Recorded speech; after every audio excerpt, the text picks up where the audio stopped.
Chapter 17. These last words justified the colonists' presentiment. There had been some mournful past, perhaps expiated in the sight of men, but from which his conscience had not yet absolved him. At any rate the guilty man felt remorse, he repented, and his new friends would have cordially pressed the hand which they sought, but he did not feel himself worthy to extend it to honest men. However, after the scene with the jaguar, he did not return to the forest, and from that day did not go beyond the enclosure of Granite House. What was the mystery of his life? Would the stranger one day speak of it?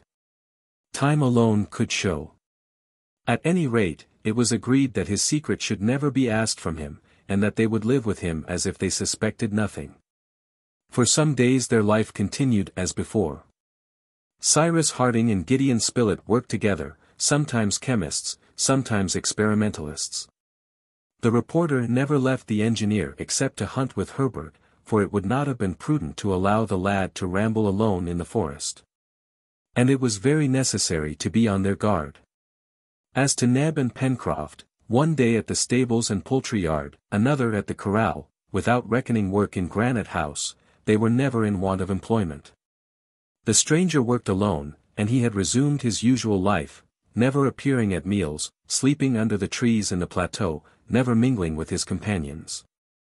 It really seemed as if the society of those who had saved him was insupportable to him. But then, observed Pencroff, why did he entreat the help of his fellow creatures? Why did he throw that paper into the sea? He will tell us why, invariably replied Cyrus Harding. When? Perhaps sooner than you think, Pencroff. And, indeed, the day of confession was near. On the 10th of December, a week after his return to Granite House, Harding saw the stranger approaching, who, in a calm voice and humble tone, said to him, "Sir, I have a request to make of you." "Speak," answered the engineer, "but first let me ask you a question." At these words the stranger reddened, and was on the point of withdrawing. Cyrus Harding understood what was passing in the mind of the guilty man, who doubtless feared that the engineer would interrogate him on his past life. Harding held him back. "Comrade," said he, "we are not only your companions but your friends. I wish you to believe that, and now I will listen to you." The stranger pressed his hand over his eyes. He was seized with a sort of trembling, and remained a few moments without being able to articulate a word. "Sir," said he at last, "I have come to beg you to grant me a favor." "What is it?" "You have, 4 or 5 miles from here, a corral for your domesticated animals. These animals need to be taken care of. Will you allow me to live there with them?" Cyrus Harding gazed at the unfortunate man for a few moments with a feeling of deep commiseration, then, "My friend," said he, "the corral has only stables hardly fit for animals. It will be good enough for me, sir." "My friend," answered Harding, "we will not constrain you in anything. You wish to live at the corral, so be it. You will, however, be always welcome at Granite House. But since you wish to live at the corral we will make the necessary arrangements for your being comfortably established there." "Never mind that, I shall do very well." "My friend," answered Harding, who always intentionally made use of this cordial appellation, "you must let us judge what it will be best to do in this respect." "Thank you, sir," replied the stranger as he withdrew. The engineer then made known to his companions the proposal which had been made to him, and it was agreed that they should build a wooden house at the corral, which they would make as comfortable as possible. That very day the colonists repaired to the corral with the necessary tools, and a week had not passed before the house was ready to receive its tenant. It was built about 20 feet from the sheds, and from there it was easy to overlook the flock of sheep, which then numbered more than 80. Some furniture, a bed, table, bench, cupboard, and chest were manufactured, and a gun, ammunition, and tools were carried to the corral. The stranger, however, had seen nothing of his new dwelling, and he had allowed the settlers to work there without him, while he occupied himself on the plateau, wishing, doubtless, to put the finishing stroke to his work. Indeed, thanks to him, all the ground was dug up and ready to be sowed when the time came. It was on the 20th of December that all the arrangements at the corral were completed. The engineer announced to the stranger that his dwelling was ready to receive him, and the latter replied that he would go and sleep there that very evening. On this evening the colonists were gathered in the dining room of Granite House. It was then 8 o'clock, the hour at which their companion was to leave them. Not wishing to trouble him by their presence, and thus imposing on him the necessity of saying farewells which might perhaps be painful to him, they had left him alone and ascended to Granite House. Now, they had been talking in the room for a few minutes, when a light knock was heard at the door. Almost immediately the stranger entered, and without any preamble. "Gentlemen," said he, "before I leave you, it is right that you should know my history. I will tell it you." These simple words profoundly impressed Cyrus Harding and his companions. The engineer rose. "We ask you nothing, my friend," said he, "it is your right to be silent. It is my duty to speak." "Sit down, then." "No, I will stand." "We are ready to hear you," replied Harding. The stranger remained standing in a corner of the room, a little in the shade. He was bareheaded, his arms folded across his chest, and it was in this posture that in a hoarse voice, speaking like someone who obliges himself to speak, he gave the following recital, which his auditors did not once interrupt. On the 20th of December, 1854, a steam yacht, belonging to a Scotch nobleman, Lord Glenarvan, anchored off Cape Bernouilli, on the western coast of Australia, in the 37th parallel. On board this yacht were Lord Glenarvan and his wife, a major in the English army, a French geographer, a young girl, and a young boy. These two last were the children of Captain Grant, whose ship, the Britannia, had been lost, crew and cargo, a year before.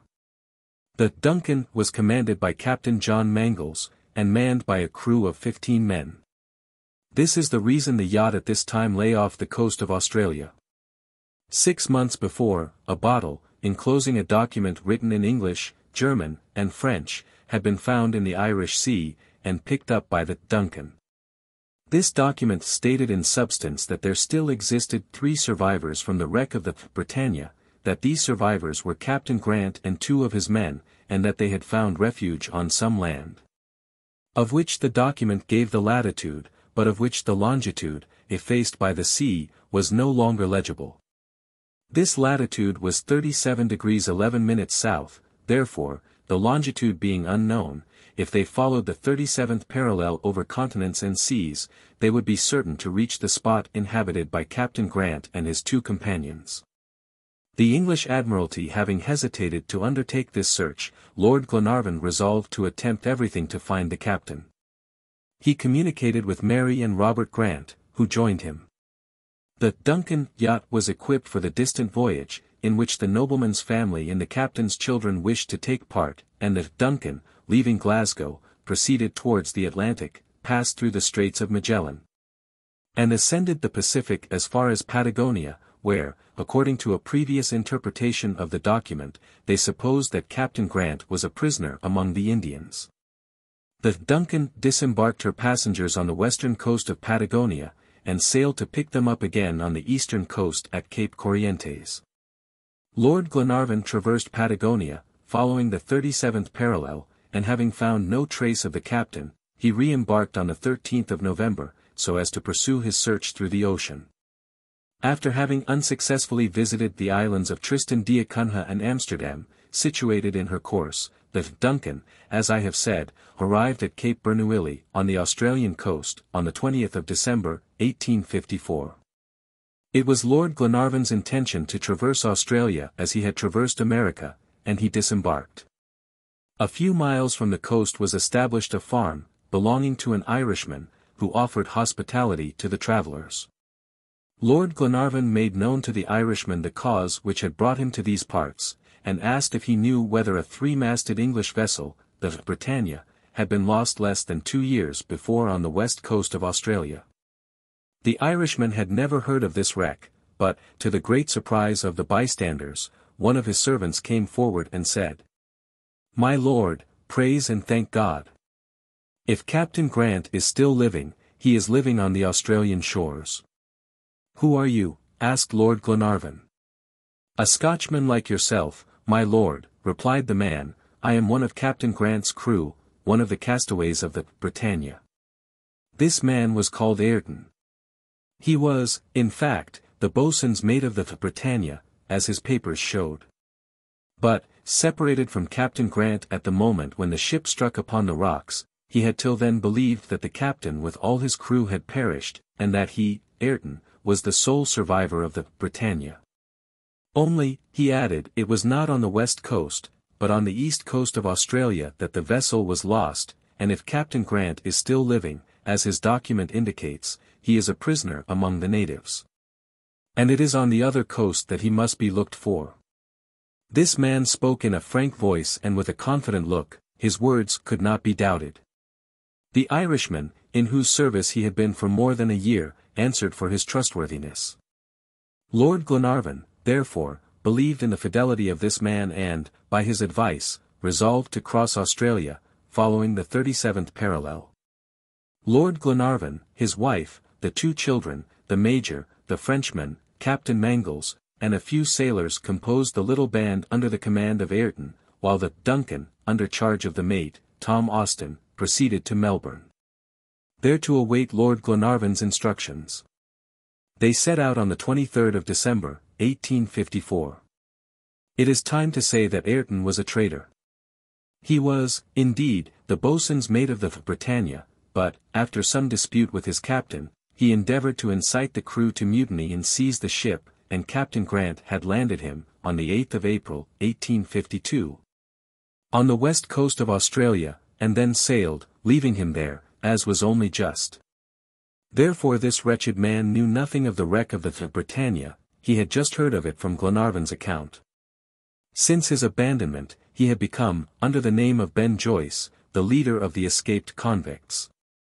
And if he boldly maintained that the wreck had taken place on the east coast, and led Lord Glenarvan to proceed in that direction, it was that he hoped to separate him from his ship, seize the Duncan, and make the yacht a pirate in the Pacific. Here the stranger stopped for a moment. His voice trembled, but he continued.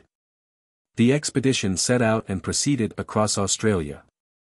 It was inevitably unfortunate, since Ayrton, or Ben Joyce, as he may be called, guided it, sometimes preceded, sometimes followed by his band of convicts, who had been told what they had to do. Meanwhile, the Duncan had been sent to Melbourne for repairs. It was necessary, then, to get Lord Glenarvan to order her to leave Melbourne and go to the east coast of Australia, where it would be easy to seize her. After having led the expedition near enough to the coast, in the midst of vast forests with no resources, Ayrton obtained a letter, which he was charged to carry to the mate of the Duncan, a letter which ordered the yacht to repair immediately to the east coast, to Twofold Bay, that is to say a few days' journey from the place where the expedition had stopped. It was there that Ayrton had agreed to meet his accomplices, and 2 days after gaining possession of the letter, he arrived at Melbourne. So far the villain had succeeded in his wicked design. He would be able to take the Duncan into Twofold Bay, where it would be easy for the convicts to seize her, and her crew massacred, Ben Joyce would become master of the seas. But it pleased God to prevent the accomplishment of these terrible projects. Ayrton, arrived at Melbourne, delivered the letter to the mate, Tom Austin, who read it and immediately set sail, but judge of Ayrton's rage and disappointment, when the next day he found that the mate was taking the vessel, not to the east coast of Australia, to Twofold Bay, but to the east coast of New Zealand. He wished to stop him, but Austin showed him the letter. And indeed, by a providential error of the French geographer, who had written the letter, the east coast of New Zealand was mentioned as the place of destination. All Ayrton's plans were frustrated. He became outrageous. They put him in irons. He was then taken to the coast of New Zealand, not knowing what would become of his accomplices, or what would become of Lord Glenarvan. The Duncan cruised about on this coast until the 3rd of March. On that day Ayrton heard the report of guns. The guns on the Duncan were being fired, and soon Lord Glenarvan and his companions came on board. This is what had happened. After 1,000 hardships, 1,000 dangers, Lord Glenarvan had accomplished his journey, and arrived on the east coast of Australia, at Twofold Bay. No Duncan. He telegraphed to Melbourne. They answered, Duncan sailed on the 18th instant. Destination unknown. Lord Glenarvan could only arrive at one conclusion, that his honest yacht had fallen into the hands of Ben Joyce, and had become a pirate vessel. However, Lord Glenarvan would not give up. He was a bold and generous man. He embarked in a merchant vessel, sailed to the west coast of New Zealand, traversed it along the 37th parallel, without finding any trace of Captain Grant. But on the other side, to his great surprise, and by the will of heaven, he found that Duncan, under command of the mate, who had been waiting for him for 5 weeks. This was on the 3rd of March, 1855. Lord Glenarvan was now on board the Duncan, but Ayrton was there also. He appeared before the nobleman, who wished to extract from him all that the villain knew about Captain Grant. Ayrton refused to speak. Lord Glenarvan then told him, that at the first port they put into, he would be delivered up to the English authorities. Ayrton remained mute. The Duncan continued her voyage along the 37th parallel. In the meanwhile, Lady Glenarvan undertook to vanquish the resistance of the ruffian. At last, her influence prevailed, and Ayrton, in exchange for what he could tell, proposed that Lord Glenarvan should leave him on some island in the Pacific, instead of giving him up to the English authorities. Lord Glenarvan, resolving to do anything to obtain information about Captain Grant, consented. Ayrton then related all his life, and it was certain that he knew nothing from the day on which Captain Grant had landed him on the Australian coast. Nevertheless, Lord Glenarvan kept the promise which he had given. The Duncan continued her voyage and arrived at Tabor Island.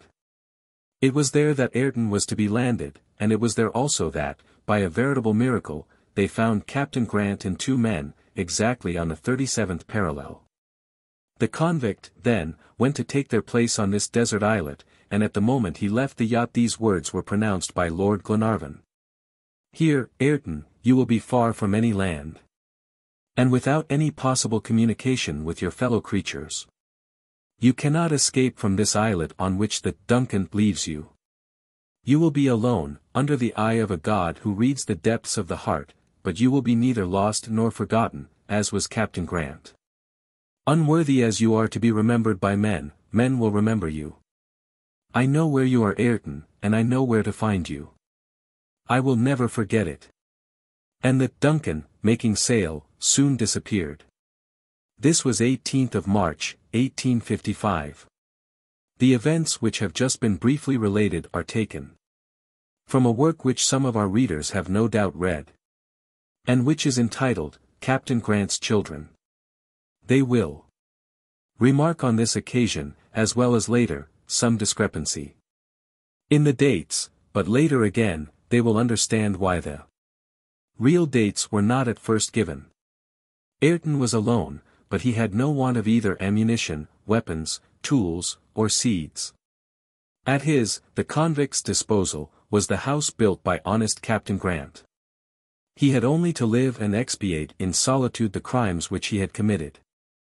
Gentlemen, he repented, he was ashamed of his crimes and was very miserable.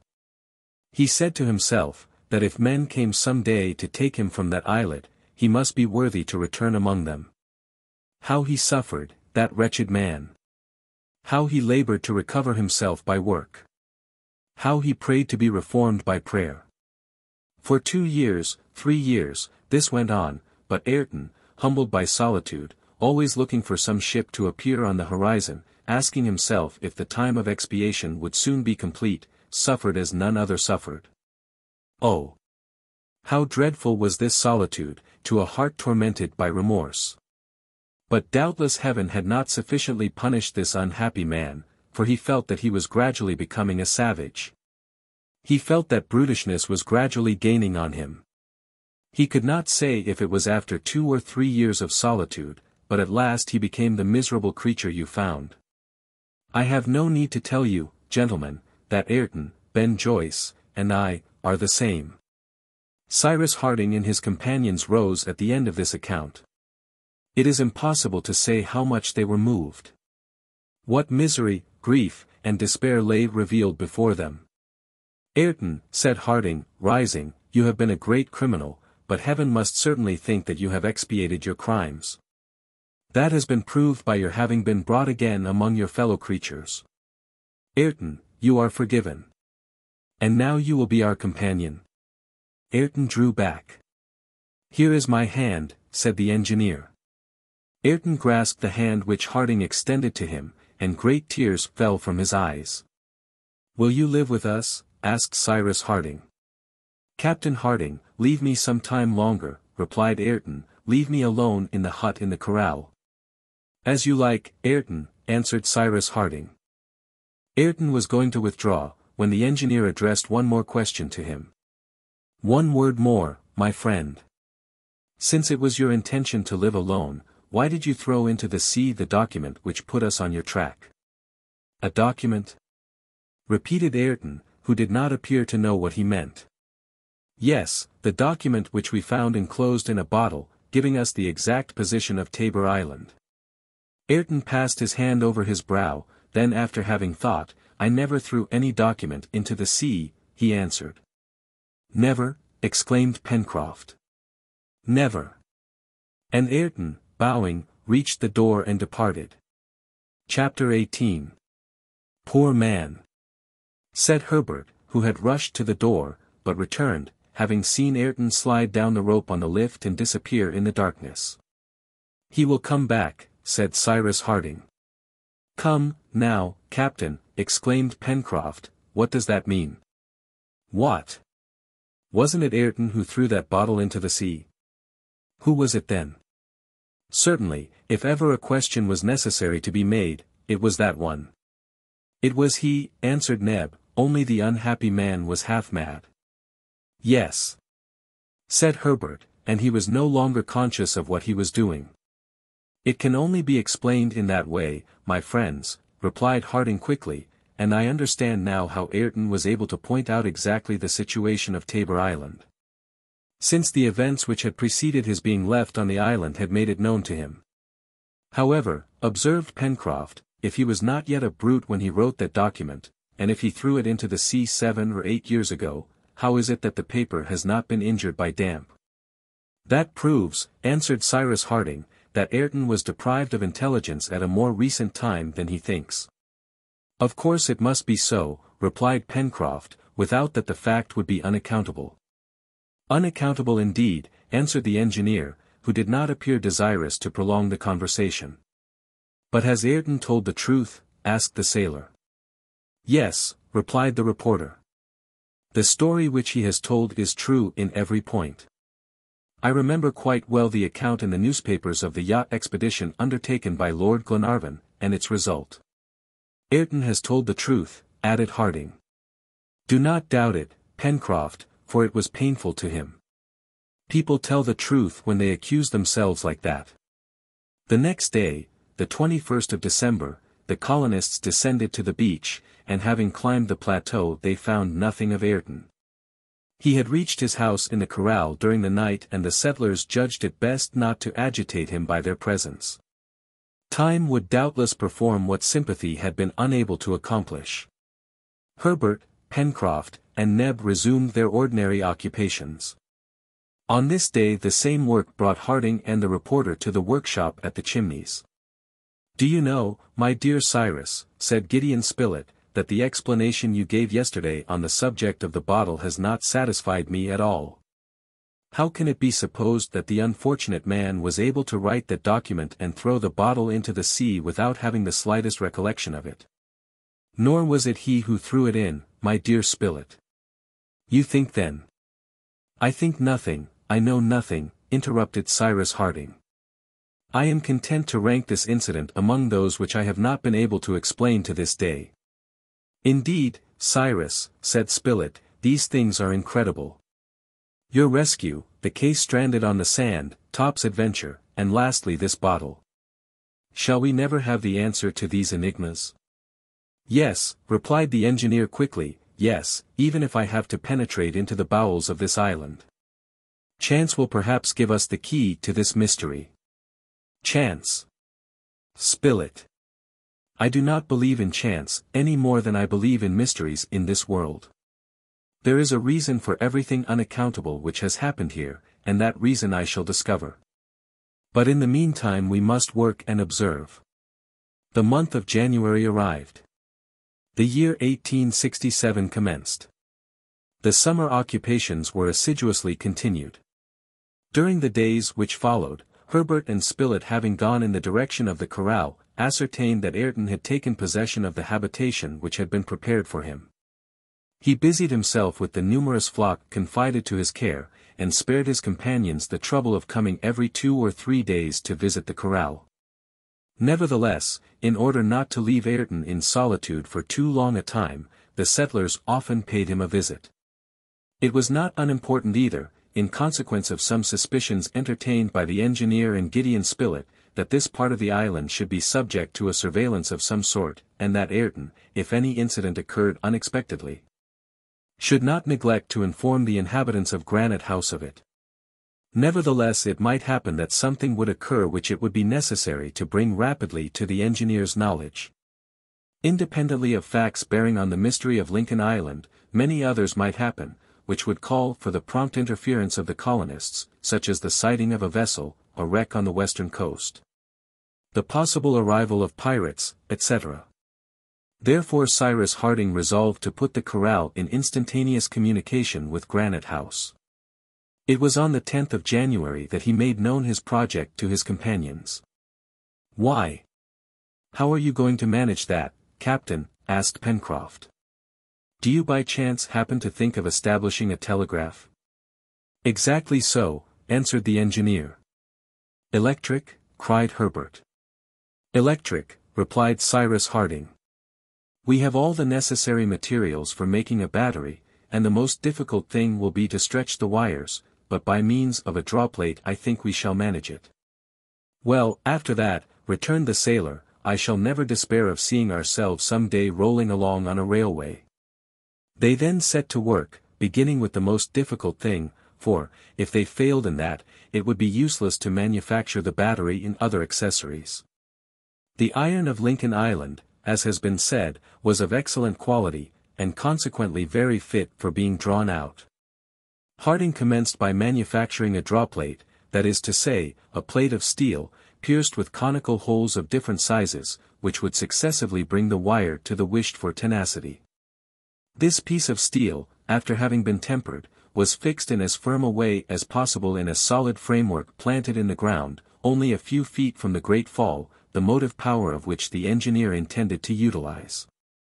In fact, as the fulling mill was there, although not then in use, its beam moved with extreme power would serve to stretch out the wire by rolling it round itself. It was a delicate operation, and required much care. The iron, prepared previously in long thin rods, the ends of which were sharpened with the file, having been introduced into the largest hole of the drawplate, was drawn out by the beam which wound it round itself to a length of 25 or 30 feet, then unrolled, and the same operation was performed successively through the holes of a less size. Finally, the engineer obtained wires from 40 to 50 feet long, which could be easily fastened together and stretched over the distance of 5 miles, which separated the corral from the bounds of Granite House. It did not take more than a few days to perform this work, and indeed as soon as the machine had been commenced, Cyrus Harding left his companions to follow the trade of wire-drawers, and occupied himself with manufacturing his battery. It was necessary to obtain a battery with a constant current. It is known that the elements of modern batteries are generally composed of retort coal, zinc, and copper. Copper was absolutely wanting to the engineer, who, notwithstanding all his researches, had never been able to find any trace of it in Lincoln Island, and was therefore obliged to do without it. Retort coal, that is to say, the hard graphite which is found in the retorts of gas manufactories, after the coal has been dehydrogenized, could have been obtained, but it would have been necessary to establish a special apparatus, involving great labor. As to zinc, it may be remembered that the case found at Flotsam Point was lined with this metal, which could not be better utilized than for this purpose. Cyrus Harding, after mature consideration, decided to manufacture a very simple battery, resembling as nearly as possible that invented by Becquerel in 1820, and in which zinc only is employed. The other substances, azotic acid and potash, were all at his disposal. The way in which the battery was composed was as follows, and the results were to be attained by the reaction of acid and potash on each other. A number of glass bottles were made and filled with azotic acid. The engineer corked them by means of a stopper through which passed a glass tube, bored at its lower extremity, and intended to be plunged into the acid by means of a clay stopper secured by a rag. Into this tube, through its upper extremity, he poured a solution of potash, previously obtained by burning and reducing to ashes various plants, and in this way the acid and potash could act on each other through the clay. Cyrus Harding then took 2 slips of zinc, one of which was plunged into azotic acid, the other into a solution of potash. A current was immediately produced, which was transmitted from the slip of zinc in the bottle to that in the tube, and the 2 slips having been connected by a metallic wire, the slip in the tube became the positive pole, and that in the bottle the negative pole of the apparatus.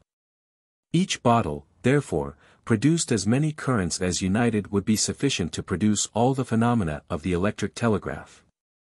Such was the ingenious and very simple apparatus constructed by Cyrus Harding, an apparatus which would allow them to establish a telegraphic communication between Granite House and the corral.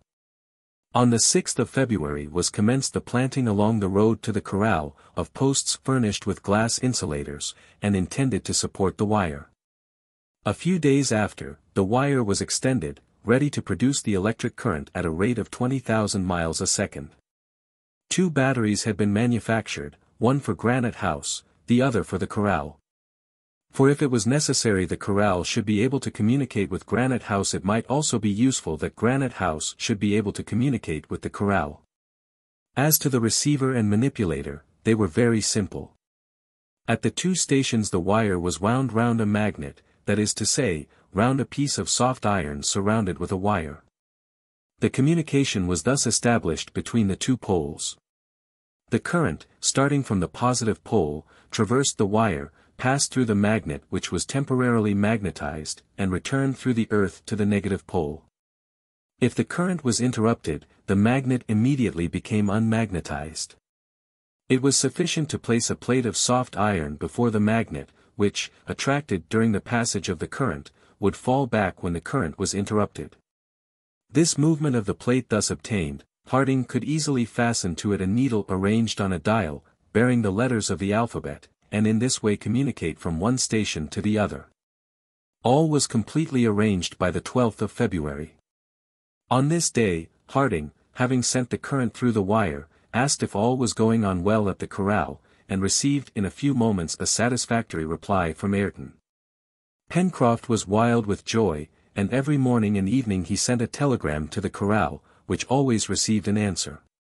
This mode of communication presented 2 very real advantages. Firstly, because it enabled them to ascertain that Ayrton was at the corral, and secondly, that he was thus not left completely isolated. Besides, Cyrus Harding never allowed a week to pass without going to see him, and Ayrton came from time to time to Granite House, where he always found a cordial welcome. The fine season passed away in the midst of the usual work.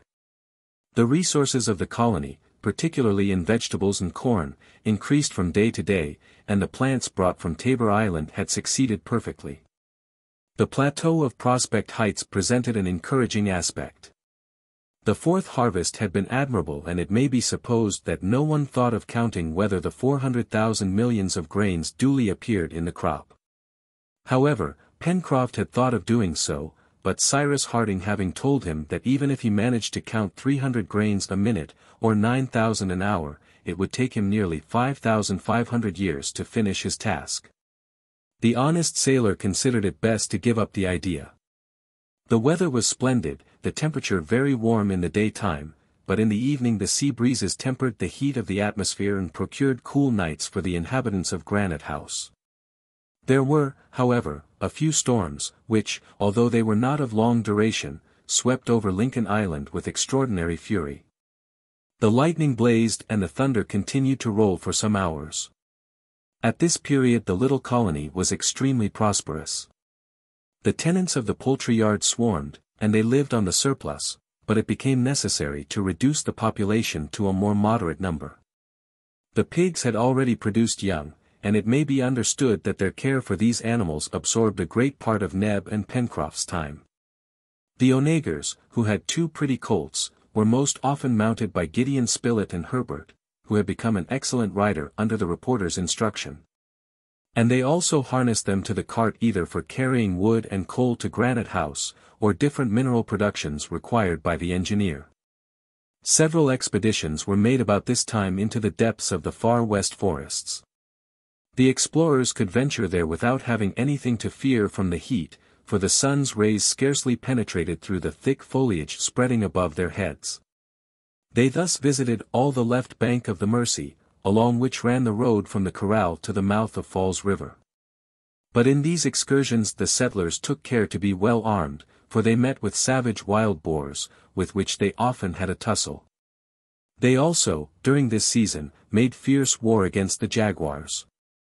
Gideon Spilett had vowed a special hatred against them, and his pupil Harbert seconded him well.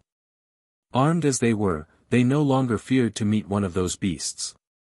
Herbert's courage was superb, and the reporter's sang-froid astonishing. Already 20 magnificent skins ornamented the dining room of Granite House, and if this continued, the jaguar race would soon be extinct in the island, the object aimed at by the hunters. The engineer sometimes took part in the expeditions made to the unknown parts of the island, which he surveyed with great attention. It was for other traces than those of animals that he searched the thickets of the vast forest, but nothing suspicious ever appeared. Neither Top nor Jup, who accompanied him, ever betrayed by their behavior that there was anything strange there, and yet more than once again the dog barked at the mouth of the well, which the engineer had before explored without result. At this time Gideon Spilett, aided by Harbert, took several views of the most picturesque parts of the island, by means of the photographic apparatus found in the cases, and of which they had not as yet made any use. This apparatus, provided with a powerful object glass, was very complete. Substances necessary for the photographic reproduction, collodion for preparing the glass plate, nitrate of silver to render it sensitive, hyposulfate of soda to fix the prints obtained. Chloride of ammonium in which to soak the paper destined to give the positive proof, acetate of soda and chloride of gold in which to immerse the paper, nothing was wanting. Even the papers were there, all prepared, and before laying in the printing frame upon the negatives, it was sufficient to soak them for a few minutes in the solution of nitrate of silver. The reporter and his assistant became in a short time very skillful operators, and they obtained fine views of the country, such as the island, taken from Prospect Heights with Mount Franklin in the distance, the mouth of the Mersey. So picturesquely framed in high rocks, the glade and the corral, with the spurs of the mountain in the background, the curious development of Claw Cape, Flotsam Point, etc. Nor did the photographers forget to take the portraits of all the inhabitants of the island, leaving out no one. "It multiplies us," said Pencroff. And the sailor was enchanted to see his own countenance, faithfully reproduced, ornamenting the walls of Granite House, and he stopped as willingly before this exhibition as he would have done before the richest shop windows in Broadway. But it must be acknowledged that the most successful portrait was incontestably that of Master Jup. Master Jup had sat with a gravity not to be described, and his portrait was lifelike. "He looks as if he was just going to grin," exclaimed Pencroff. And if Master Jup had not been satisfied, he would have been very difficult to please, but he was quite contented and contemplated his own countenance with a sentimental air which expressed some small amount of conceit. The summer heat ended with the month of March. The weather was sometimes rainy, but still warm. The month of March, which corresponds to the September of northern latitudes, was not so fine as might have been hoped. Perhaps it announced an early and rigorous winter. It might have been supposed one morning, the 21st, that the first snow had already made its appearance. In fact, Harbert, looking early from one of the windows of Granite House, exclaimed, "Hullo! The islet is covered with snow." "Snow at this time," answered the reporter, joining the boy. Their companions were soon beside them, but could only ascertain one thing, that not only the islet but all the beach below Granite House was covered with one uniform sheet of white. "It must be snow," said Pencroff. "Or rather it's very like it," replied Neb. But the thermometer marks 58 degrees, observed Gideon Spilett. Cyrus Harding gazed at the sheet of white without saying anything, for he really did not know how to explain this phenomenon, at this time of year and in such a temperature. "By Jove!" exclaimed Pencroff, "all our plants will be frozen." And the sailor was about to descend, when he was preceded by the nimble Jup, who slid down to the sand.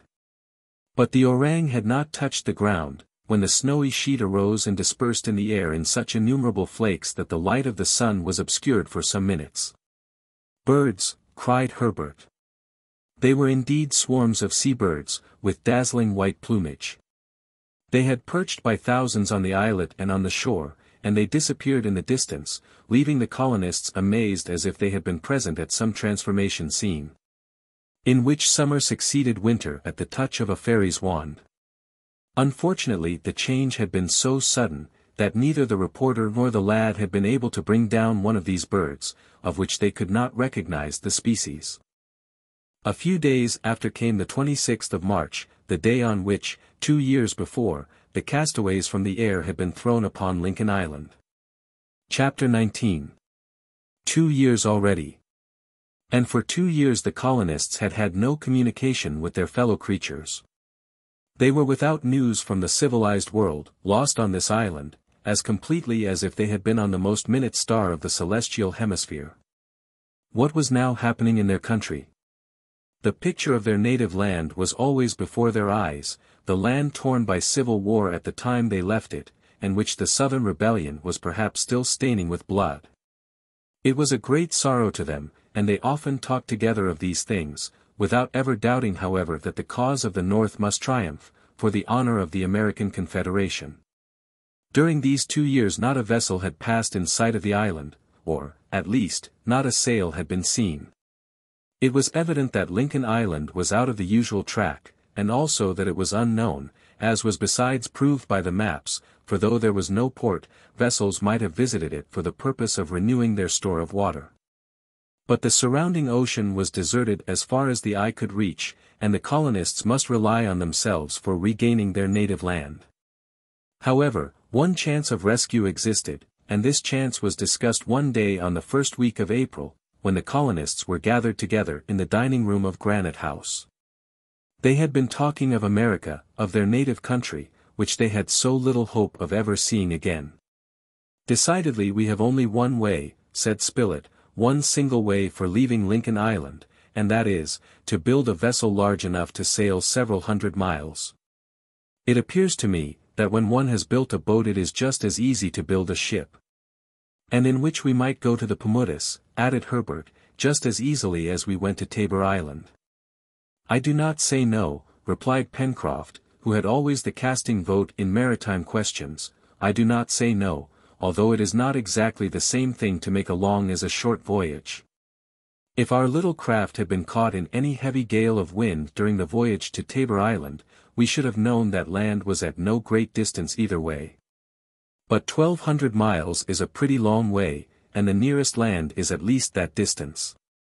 "Would you not, in that case, Pencroff, attempt the adventure?" asked the reporter.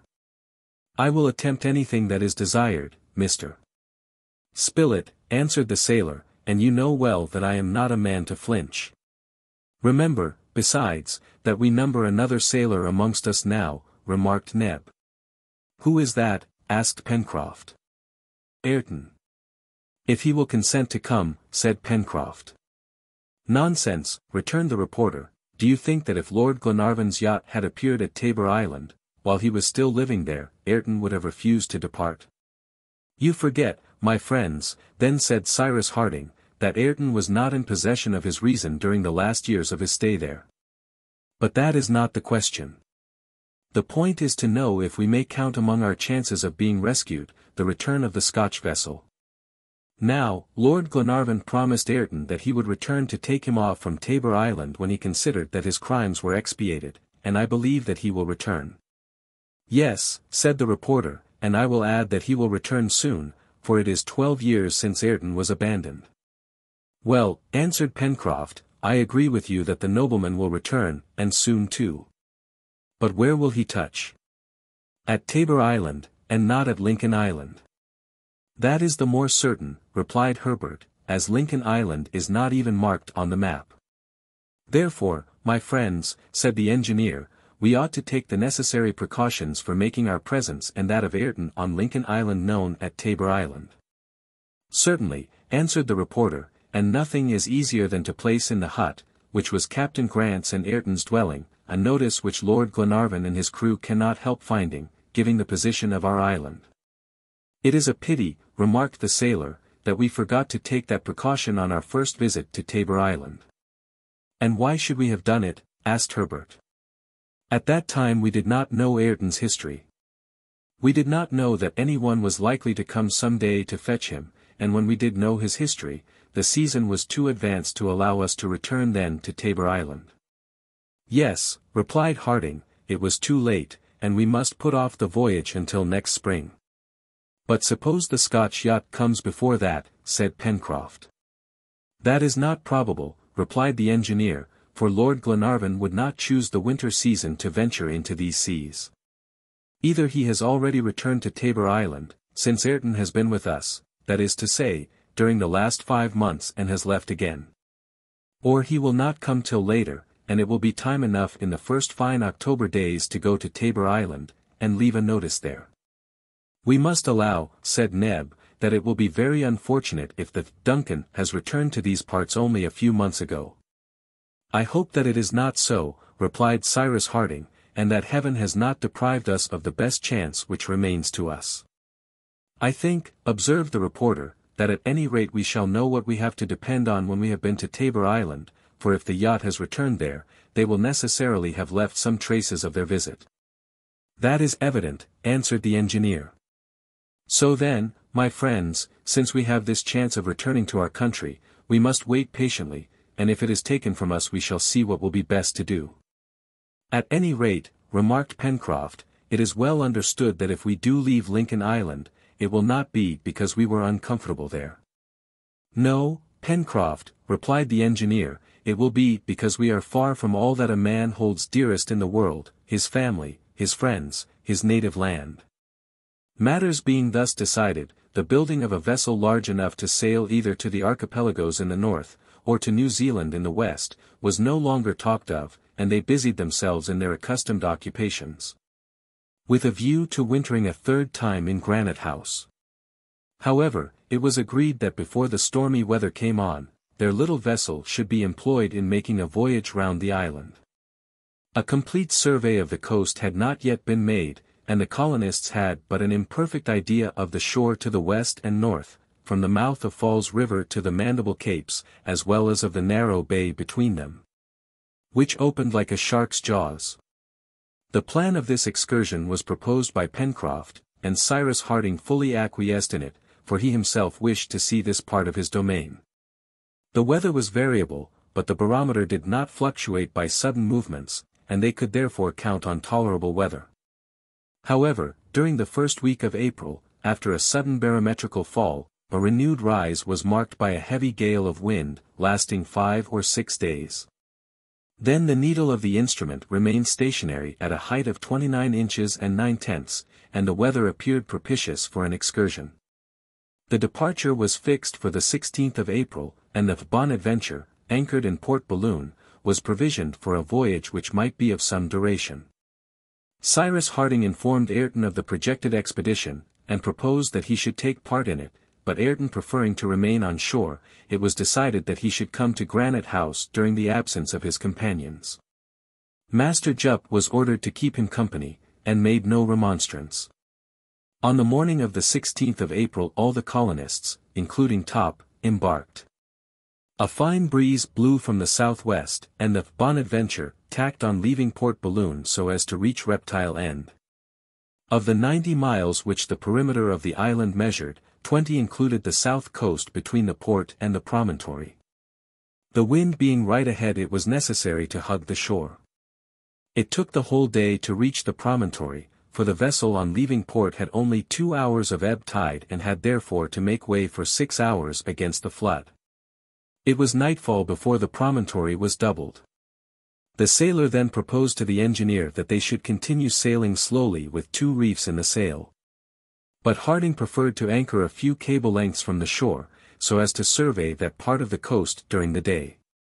It was agreed also that as they were anxious for a minute exploration of the coast they should not sail during the night, but would always, when the weather permitted it, be at anchor near the shore. The night was passed under the promontory, and the wind having fallen, nothing disturbed the silence. The passengers, with the exception of the sailor, scarcely slept as well on board the Bonadventure as they would have done in their rooms at Granite House, but they did sleep however. Pencroff set sail at break of day, and by going on the larboard tack they could keep close to the shore. The colonists knew this beautiful wooded coast, since they had already explored it on foot, and yet it again excited their admiration.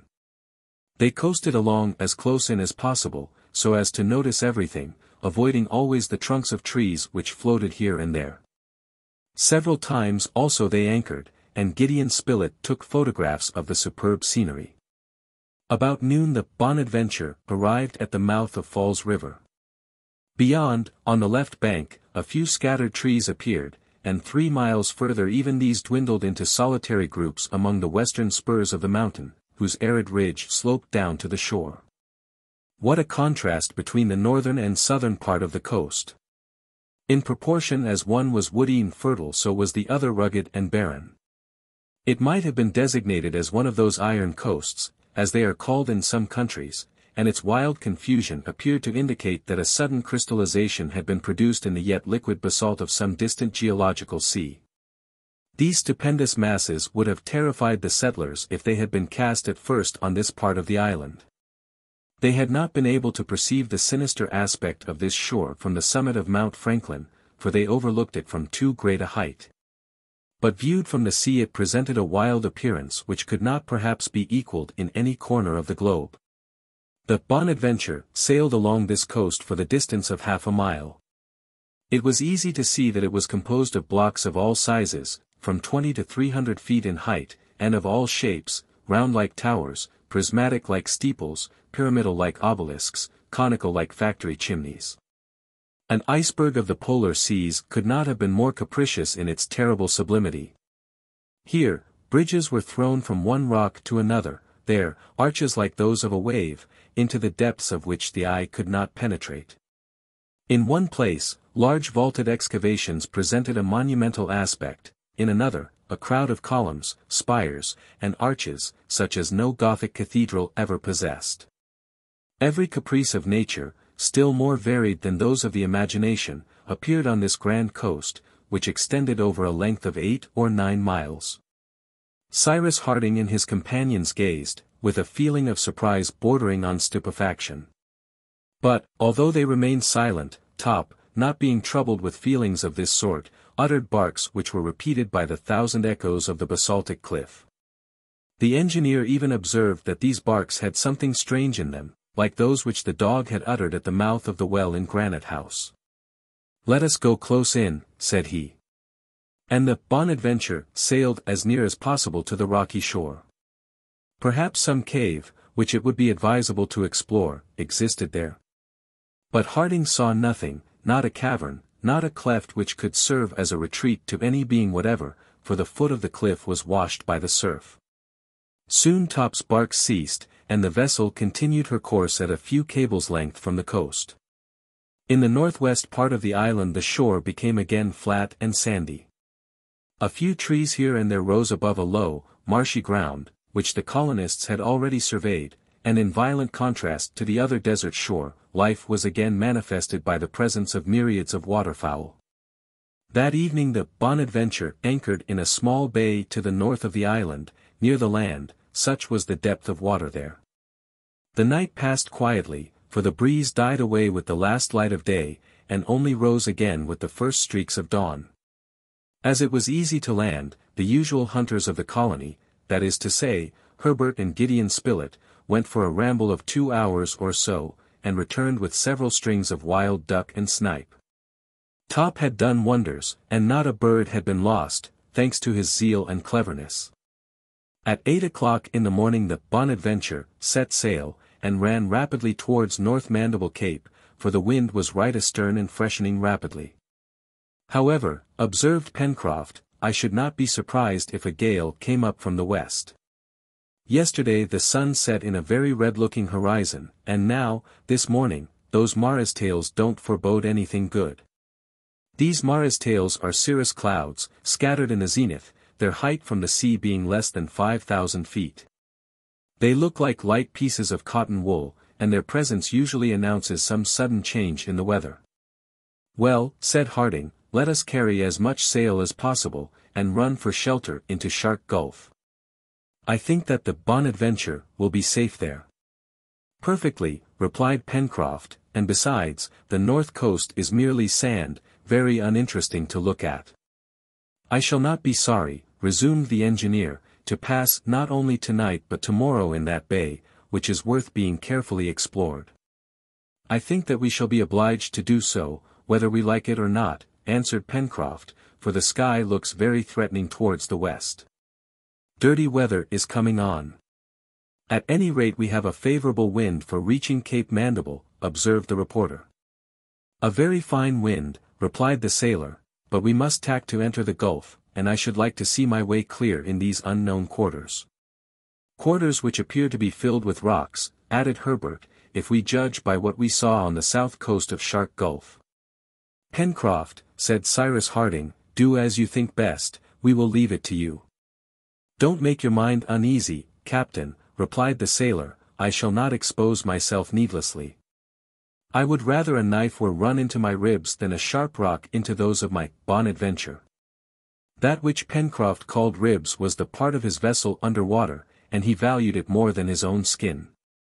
What o'clock is it? Asked Pencroff. 10 o'clock, replied Gideon Spilett. And what distance is it to the Cape, Captain? About 15 miles, replied the engineer. That's a matter of 2 hours and a half, said the sailor, and we shall be off the Cape between 12 and 1 o'clock. Unluckily, the tide will be turning at that moment, and will be ebbing out of the Gulf. I am afraid that it will be very difficult to get in, having both wind and tide against us. And the more so that it is a full moon today, remarked Herbert, and these April tides are very strong. Well, Pencroff, asked Harding, can you not anchor off the Cape? Anchor near land, with bad weather coming on, exclaimed the sailor. What are you thinking of, Captain? We should run aground, of a certainty. What will you do then? I shall try to keep in the offing until the flood, that is to say, till about 7 in the evening, and if there is still light enough I will try to enter the Gulf. If not, we must stand off and on during the night, and we will enter tomorrow at sunrise. As I told you, Pencroff, we will leave it to you, answered Harding. Ah! said Pencroff, if there was only a lighthouse on the coast, it would be much more convenient for sailors. Yes, replied Herbert, and this time we shall have no obliging engineer to light a fire to guide us into port. Why, indeed, my dear Cyrus, said Spilett, we have never thanked you, but frankly, without that fire we should never have been able. A fire? Asked Harding, much astonished at the reporter's words. We mean, Captain, answered Pencroff, that on board the Bonadventure we were very anxious during the few hours before our return, and we should have passed to windward of the island. If it had not been for the precaution you took of lighting a fire the night of the 19th of October, on Prospect Heights. Yes, yes. That was a lucky idea of mine, replied the engineer. And this time, continued the sailor, unless the idea occurs to Ayrton, there will be no one to do us that little service. No. No one, answered Cyrus Harding. A few minutes after, finding himself alone in the bows of the vessel, with the reporter, the engineer bent down and whispered. If there is one thing certain in this world, Spilett, it is that I never lighted any fire during the night of the 19th of October, neither on Prospect Heights nor on any other part of the island. Chapter 20. Things happened as Pencroff had predicted, he being seldom mistaken in his prognostications. The wind rose, and from a fresh breeze it soon increased to a regular gale. That is to say, it acquired a speed of from 40 to 45 miles an hour, before which a ship in the open sea would have run under close-reefed topsails. Now, as it was nearly 6 o'clock when the Bonadventure reached the gulf, and as at that moment the tide turned, it was impossible to enter. They were therefore compelled to stand off, for even if he had wished to do so, Pencroff could not have gained the mouth of the Mercy.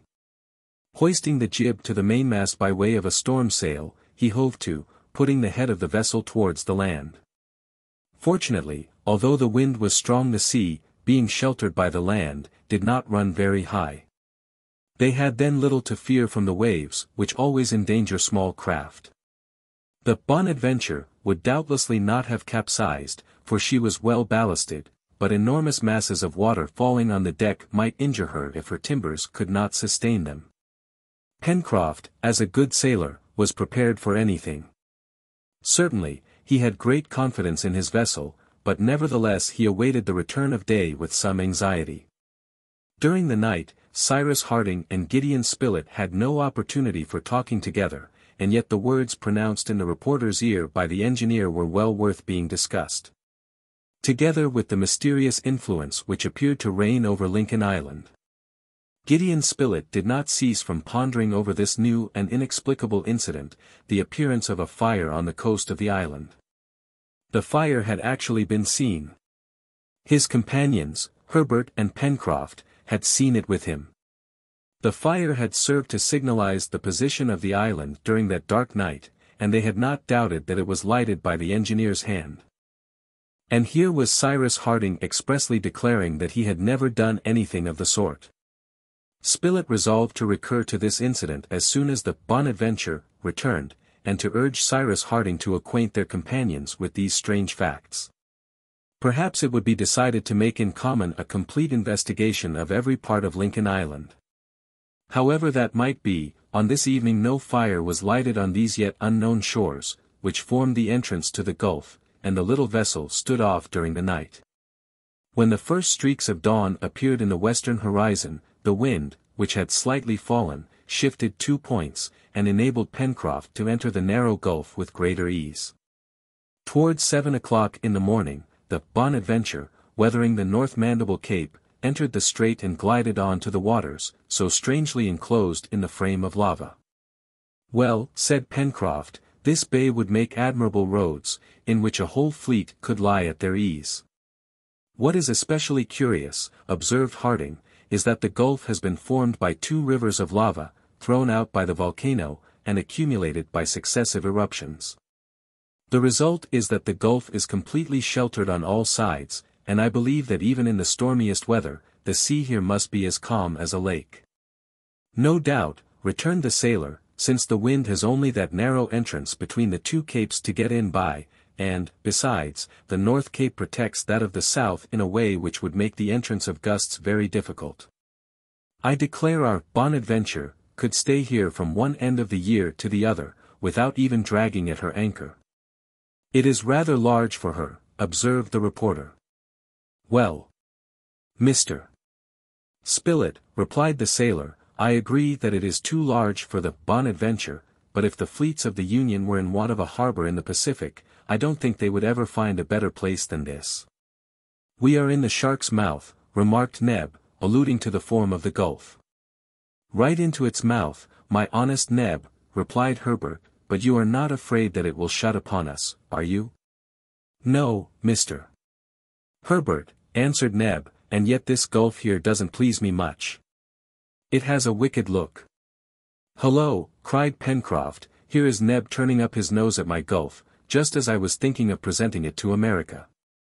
"But, at any rate, is the water deep enough?" asked the engineer, "for a depth sufficient for the keel of the Bonadventure would not be enough for those of our ironclads." "That is easily found out," replied Pencroff. And the sailor sounded with a long cord, which served him as a lead line, and to which was fastened a lump of iron. This cord measured nearly 50 fathoms, and its entire length was unrolled without finding any bottom. "There," exclaimed Pencroff, "our ironclads can come here after all. They would not run aground." "Indeed," said Gideon Spilett, "this gulf is a regular abyss, but, taking into consideration the volcanic origin of the island, it is not astonishing that the sea should offer similar depressions." One would say too, observed Herbert, that these cliffs were perfectly perpendicular, and I believe that at their foot, even with a line 5 or 6 times longer, Pencroff would not find bottom. That is all very well, then said the reporter, but I must point out to Pencroff that his harbor is wanting in one very important respect. And what is that, Mr. Spilett? An opening, a cutting of some sort, to give access to the interior of the island. I do not see a spot on which we could land. And, in fact, the steep lava cliffs did not afford a single place suitable for landing. They formed an insuperable barrier, recalling, but with more wildness, the fjords of Norway. The Bonadventure, coasting as close as possible along the cliffs, did not discover even a projection which would allow the passengers to leave the deck.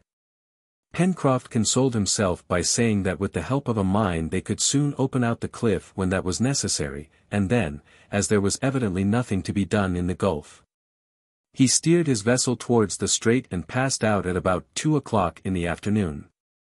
Ah, said Neb, uttering a sigh of satisfaction. One might really say that the honest Negro did not feel at his ease in those enormous jaws. The distance from Mandible Cape to the mouth of the Mersey was not more than 8 miles.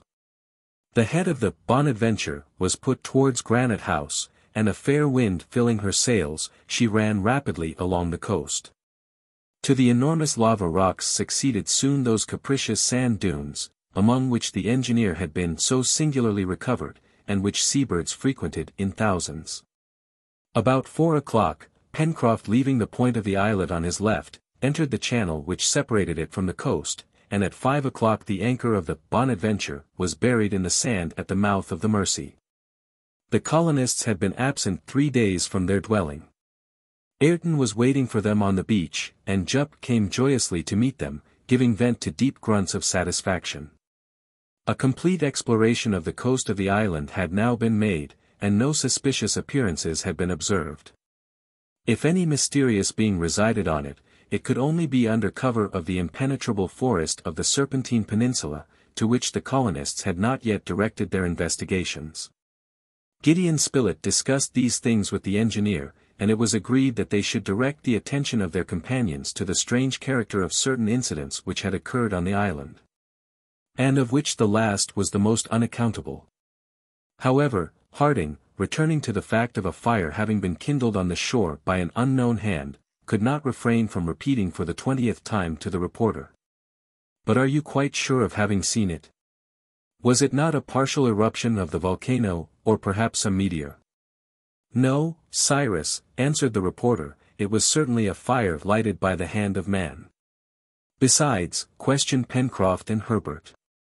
"They saw it as I saw it myself, and they will confirm my words."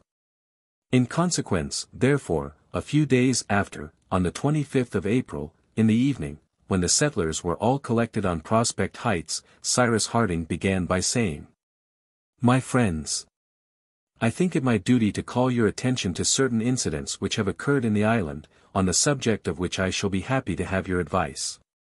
These incidents are, so to speak, supernatural." "Supernatural," exclaimed the sailor, emitting a volume of smoke from his mouth. "Can it be possible that our island is supernatural?" "No, Pencroff, but mysterious, most certainly," replied the engineer, "unless you can explain that which Spilett and I have until now failed to understand." "Speak away, Captain," answered the sailor. "Well, have you understood, then," said the engineer, "how was it that after falling into the sea, I was found a quarter of a mile into the interior of the island, and that, without my having any consciousness of my removal there?" "Unless, being unconscious," said Pencroff. "That is not admissible," replied the engineer. "But to continue. Have you understood how Top was able to discover your retreat 5 miles from the cave in which I was lying?" "The dog's instinct," observed Herbert.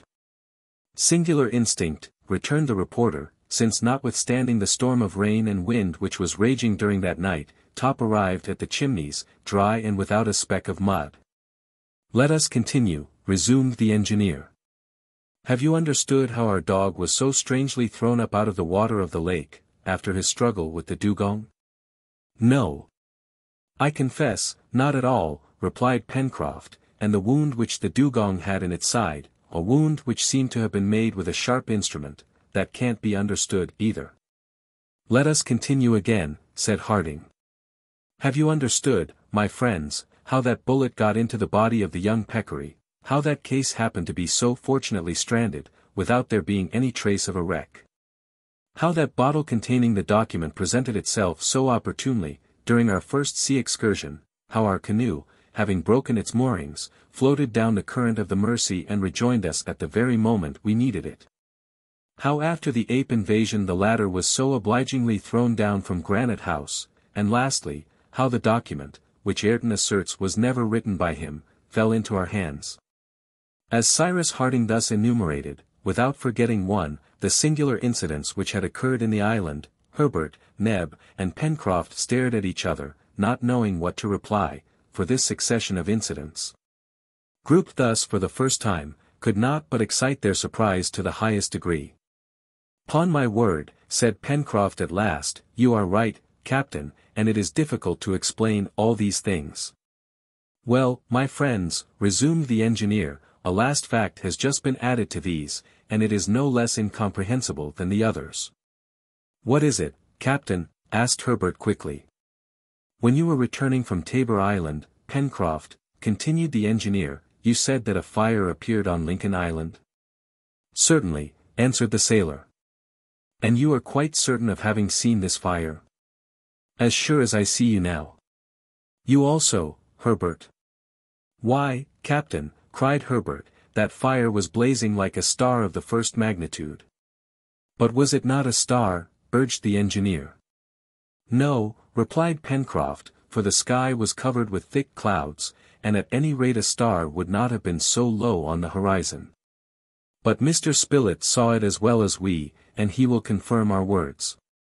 "I will add," said the reporter, "that the fire was very bright, and that it shot up like a sheet of lightning."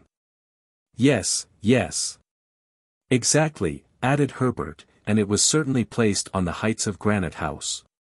"Well, my friends," replied Cyrus Harding, "during the night of the 19th of October, neither Neb nor I lighted any fire on the coast." "You did not," exclaimed Pencroff, in the height of his astonishment, not being able to finish his sentence. "We did not leave Granite House," answered Cyrus Harding, "and if a fire appeared on the coast, it was lighted by another hand than ours."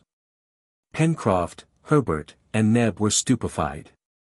No illusion could be possible, and a fire had actually met their eyes during the night of the 19th of October. Yes. They had to acknowledge it, a mystery existed. An inexplicable influence, evidently favorable to the colonists, but very irritating to their curiosity, was executed always in the nick of time on Lincoln Island. Could there be some being hidden in its profoundest recesses? It was necessary at any cost to ascertain this.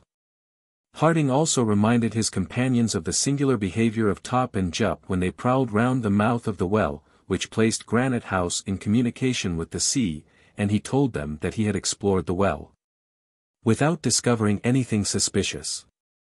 The final resolve taken, in consequence of this conversation, by all the members of the colony, was that as soon as the fine season returned they would thoroughly search the whole of the island. But from that day Pencroff appeared to be anxious. He felt as if the island which he had made his own personal property belonged to him entirely no longer, and that he shared it with another master, to whom, willing or not, he felt subject. Neb and he often talked of those unaccountable things, and both, their natures inclining them to the marvelous, were not far from believing that Lincoln Island was under the dominion of some supernatural power. In the meanwhile, the bad weather came with the month of May, the November of the northern zones. It appeared that the winter would be severe and forward. The preparations for the winter season were therefore commenced without delay. Nevertheless, the colonists were well prepared to meet the winter, however hard it might be. They had plenty of felt clothing, and the musmons, very numerous by this time, had furnished an abundance of wool necessary for the manufacture of this warm material. It is unnecessary to say that Ayrton had been provided with this comfortable clothing. Cyrus Harding proposed that he should come to spend the bad season with them in Granite House, where he would be better lodged than at the corral, and Ayrton promised to do so, as soon as the last work at the corral was finished. He did this towards the middle of April. From that time Ayrton shared the common life, and made himself useful on all occasions, but still humble and sad, he never took part in the pleasures of his companions. For the greater part of this, the third winter which the settlers passed in Lincoln Island, they were confined to Granite House. There were many violent storms and frightful tempests, which appeared to shake the rocks to their very foundations. Immense waves threatened to overwhelm the island, and certainly any vessel anchored near the shore would have been dashed to pieces. Twice, during one of these hurricanes, the Mersey swelled to such a degree as to give reason to fear that the bridges would be swept away, and it was necessary to strengthen those on the shore, which disappeared under the foaming waters. When the sea beat against the beach. It may well be supposed that such storms, comparable to waterspouts in which were mingled rain and snow, would cause great havoc on the plateau of Prospect Heights. The mill and the poultry yard particularly suffered. The colonists were often obliged to make immediate repairs, without which the safety of the birds would have been seriously threatened. During the worst weather, several jaguars and troops of quadrumana ventured to the edge of the plateau, and it was always to be feared that the most active and audacious would, urged by hunger, manage to cross the stream, which besides, when frozen, offered them an easy passage. Plantations and domestic animals would then have been infallibly destroyed, without a constant watch, and it was often necessary to make use of the guns to keep those dangerous visitors at a respectful distance.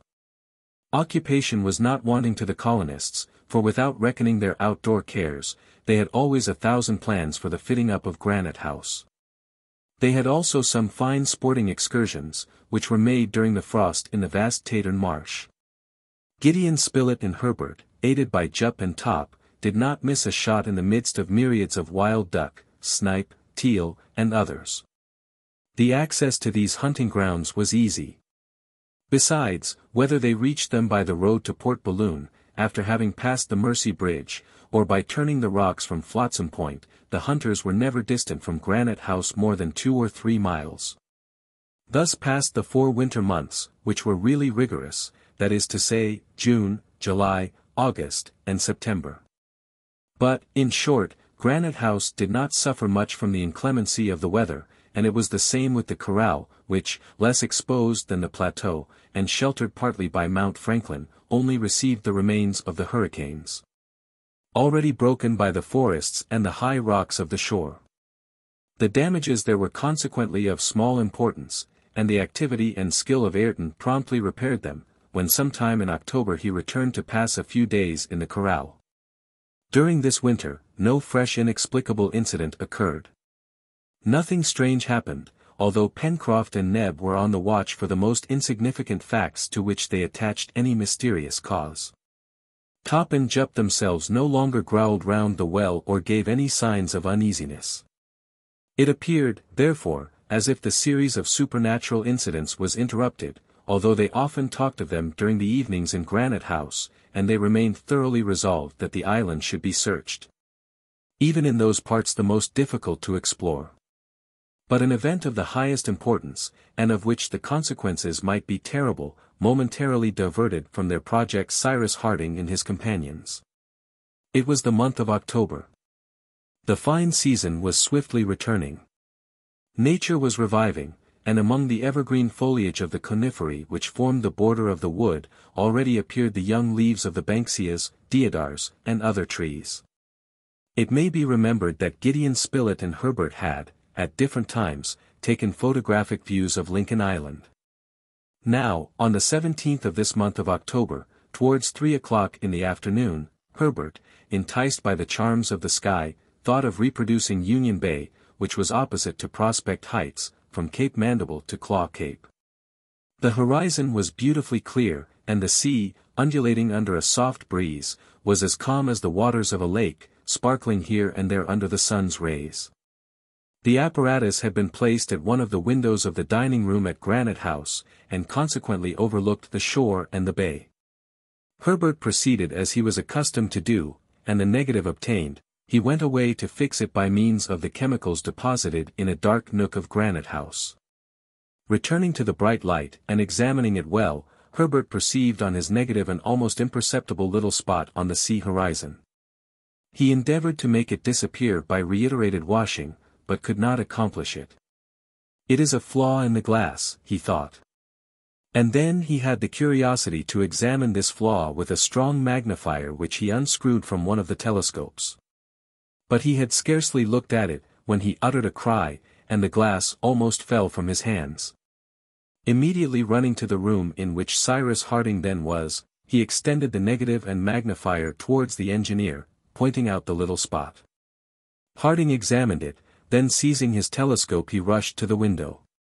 The telescope, after having slowly swept the horizon, at last stopped on the looked-for spot, and Cyrus Harding, lowering it, pronounced one word only. "A vessel." And in fact a vessel was in sight, off Lincoln Island. Part 3. The Secret of the Island. Chapter 1. It was now 2 years and a half since the castaways from the balloon had been thrown on Lincoln Island, and during that period there had been no communication between them and their fellow creatures. Once the reporter had attempted to communicate with the inhabited world by confiding to a bird a letter which contained the secret of their situation, but that was a chance on which it was impossible to reckon seriously. Ayrton, alone, under the circumstances which have been related, had come to join the little colony. Now, suddenly, on this day, the 17th of October, other men had unexpectedly appeared in sight of the island, on that deserted sea. There could be no doubt about it. A vessel was there. But would she pass on, or would she put into port? In a few hours the colonists would definitely know what to expect. Cyrus Harding and Herbert having immediately called Gideon Spilett, Pencroff, and Neb into the dining room of Granite House, told them what had happened. Pencroff, seizing the telescope, rapidly swept the horizon, and stopping on the indicated point, that is to say, on that which had made the almost imperceptible spot on the photographic negative. "I'm blessed, but it is really a vessel," he exclaimed, in a voice which did not express any great amount of satisfaction. "Is she coming here?" asked Gideon Spilett. "Impossible to say anything yet," answered Pencroff, "for her rigging alone is above the horizon, and not a bit of her hull can be seen." "What is to be done?" asked the lad. "Wait," replied Harding. And for a considerable time the settlers remained silent, given up to all the thoughts, and the emotions, all the fears, all the hopes, which were aroused by this incident, the most important which had occurred since their arrival in Lincoln Island. Certainly, the colonists were not in the situation of castaways abandoned on a sterile islet, constantly contending against a cruel nature for their miserable existence, and incessantly tormented by the longing to return to inhabited countries. Pencroff and Neb, especially, who felt themselves at once so happy and so rich, would not have left their island without regret. They were accustomed, besides, to this new life in the midst of the domain which their intelligence had as it were civilized. But at any rate this ship brought news from the world, perhaps even from their native land. It was bringing fellow creatures to them, and it may be conceived how deeply their hearts were moved at the sight. From time to time Pencroff took the glass and rested himself at the window. From thence he very attentively examined the vessel, which was at a distance of 20 miles to the east. The colonists had as yet, therefore, no means of signalizing their presence. A flag would not have been perceived. A gun would not have been heard, a fire would not have been visible. However, it was certain that the island, overtopped by Mount Franklin, could not escape the notice of the vessel's lookout. But why was the ship coming there? Was it simple chance which brought it to that part of the Pacific, where the maps mentioned no land except Tabor Island, which itself was out of the route usually followed by vessels from the Polynesian archipelagos, from New Zealand, and from the American coast? To this question, which each one asked himself, a reply was suddenly made by Herbert. "Can it be the Duncan?" he cried. The Duncan, as has been said, was Lord Glenarvan's yacht, which had left Ayrton on the islet, and which was to return there some day to fetch him. Now, the islet was not so far distant from Lincoln Island, but that a vessel, standing for the one, could pass in sight of the other. 150 miles only separated them in longitude, and 70 in latitude. We must tell Ayrton, said Gideon Spilett, and send for him immediately. He alone can say if it is the Duncan. This was the opinion of all, and the reporter, going to the telegraphic apparatus which placed the corral in communication with Granite House, sent this telegram, "Come with all possible speed." In a few minutes the bell sounded. "I am coming," replied Ayrton. Then the settlers continued to watch the vessel. "If it is the Duncan," said Herbert, "Ayrton will recognize her without difficulty, since he sailed on board her for some time. And if he recognizes her," added Pencroff, "it will agitate him exceedingly." "Yes," answered Cyrus Harding. "But now Ayrton is worthy to return on board the Duncan, and pray heaven that it is indeed Lord Glenarvan's yacht, for I should be suspicious of any other vessel. These are ill-famed seas, and I have always feared a visit from Malay pirates to our island." "We could defend it," cried Herbert. "No doubt, my boy," answered the engineer smiling, "but it would be better not to have to defend it." "A useless observation," said Spilett. "Lincoln Island is unknown to navigators, since it is not marked even on the most recent maps. Do you think, Cyrus, that is a sufficient motive for a ship, finding herself unexpectedly in sight of new land, to try and visit rather than avoid it?" "Certainly," replied Pencroff. "I think so too," added the engineer. "It may even be said that it is the duty of a captain to come and survey any land or island not yet known, and Lincoln Island is in this position." "Well," said Pencroff, "suppose this vessel comes and anchors there a few cables' lengths from our island, what shall we do?" This sudden question remained at first without any reply. But Cyrus Harding, after some moments' thought, replied in the calm tone which was usual to him. "What we shall do, my friends. What we ought to do is this: we will communicate with the ship, we will take our passage on board her, and we will leave our island, after having taken possession of it in the name of the United States. Then we will return with any who may wish to follow us to colonize it definitely, and endow the American Republic with a useful station in this part of the Pacific Ocean." "Hurrah!" exclaimed Pencroff, "and that will be no small present which we shall make to our country. The colonization is already almost finished, names are given to every part of the island. There is a natural port, fresh water, roads, a telegraph, a dockyard, and manufactories, and there will be nothing to be done but to inscribe Lincoln Island on the maps." "But if anyone seizes it in our absence," observed Gideon Spilett. "Hang it!" cried the sailor. "I would rather remain all alone to guard it, and trust to Pencroff. They shouldn't steal it from him, like a watch from the pocket of a swell." For an hour it was impossible to say with any certainty whether the vessel was or was not standing towards Lincoln Island. She was nearer, but in what direction was she sailing? This Pencroff could not determine. However, as the wind was blowing from the northeast, in all probability the vessel was sailing on the starboard tack.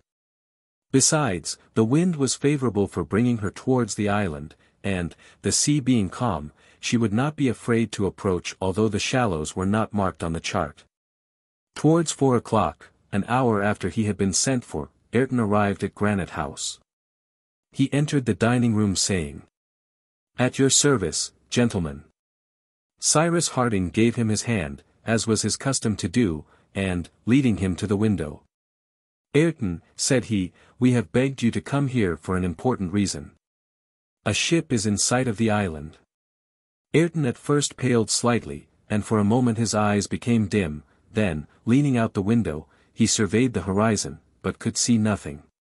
"Take this telescope," said Spilett, "and look carefully, Ayrton, for it is possible that this ship may be the Duncan come to these seas for the purpose of taking you home again." "The Duncan," murmured Ayrton. "Already?" This last word escaped Ayrton's lips as if involuntarily, and his head drooped upon his hands. Did not 12 years' solitude on a desert island appear to him a sufficient expiation? Did not the penitent yet feel himself pardoned, either in his own eyes or in the eyes of others? "No," said he, "no. It cannot be the Duncan." "Look, Ayrton," then said the engineer, "for it is necessary that we should know beforehand what to expect. Ayrton took the glass and pointed it in the direction indicated. During some minutes he examined the horizon without moving, without uttering a word. Then, "It is indeed a vessel," said he, "but I do not think she is the Duncan." "Why do you not think so?" asked Gideon Spilett. "Because the Duncan is a steam yacht, and I cannot perceive any trace of smoke either above or near that vessel." "Perhaps she is simply sailing," observed Pencroff. "The wind is favorable for the direction which she appears to be taking, and she may be anxious to economize her coal, being so far from land." "It is possible that you may be right, Mr. Pencroff," answered Ayrton, "and that the vessel has extinguished her fires. We must wait until she is nearer, and then we shall soon know what to expect." So saying, Ayrton sat down in a corner of the room and remained silent. The colonists again discussed the strange ship, but Ayrton took no part in the conversation. All were in such a mood that they found it impossible to continue their work. Gideon Spilett and Pencroff were particularly nervous, going, coming, not able to remain still in one place. Herbert felt more curiosity. Neb alone maintained his usual calm manner. Was not his country that where his master was? As to the engineer, he remained plunged in deep thought, and in his heart feared rather than desired the arrival of the ship. In the meanwhile, the vessel was a little nearer the island. With the aid of the glass, it was ascertained that she was a brig, and not one of those Malay praus, which are generally used by the pirates of the Pacific. It was, therefore, reasonable to believe that the engineer's apprehensions would not be justified, and that the presence of this vessel in the vicinity of the island was fraught with no danger.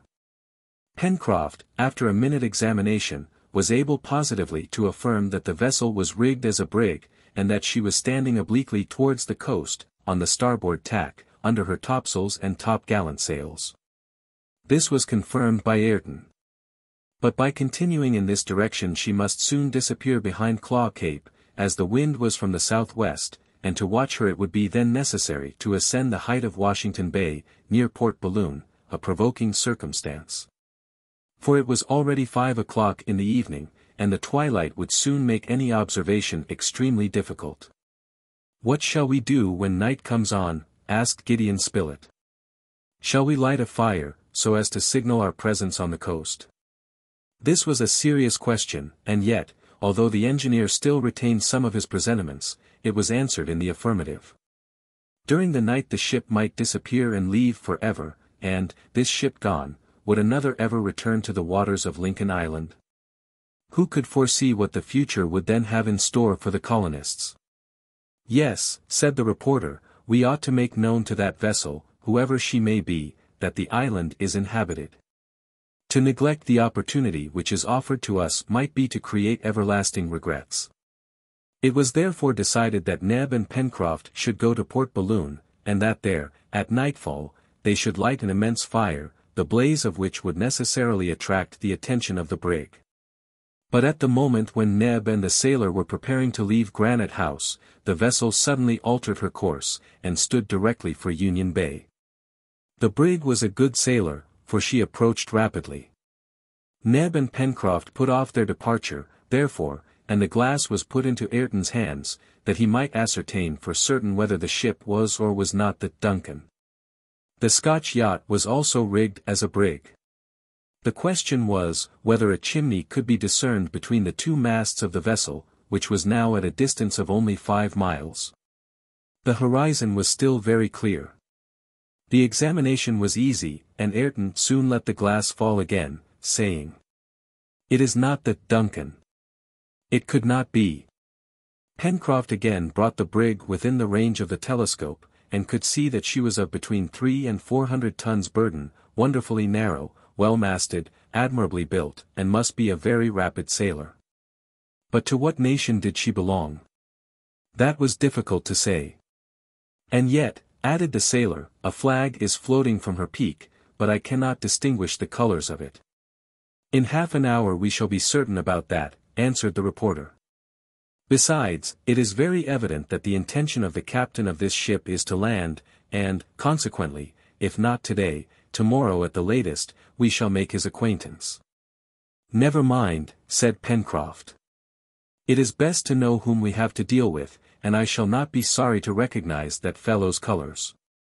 And, while thus speaking, the sailor never left the glass. The day began to fade, and with the day the breeze fell also. The brig's ensign hung in folds, and it became more and more difficult to observe it. "It is not the American flag," said Pencroff from time to time, "nor the English, the red of which could be easily seen, nor the French or German colors, nor the white flag of Russia, nor the yellow of Spain. One would say it was all one color. Let's see, in these seas, what do we generally meet with? The Chilean flag, but that is tricolor. Brazilian, it is green. Japanese, it is yellow and black, while this—" At that moment the breeze blew out the unknown flag. Ayrton, seizing the telescope which the sailor had put down, put it to his eye, and in a hoarse voice, "The black flag," he exclaimed. And indeed the sombre bunting was floating from the mast of the brig, and they had now good reason for considering her to be a suspicious vessel. Had the engineer, then, been right in his presentiments? Was this a pirate vessel? Did she scour the Pacific, competing with the Malay praus which still infest it? For what had she come to look at the shores of Lincoln Island? Was it to them an unknown island, ready to become a magazine for stolen cargoes? Had she come to find on the coast a sheltered port for the winter months? Was the settler's honest domain destined to be transformed into an infamous refuge, the headquarters of the piracy of the Pacific? All these ideas instinctively presented themselves to the colonists' imaginations. There was no doubt, besides, of the signification which must be attached to the color of the hoisted flag. It was that of pirates. It was that which the Duncan would have carried, had the convicts succeeded in their criminal design. No time was lost before discussing it. "My friends," said Cyrus Harding, "perhaps this vessel only wishes to survey the coast of the island. Perhaps her crew will not land. There is a chance of it. However that may be, we ought to do everything we can to hide our presence here. The windmill on Prospect Heights is too easily seen. Let Ayrton and Neb go and take down the sails. We must also conceal the windows of Granite House with thick branches. All the fires must be extinguished, so that nothing may betray the presence of men on the island." "And our vessel?" said Herbert. "Oh," answered Pencroff, "she is sheltered in Port Balloon, and I defy any of those rascals there to find her." The engineer's orders were immediately executed. Neb and Ayrton ascended the plateau, and took the necessary precautions to conceal any indication of a settlement. While they were thus occupied, their companions went to the border of Jacamar Wood, and brought back a large quantity of branches and creepers, which would at some distance appear as natural foliage, and thus disguise the windows in the granite cliff. At the same time, the ammunition and guns were placed ready so as to be at hand in case of an unexpected attack.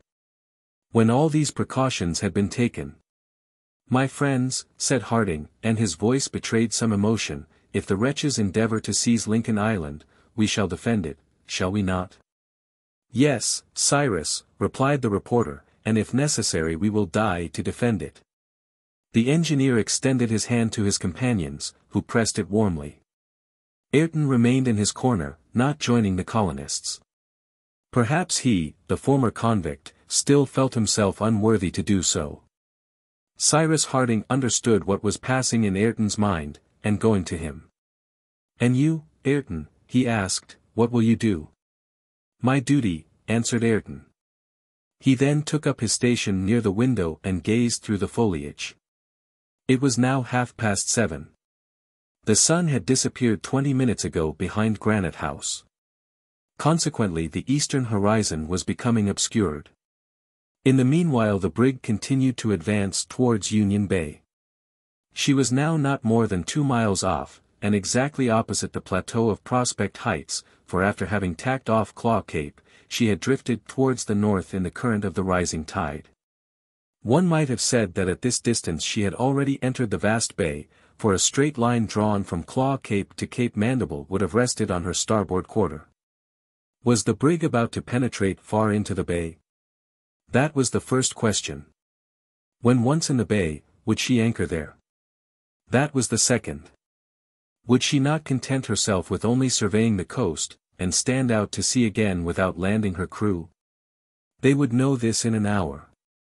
The colonists could do nothing but wait. Cyrus Harding had not seen the suspected vessel hoist the black flag without deep anxiety.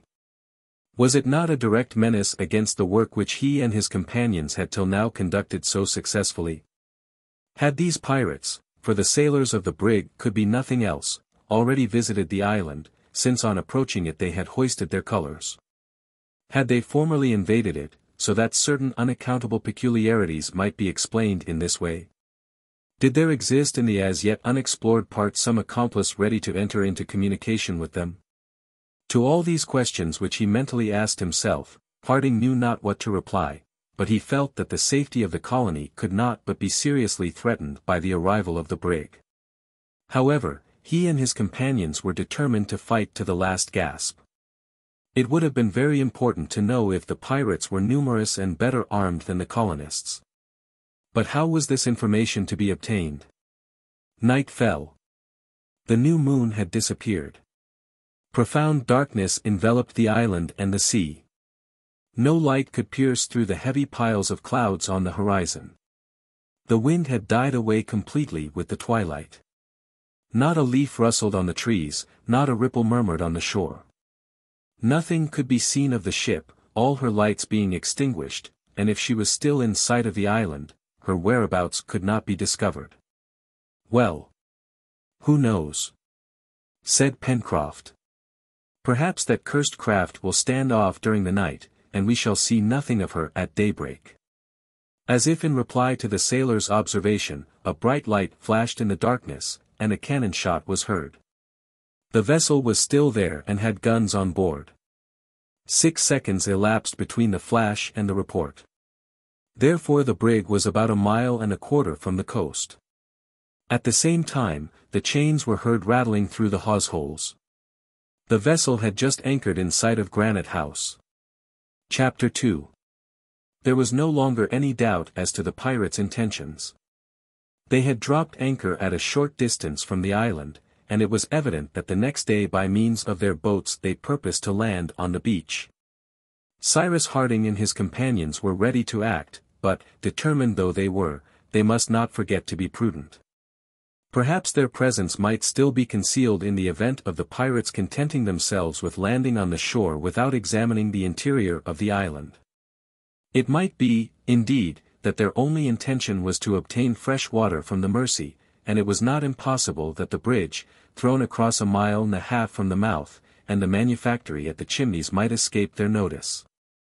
But why was that flag hoisted at the brig's peak? What was that shot fired for? Pure bravado doubtless, unless it was a sign of the act of taking possession. Harding knew now that the vessel was well armed. And what had the colonists of Lincoln Island to reply to the pirates' guns? A few muskets only. However, observed Cyrus Harding, here we are in an impregnable position. The enemy cannot discover the mouth of the outlet, now that it is hidden under reeds and grass, and consequently it would be impossible for them to penetrate into Granite House. But our plantations, our poultry yard, our corral, everything," exclaimed Pencroff, stamping his foot. "They may spoil everything, destroy everything in a few hours." "Everything, Pencroff," answered Harding, "and we have no means of preventing them." "Are they numerous?" "That is the question," said the reporter. "If they are not more than a dozen, we shall be able to stop them, but 40, 50, more perhaps." "Captain Harding," then said Ayrton, advancing towards the engineer, "will you give me leave?" "For what, my friend?" "To go to that vessel to find out the strength of her crew." "But Ayrton," answered the engineer, hesitating, "you will risk your life." "Why not, sir?" "That is more than your duty." "I have more than my duty to do," replied Ayrton. "Will you go to the ship in the boat?" asked Gideon Spilett. "No, sir, but I will swim." "A boat would be seen where a man may glide between wind and water." "Do you know that the brig is 1.25 miles from the shore?" said Herbert. "I am a good swimmer, Mr. Herbert." "I tell you it is risking your life," said the engineer. "That is no matter," answered Ayrton. "Captain Harding, I ask this as a favor. Perhaps it will be a means of raising me in my own eyes." "Go, Ayrton," replied the engineer, who felt sure that a refusal would have deeply wounded the former convict, now become an honest man. "I will accompany you," said Pencroff. "You mistrust me," said Ayrton quickly. Then more humbly. "Alas! No. No," exclaimed Harding with animation, "no, Ayrton, Pencroff does not mistrust you. You interpret his words wrongly." "Indeed," returned the sailor, "I only propose to accompany Ayrton as far as the islet. It may be, although it is scarcely possible, that one of these villains has landed, and in that case 2 men will not be too many to hinder him from giving the alarm. I will wait for Ayrton on the islet, and he shall go alone to the vessel, since he has proposed to do so." These things agreed to, Ayrton made preparations for his departure. His plan was bold, but it might succeed, thanks to the darkness of the night. Once arrived at the vessel's side, Ayrton, holding on to the main chains, might reconnoiter the number and perhaps overhear the intentions of the pirates. Ayrton and Pencroff, followed by their companions, descended to the beach. Ayrton undressed and rubbed himself with grease, so as to suffer less from the temperature of the water, which was still cold. He might, indeed, be obliged to remain in it for several hours. Pencroff and Neb, during this time, had gone to fetch the boat, moored a few hundred feet higher up, on the bank of the Mercy, and by the time they returned, Ayrton was ready to start. A coat was thrown over his shoulders, and the settlers all came round him to press his hand. Ayrton then shoved off with Pencroff in the boat. It was 10:30 in the evening when the 2 adventurers disappeared in the darkness. Their companions returned to wait at the Chimneys. The channel was easily traversed, and the boat touched the opposite shore of the islet. This was not done without precaution, for fear lest the pirates might be roaming about there. But after a careful survey, it was evident that the islet was deserted. Ayrton then, followed by Pencroff, crossed it with a rapid step, scaring the birds nestled in the holes of the rocks. Then, without hesitating, he plunged into the sea, and swam noiselessly in the direction of the ship, in which a few lights had recently appeared, showing her exact situation. As to Pencroff, he crouched down in a cleft of the rock, and awaited the return of his companion. In the meanwhile, Ayrton, swimming with a vigorous stroke, glided through the sheet of water without producing the slightest ripple. His head just emerged above it and his eyes were fixed on the dark hull of the brig, from which the lights were reflected in the water. He thought only of the duty which he had promised to accomplish, and nothing of the danger which he ran, not only on board the ship, but in the sea, often frequented by sharks. The current bore him along and he rapidly receded from the shore. Half an hour afterwards, Ayrton, without having been either seen or heard, arrived at the ship and caught hold of the main chains.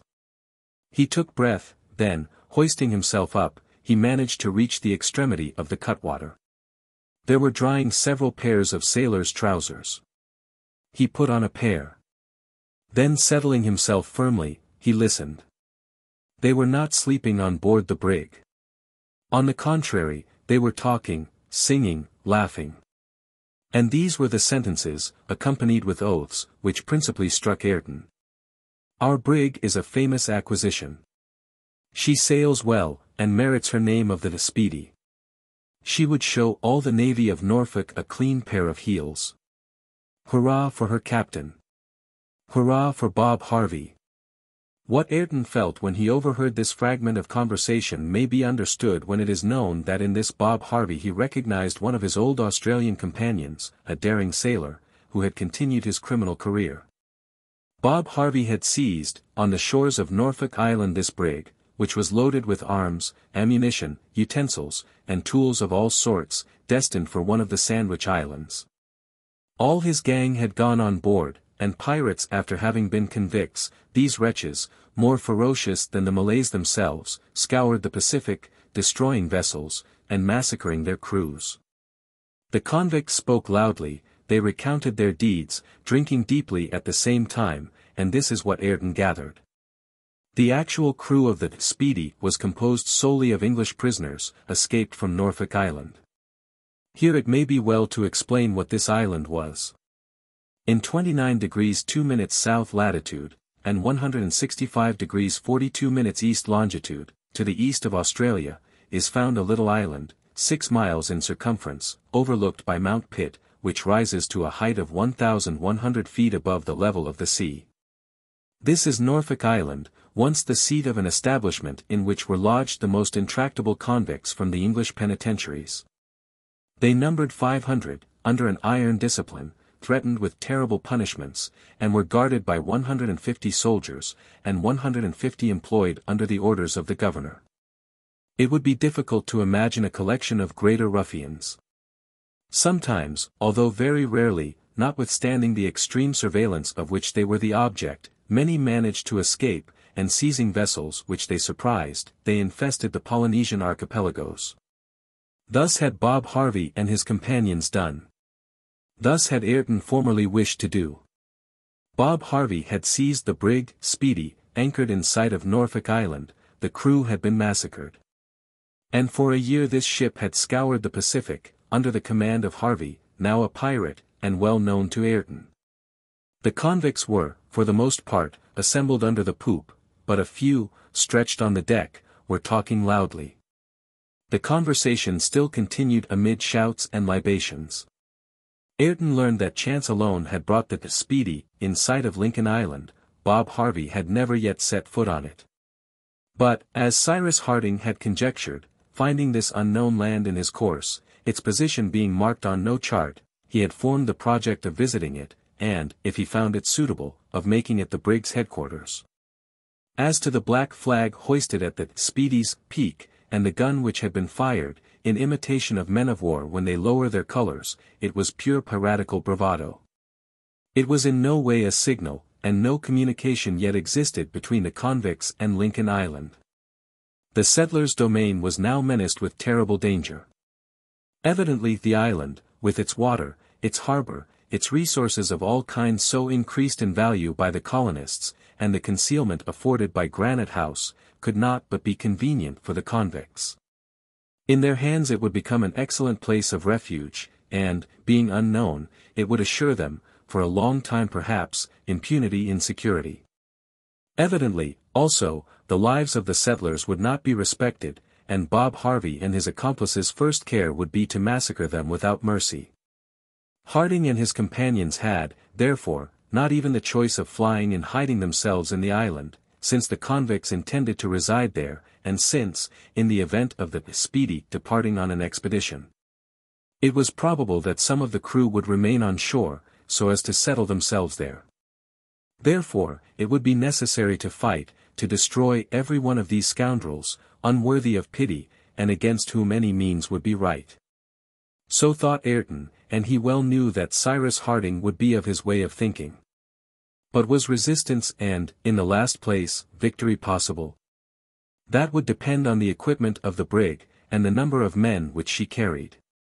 This Ayrton resolved to learn at any cost, and as an hour after his arrival the vociferations had begun to die away, and as a large number of the convicts were already buried in a drunken sleep, Ayrton did not hesitate to venture onto the Speedy's deck, which the extinguished lanterns now left in total darkness.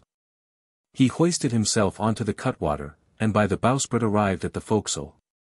Then, gliding among the convicts stretched here and there, he made the round of the ship, and found that the Speedy carried 4 guns, which would throw shot of from 8 to 10 pounds in weight. He found also, on touching them, that these guns were breech-loaders. They were therefore, of modern make, easily used, and of terrible effect. As to the men lying on the deck, they were about 10 in number, but it was to be supposed that more were sleeping down below. Besides, by listening to them, Ayrton had understood that there were 50 on board. That was a large number for the 6 settlers of Lincoln Island to contend with. But now, thanks to Ayrton's devotion, Cyrus Harding would not be surprised. He would know the strength of his adversaries, and would make his arrangements accordingly. There was nothing more for Ayrton to do but to return, and render to his companions an account of the mission with which he had charged himself, and he prepared to regain the bows of the brig, so that he might let himself down into the water. But to this man, whose wish was, as he had said, to do more than his duty, there came an heroic thought. This was to sacrifice his own life, but save the island and the colonists. Cyrus Harding evidently could not resist 50 ruffians, all well armed, who either by penetrating by main force into Granite House, or by starving out the besieged, could obtain from them what they wanted. And then he thought of his preservers, those who had made him again a man, and an honest emem, those to whom he owed all, murdered without pity, their works destroyed, their island turned into a pirate's den. He said to himself that he, Ayrton, was the principal cause of so many disasters, since his old companion, Bob Harvey, had but realized his own plans, and a feeling of horror took possession of him. Then he was seized with an irresistible desire to blow up the brig and with her, all whom she had on board. He would perish in the explosion, but he would have done his duty. Ayrton did not hesitate.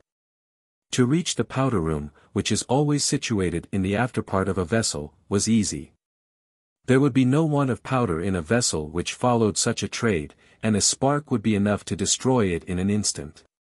Ayrton stole carefully along the between-decks, strewn with numerous sleepers, overcome more by drunkenness than sleep. A lantern was lighted at the foot of the mainmast, round which was hung a gun-rack, furnished with weapons of all sorts. Ayrton took a revolver from the rack, and assured himself that it was loaded and primed. Nothing more was needed to accomplish the work of destruction. He then glided towards the stern, so as to arrive under the brig's poop at the powder magazine. It was difficult to proceed along the dimly lighted deck without stumbling over some half-sleeping convict, who retorted by oaths and kicks. Ayrton was, therefore, more than once obliged to halt.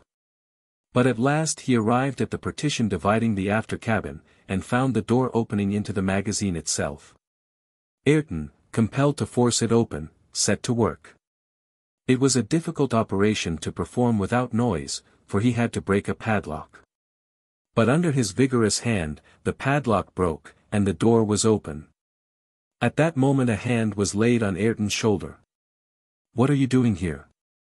asked a tall man, in a harsh voice, who, standing in the shadow, quickly threw the light of a lantern in Ayrton's face. Ayrton drew back. In the rapid flash of the lantern, he had recognized his former accomplice, Bob Harvey, who could not have known him, as he must have thought Ayrton long since dead. "What are you doing here?" again said Bob Harvey, seizing Ayrton by the waistband.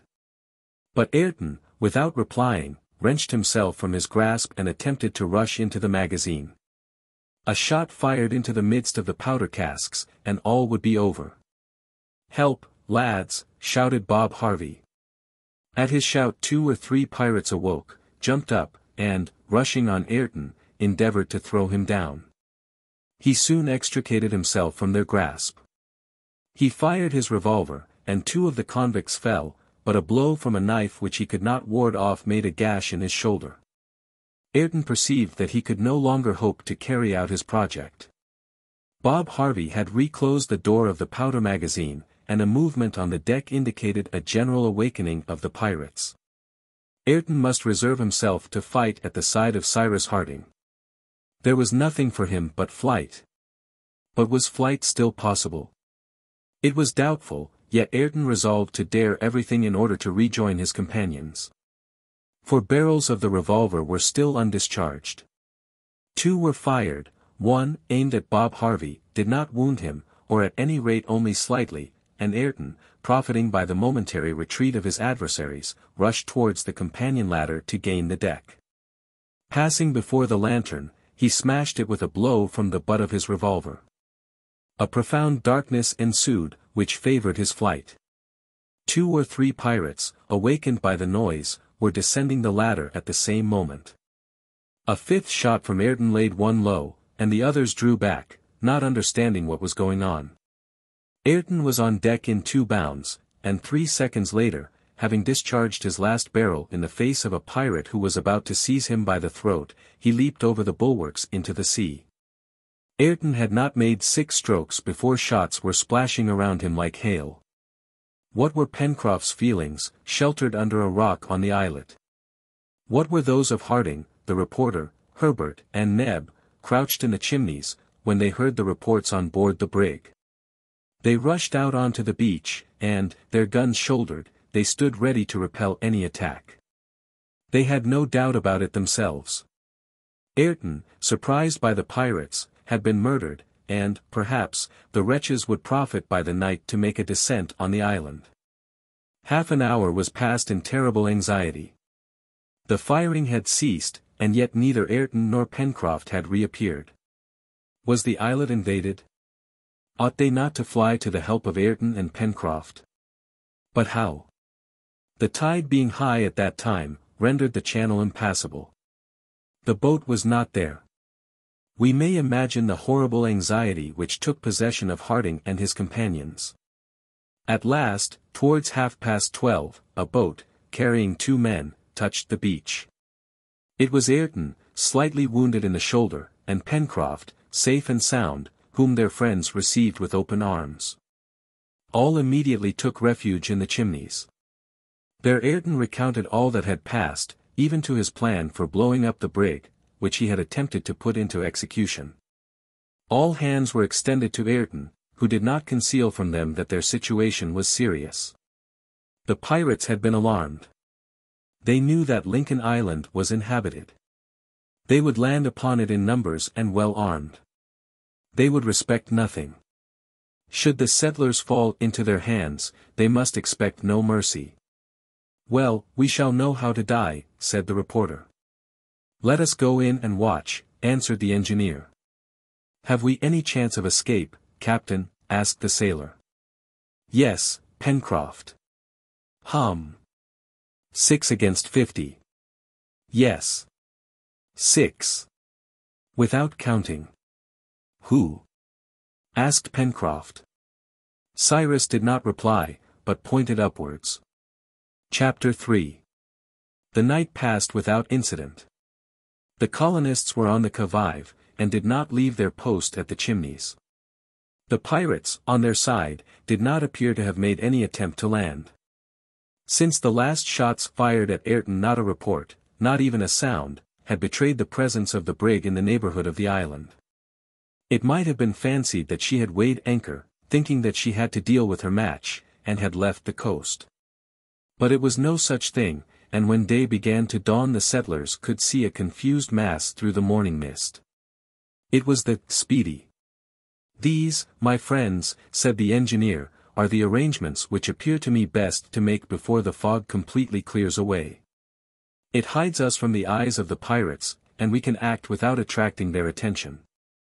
The most important thing is, that the convicts should believe that the inhabitants of the island are numerous, and consequently capable of resisting them.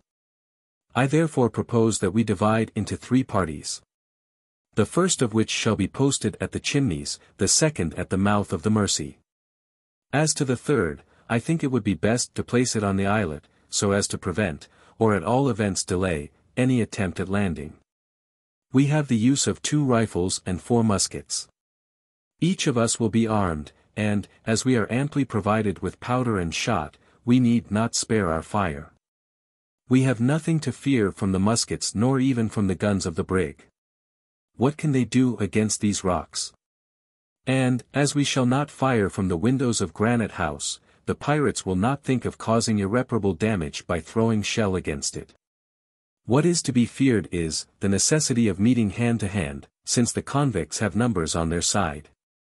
We must therefore try to prevent them from landing, but without discovering ourselves. Therefore, do not economize the ammunition. Fire often, but with a sure aim. We have each 8 or 10 enemies to kill, and they must be killed." Cyrus Harding had clearly represented their situation, although he spoke in the calmest voice, as if it was a question of directing a piece of work and not ordering a battle. His companions approved these arrangements without even uttering a word. There was nothing more to be done but for each to take his place before the fog should be completely dissipated. Neb and Pencroff immediately ascended to Granite House and brought back a sufficient quantity of ammunition. Gideon Spilett and Ayrton, both very good marksmen, were armed with the 2 rifles, which carried nearly a mile. The 4 other muskets were divided among Harding, Neb, Pencroff, and Herbert. The posts were arranged in the following manner. Cyrus, Harding and Herbert remained in ambush at the Chimneys, thus commanding the shore to the foot of Granite House.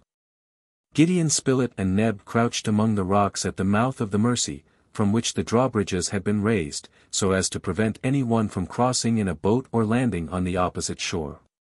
As to Ayrton and Pencroff, they shoved off in the boat, and prepared to cross the channel and to take up 2 separate stations on the islet. In this way, shots being fired from 4 different points at once, the convicts would be led to believe that the island was both largely peopled and strongly defended. In the event of a landing being effected without their having been able to prevent it, and also if they saw that they were on the point of being cut off by the brig's boat, Ayrton and Pencroff were to return in their boat to the shore and proceed towards the threatened spot. Before starting to occupy their posts, the colonists for the last time wrung each other's hands. Pencroff succeeded in controlling himself sufficiently to suppress his emotion when he embraced Herbert, his boy. And then they separated. In a few moments Harding and Herbert on one side, the reporter and Neb on the other, had disappeared behind the rocks, and 5 minutes later Ayrton and Pencroff, having without difficulty crossed the channel, disembarked on the islet and concealed themselves in the clefts of its eastern shore. None of them could have been seen, for they themselves could scarcely distinguish the brig in the fog. It was 6:30 in the morning. Soon the fog began to clear away, and the topmasts of the brig issued from the vapor. For some minutes great masses rolled over the surface of the sea, then a breeze sprang up, which rapidly dispelled the mist. The Speedy now appeared in full view, with a spring on her cable, her head to the north, presenting her larboard side to the island. Just as Harding had calculated, she was not more than 1.25 miles from the coast. The sinister black flag floated from the peak. The engineer, with his telescope, could see that the 4 guns on board were pointed at the island. They were evidently ready to fire at a moment's notice. In the meanwhile the Speedy remained silent. About 30 pirates could be seen moving on the deck. A few more on the poop, 2 others posted in the shrouds, and armed with spyglasses, were attentively surveying the island. Certainly, Bob Harvey and his crew would not be able easily to give an account of what had happened during the night on board the brig. Had this half-naked man, who had forced the door of the powder magazine, and with whom they had struggled, who had 6 times discharged his revolver at them, who had killed 1 and wounded 2 others, escaped their shot? Had he been able to swim to shore? Whence did he come? What had been his object? Had his design really been to blow up the brig, as Bob Harvey had thought? All this must be confused enough to the convicts' minds. But what they could no longer doubt was that the unknown island before which the Speedy had cast anchor was inhabited, and that there was, perhaps, a numerous colony ready to defend it. And yet no one was to be seen, neither on the shore, nor on the heights. The beach appeared to be absolutely deserted. At any rate, there was no trace of dwellings. Had the inhabitants fled into the interior? Thus probably the pirate captain reasoned, and doubtless, like a prudent man, he wished to reconnoiter the locality before he allowed his men to venture there. During an hour and a half, no indication of attack or landing could be observed on board the brig. Evidently Bob Harvey was hesitating. Even with his strongest telescopes he could not have perceived one of the settlers crouched among the rocks. It was not even probable that his attention had been awakened by the screen of green branches and creepers hiding the windows of Granite House, and showing rather conspicuously on the bare rock. Indeed, how could he imagine that a dwelling was hollowed out, at that height, in the solid granite? From Claw Cape to the Mandible Capes, in all the extent of Union Bay, there was nothing to lead him to suppose that the island was or could be inhabited. At 8 o'clock, however, the colonists observed a movement on board the Speedy. A boat was lowered, and 7 men jumped into her. They were armed with muskets, 1 took the yoke lines, 4 others the oars, and the 2 others, kneeling in the bows, ready to fire, reconnoitered the island. Their object was no doubt to make an examination but not to land, for in the latter case they would have come in larger numbers. The pirates from their lookout could have seen that the coast was sheltered by an islet, separated from it by a channel half a mile in width. However, it was soon evident to Cyrus Harding, on observing the direction followed by the boat, that they would not attempt to penetrate into the channel, but would land on the islet. Pencroff and Ayrton, each hidden in a narrow cleft of the rock, saw them coming directly towards them, and waited till they were within range. The boat advanced with extreme caution. The oars only dipped into the water at long intervals. It could now be seen that one of the convicts held a lead line in his hand, and that he wished to fathom the depth of the channel hollowed out by the current of the Mercy. This showed that it was Bob Harvey's intention to bring his brig as near as possible to the coast. About 30 pirates, scattered in the rigging, followed every movement of the boat, and took the bearings of certain landmarks which would allow them to approach without danger. The boat was not more than 2 cables' lengths off the islet when she stopped. The man at the tiller stood up and looked for the best place at which to land. At that moment 2 shots were heard. Smoke curled up from among the rocks of the islet.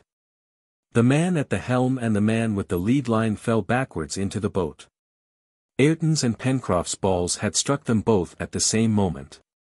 Almost immediately a louder report was heard, a cloud of smoke issued from the brig's side, and a ball, striking the summit of the rock which sheltered Ayrton and Pencroff, made it fly in splinters, but the 2 marksmen remained unhurt. Horrible imprecations burst from the boat, which immediately continued its way. The man who had been at the tiller was replaced by one of his comrades, and the oars were rapidly plunged into the water.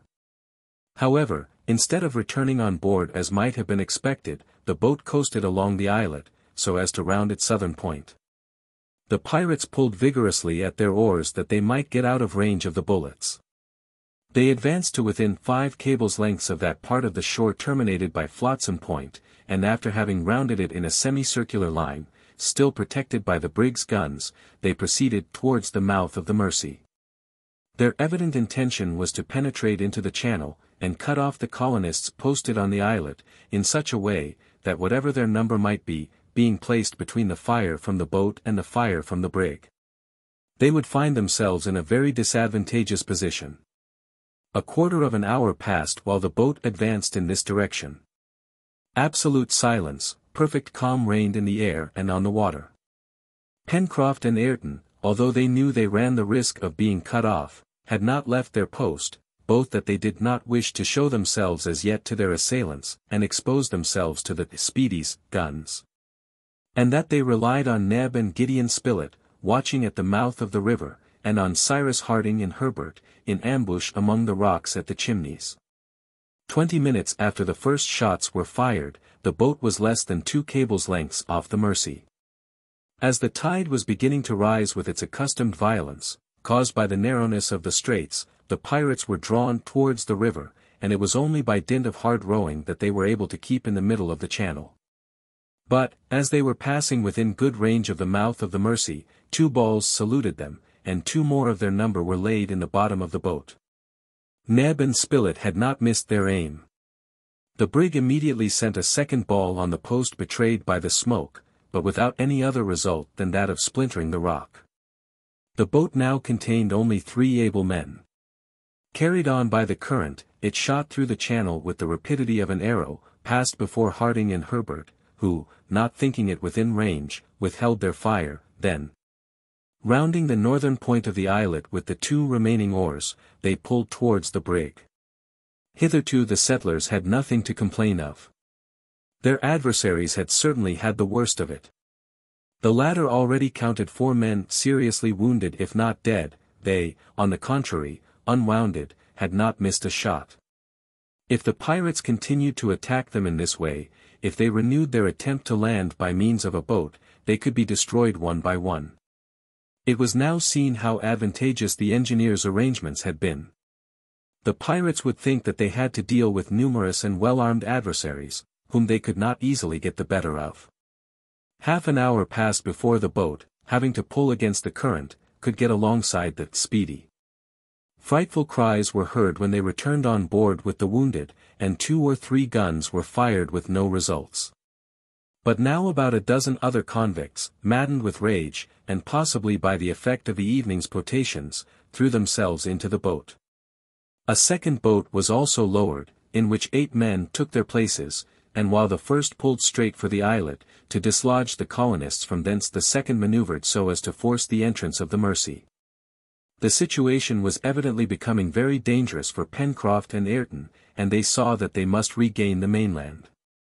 However, they waited till the first boat was within range, when 2 well-directed balls threw its crew into disorder. Then, Pencroff and Ayrton, abandoning their posts, under fire from the dozen muskets, ran across the islet at full speed, jumped into their boat, crossed the channel at the moment the second boat reached the southern end, and ran to hide themselves in the chimneys. They had scarcely rejoined Cyrus Harding and Herbert, before the islet was overrun with pirates in every direction.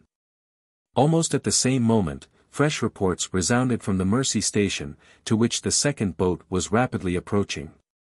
2 out of the 8 men who manned her, were mortally wounded by Gideon Spilett and Neb, and the boat herself, carried irresistibly onto the reefs, was stove in at the mouth of the Mercy.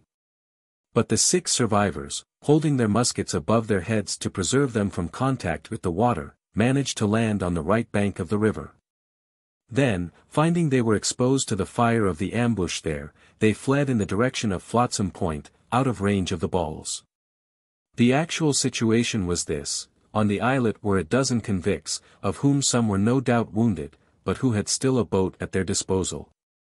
On the island were 6, but who could not by any possibility reach Granite House, as they could not cross the river, all the bridges being raised. "Hullo!" exclaimed Pencroff as he rushed into the chimneys. "Hullo, Captain! What do you think of it, now?" "I think," answered the engineer, "that the combat will now take a new form, for it cannot be supposed that the convicts will be so foolish as to remain in a position so unfavorable for them." "They won't cross the channel," said the sailor. "Ayrton and Mr. Spilett's rifles are there to prevent them. You know that they carry more than a mile." "No doubt," replied Herbert, "but what can 2 rifles do against the brig's guns?"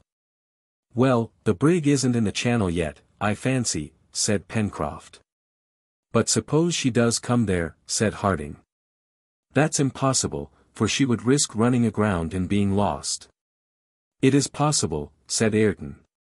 "The convicts might profit by the high tide to enter the channel, with the risk of grounding at low tide, it is true, but then, under the fire from her guns, our posts would be no longer tenable." "Confound them!" exclaimed Pencroff, "it really seems as if the blackguards were preparing to weigh anchor." "Perhaps we shall be obliged to take refuge in Granite House," observed Herbert. "We must wait," answered Cyrus Harding. "But Mr. Spilett and Neb?" said Pencroff. "They will know when it is best to rejoin us. Be ready, Ayrton. It is yours and Spilett's rifles which must speak now." It was only too true. The Speedy was beginning to weigh her anchor, and her intention was evidently to approach the islet. The tide would be rising for an hour and a half, and the ebb current being already weakened, it would be easy for the brig to advance. But as to entering the channel, Pencroff, contrary to Ayrton's opinion, could not believe that she would dare to attempt it. In the meanwhile, the pirates who occupied the islet had gradually advanced to the opposite shore, and were now only separated from the mainland by the channel. Being armed with muskets alone, they could do no harm to the settlers, in ambush at the chimneys and the mouth of the Mercy. But, not knowing the latter to be supplied with long-range rifles, they on their side did not believe themselves to be exposed. Quite uncovered, therefore, they surveyed the islet and examined the shore. Their illusion was of short duration. Ayrton's and Gideon Spilett's rifles then spoke, and no doubt imparted some very disagreeable intelligence to 2 of the convicts, for they fell backwards. Then there was a general helter-skelter. The 10 others, not even stopping to pick up their dead or wounded companions, fled to the other side of the islet, tumbled into the boat which had brought them, and pulled away with all their strength. "8 less," exclaimed Pencroff. "Really, one would have thought that Mr. Spilett and Ayrton had given the word to fire together. "Gentlemen," said Ayrton, as he reloaded his gun, "this is becoming more serious. The brig is making sail. The anchor is weighed," exclaimed Pencroff. "Yes, and she is already moving." In fact, they could distinctly hear the creaking of the windlass. The Speedy was at first held by her anchor, then, when that had been raised, she began to drift towards the shore. The wind was blowing from the sea, the jib and the foretopsail were hoisted, and the vessel gradually approached the island. From the two posts of the Mercy and the chimneys they watched her without giving a sign of life, but not without some emotion. What could be more terrible for the colonists than to be exposed, at a short distance, to the brig's guns, without being able to reply with any effect? How could they then prevent the pirates from landing? Cyrus Harding felt this strongly, and he asked himself what it would be possible to do. Before long, he would be called upon for his determination. But what was it to be? To shut themselves up in Granite House, to be besieged there, to remain there for weeks, for months even, since they had an abundance of provisions? So far good. But after that? The pirates would not the less be masters of the island, which they would ravage at their pleasure, and in time, they would end by having their revenge on the prisoners in Granite House. However, one chance yet remained. It was that Bob Harvey, after all, would not venture his ship into the channel, and that he would keep outside the islet. He would be still separated from the coast by half a mile, and at that distance his shot could not be very destructive. "Never," repeated Pencroff, "Bob Harvey will never, if he is a good seaman, enter that channel. He knows well that it would risk the brig, if the sea got up ever so little. And what would become of him without his vessel?" In the meanwhile the brig approached the islet, and it could be seen that she was endeavoring to make the lower end. The breeze was light, and as the current had then lost much of its force, Bob Harvey had absolute command over his vessel.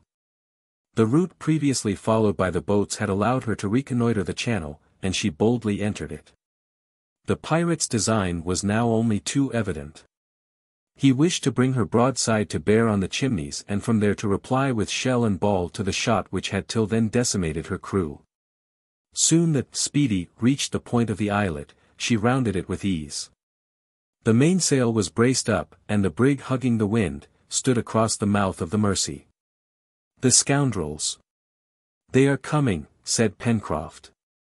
At that moment, Cyrus Harding, Ayrton, the sailor, and Herbert, were rejoined by Neb and Gideon Spilett. The reporter and his companion had judged it best to abandon the post at the Mercy, from which they could do nothing against the ship, and they had acted wisely. It was better that the colonists should be together at the moment when they were about to engage in a decisive action. Gideon Spilett and Neb had arrived by dodging behind the rocks, though not without attracting a shower of bullets, which had not, however, reached them. "Spilett! Neb!" cried the engineer. "You are not wounded?" "No," answered the reporter, "a few bruises only from the ricochet. But that cursed brig has entered the channel." "Yes," replied Pencroff, "and in 10 minutes she will have anchored before Granite House." "Have you formed any plan, Cyrus?" asked the reporter. "We must take refuge in Granite House while there is still time, and the convicts cannot see us." "That is, my opinion, too," replied Gideon Spilett, "but once shut up." "We must be guided by circumstances," said the engineer. "Let us be off, then, and make haste," said the reporter. "Would you not wish, Captain, that Ayrton and I should remain here?" asked the sailor. "What would be the use of that, Pencroff?" replied Harding. "No. We will not separate." There was not a moment to be lost. The colonists left the chimneys. A bend of the cliff prevented them from being seen by those in the brig, but 2 or 3 reports, and the crash of bullets on the rock, told them that the Speedy was at no great distance. To spring into the lift, hoist themselves up to the door of Granite House, where Top and Jup had been shut up since the evening before, to rush into the large room, was the work of a minute only. It was quite time, for the settlers, through the branches, could see the Speedy, surrounded with smoke, gliding up the channel. The firing was incessant, and shot from the 4 guns struck blindly, both on the Mercy post, although it was not occupied, and on the chimneys. The rocks were splintered, and cheers accompanied each discharge. However, they were hoping that Granite House would be spared, thanks to Harding's precaution of concealing the windows when a shot, piercing the door, penetrated into the passage. "We are discovered," exclaimed Pencroff. The colonists had not, perhaps, been seen, but it was certain that Bob Harvey had thought proper to send a ball through the suspected foliage which concealed that part of the cliff. Soon he redoubled his attack, when another ball, having torn away the leafy screen, disclosed a gaping aperture in the granite. The colonists' situation was desperate. Their retreat was discovered. They could not oppose any obstacle to these missiles, nor protect the stone, which flew in splinters around them. There was nothing to be done but to take refuge in the upper passage of Granite House, and leave their dwelling to be devastated, when a deep roar was heard, followed by frightful cries. Cyrus Harding and his companions rushed to one of the windows. The brig, irresistibly raised on a sort of waterspout, had just split in two, and in less than 10 seconds she was swallowed up with all her criminal crew. Chapter 4. "She has blown up," cried Herbert. "Yes. Blown up, just as if Ayrton had set fire to the powder," returned Pencroff, throwing himself into the lift together with Neb and the lad. "But what has happened?" asked Gideon Spilett, quite stunned by this unexpected catastrophe. "Oh! This time, we shall know," answered the engineer quickly. "What shall we know?" "Later. Later. Come, Spilett. The main point is that these pirates have been exterminated." And Cyrus Harding, hurrying away the reporter and Ayrton, joined Pencroff, Neb, and Herbert on the beach. Nothing could be seen of the brig, not even her masts. After having been raised by the waterspout, she had fallen on her side, and had sunk in that position, doubtless in consequence of some enormous leak. But as in that place the channel was not more than 20 feet in depth, it was certain that the sides of the submerged brig would reappear at low water. A few things from the wreck floated on the surface of the water. A raft could be seen consisting of spare spars, coops of poultry with their occupants still living, boxes and barrels, which gradually came to the surface. After having escaped through the hatchways, but no pieces of the wreck appeared, neither planks from the deck, nor timber from the hull, which rendered the sudden disappearance of the Speedy perfectly inexplicable. However, the 2 masts, which had been broken and escaped from the shrouds and stays, came up, and with their sails, some furled and the others spread. But it was not necessary to wait for the tide to bring up these riches, and Ayrton and Pencroff jumped into the boat with the intention of towing the pieces of wreck either to the beach or to the islet. But just as they were shoving off, an observation from Gideon Spilett arrested them. "What about those 6 convicts who disembarked on the right bank of the Mercy?" said he. In fact, it would not do to forget that the 6 men whose boat had gone to pieces on the rocks had landed at Flotsam Point. They looked in that direction. None of the fugitives were visible. It was probable that, having seen their vessel engulfed in the channel, they had fled into the interior of the island.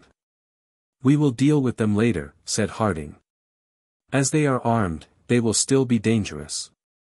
But as it is 6 against 6, the chances are equal. To the most pressing business first." Ayrton and Pencroff pulled vigorously towards the wreck. The sea was calm and the tide very high, as there had been a new moon but 2 days before. A whole hour at least would elapse before the hull of the brig could emerge from the water of the channel. Ayrton and Pencroff were able to fasten the masts and spars by means of ropes, the ends of which were carried to the beach.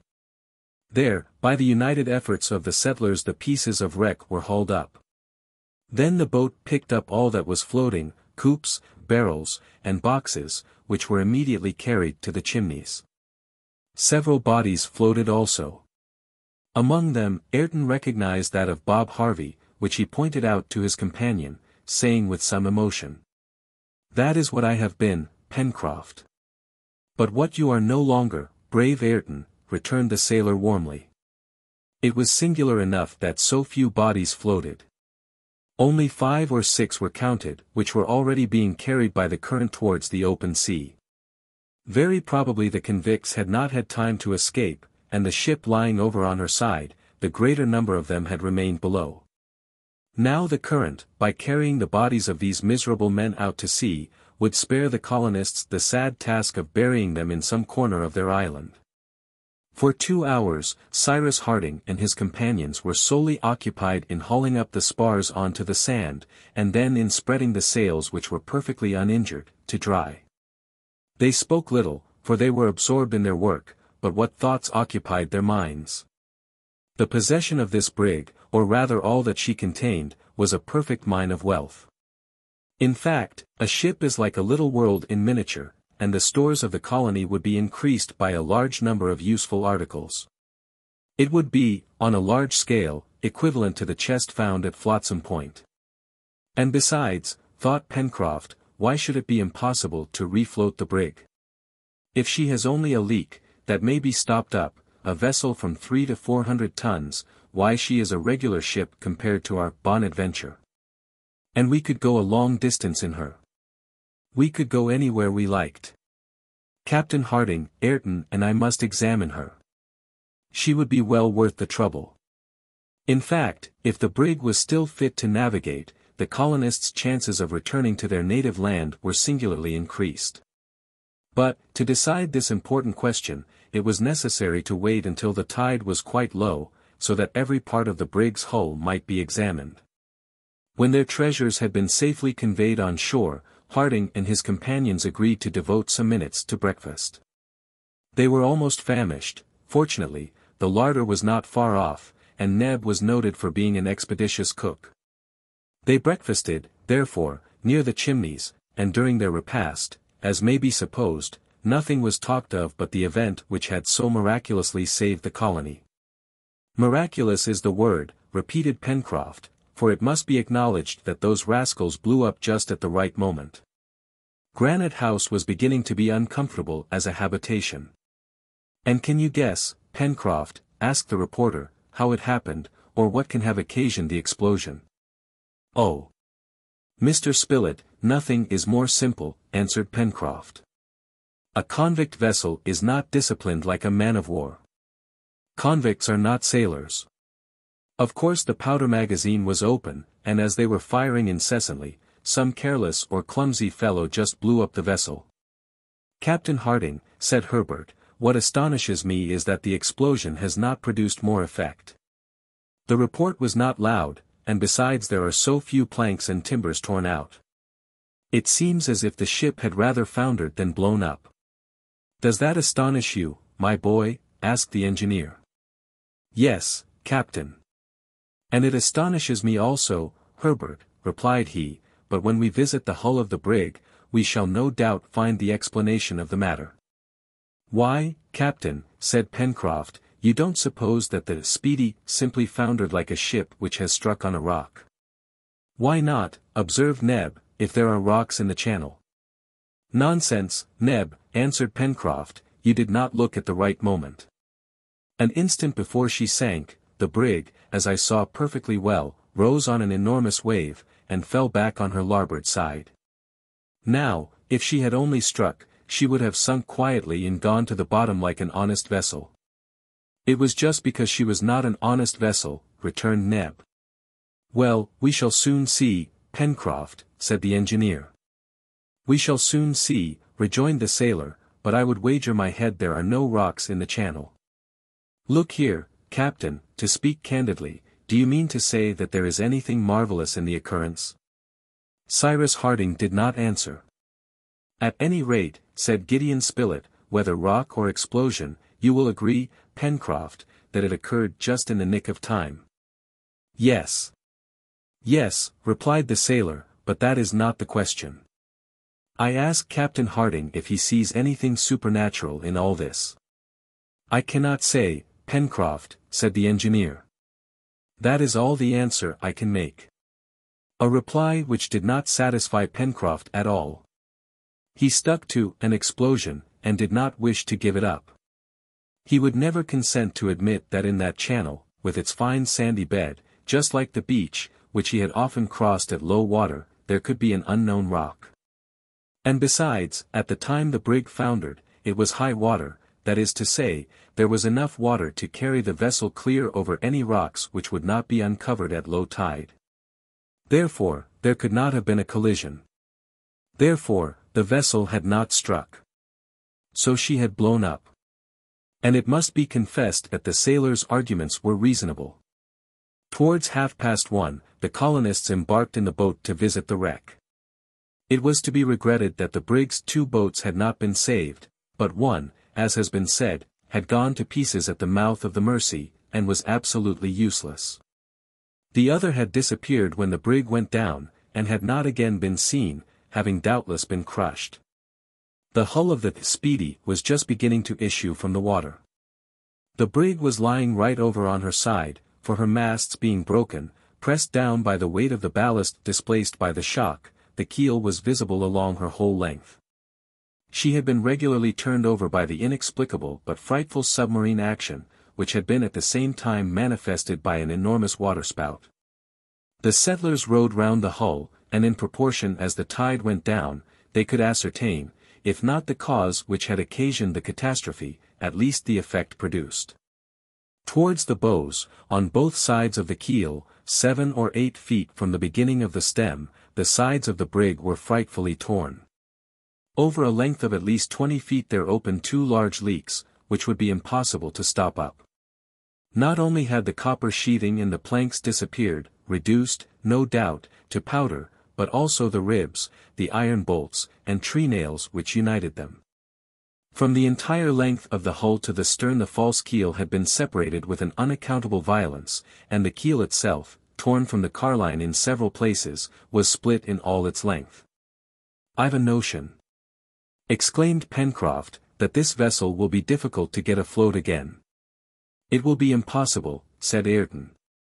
"At any rate," observed Gideon Spilett to the sailor, "the explosion, if there has been one, has produced singular effects. It has split the lower part of the hull, instead of blowing up the deck and topsides. These great rents appear rather to have been made by a rock than by the explosion of a powder magazine." "There is not a rock in the channel," answered the sailor. "I will admit anything you like, except the rock." "Let us try to penetrate into the interior of the brig," said the engineer, "perhaps we shall then know what to think of the cause of her destruction." This was the best thing to be done, and it was agreed, besides, to take an inventory of all the treasures on board, and to arrange their preservation. Access to the interior of the brig was now easy. The tide was still going down and the deck was practicable. The ballast, composed of heavy masses of iron, had broken through in several places. The noise of the sea could be heard as it rushed out at the holes in the hull. Cyrus Harding and his companions, hatchets in hand, advanced along the shattered deck. Cases of all sorts encumbered it, and, as they had been but a very short time in the water, their contents were perhaps uninjured. They then busied themselves in placing all this cargo in safety. The water would not return for several hours, and these hours must be employed in the most profitable way. Ayrton and Pencroff had, at the entrance made in the hull, discovered tackle, which would serve to hoist up the barrels and chests. The boat received them and transported them to the shore. They took the articles as they came, intending to sort them afterwards. At any rate, the settlers saw at once, with extreme satisfaction, that the brig possessed a very varied cargo, an assortment of all sorts of articles, utensils, manufactured goods, and tools, such as the ships which make the great coasting trade of Polynesia are usually laden with. It was probable that they would find a little of everything, and they agreed that it was exactly what was necessary for the colony of Lincoln Island. However, and Cyrus Harding observed it in silent astonishment, not only, as has been said, had the hull of the brig enormously suffered from the shock, whatever it was, that had occasioned the catastrophe, but the interior arrangements had been destroyed, especially towards the bows. Partitions and stanchions were smashed, as if some tremendous shell had burst in the interior of the brig. The colonists could easily go fore and aft, after having removed the cases as they were extricated. They were not heavy bales, which would have been difficult to remove, but simple packages, of which the stowage, besides, was no longer recognizable. The colonists then reached the stern of the brig, the part formerly surmounted by the poop. It was there that, following Ayrton's directions, they must look for the powder magazine. Cyrus Harding thought that it had not exploded. That it was possible some barrels might be saved, and that the powder, which is usually enclosed in metal coverings, might not have suffered from contact with the water. This, in fact, was just what had happened. They extricated from among a large number of shot 20 barrels, the insides of which were lined with copper. Pencroff was convinced by the evidence of his own eyes that the destruction of the Speedy could not be attributed to an explosion. That part of the hull in which the magazine was situated was, moreover, that which had suffered least. "It may be so," said the obstinate sailor, "but as to a rock, there is not one in the channel." "Then, how did it happen?" asked Herbert. "I don't know," answered Pencroff. "Captain Harding doesn't know, and nobody knows or ever will know." Several hours had passed during these researches, and the tide began to flow. Work must be suspended for the present. There was no fear of the brig being carried away by the sea, for she was already fixed as firmly as if moored by her anchors. They could, therefore, without inconvenience, wait until the next day to resume operations. But, as to the vessel itself, she was doomed, and it would be best to hasten to save the remains of her hull, as she would not be long in disappearing in the quicksands of the channel. It was now 5 o'clock in the evening. It had been a hard day's work for the men. They ate with good appetite, and notwithstanding their fatigue, they could not resist, after dinner, their desire of inspecting the cases which composed the cargo of the Speedy. Most of them contained clothes, which, as may be believed, was well received. There were enough to clothe a whole colony, linen for everyone's use, shoes for everyone's feet. "We are too rich," exclaimed Pencroff, "but what are we going to do with all this?" And every moment burst forth the hurrahs of the delighted sailor when he caught sight of the barrels of gunpowder, firearms and sidearms, balls of cotton, implements of husbandry, carpenters, joiners, and blacksmiths' tools. And boxes of all kinds of seeds, not in the least injured by their short sojourn in the water. Ah, 2 years before, how these things would have been prized! And now, even though the industrious colonists had provided themselves with tools, these treasures would find their use. There was no want of space in the storerooms of Granite House, but that daytime would not allow them to stow away the whole. It would not do also to forget that the 6 survivors of the Speedy's crew had landed on the island, for they were in all probability scoundrels of the deepest dye, and it was necessary that the colonists should be on their guard against them. Although the bridges over the Mersey were raised, the convicts would not be stopped by a river or a stream and, rendered desperate, these wretches would be capable of anything. They would see later what plan it would be best to follow. But in the meantime it was necessary to mount guard over cases and packages heaped up near the chimneys, and thus the settlers employed themselves in turn during the night. The morning came, however, without the convicts having attempted any attack. Master Jup and Top, on guard at the foot of Granite House, would have quickly given the alarm. The 3 following days, the 19th, 20th, and 21st of October, were employed in saving everything of value, or of any use whatever, either from the cargo or rigging of the brig.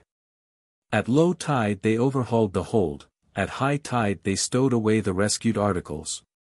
A great part of the copper sheathing had been torn from the hull, which every day sank lower.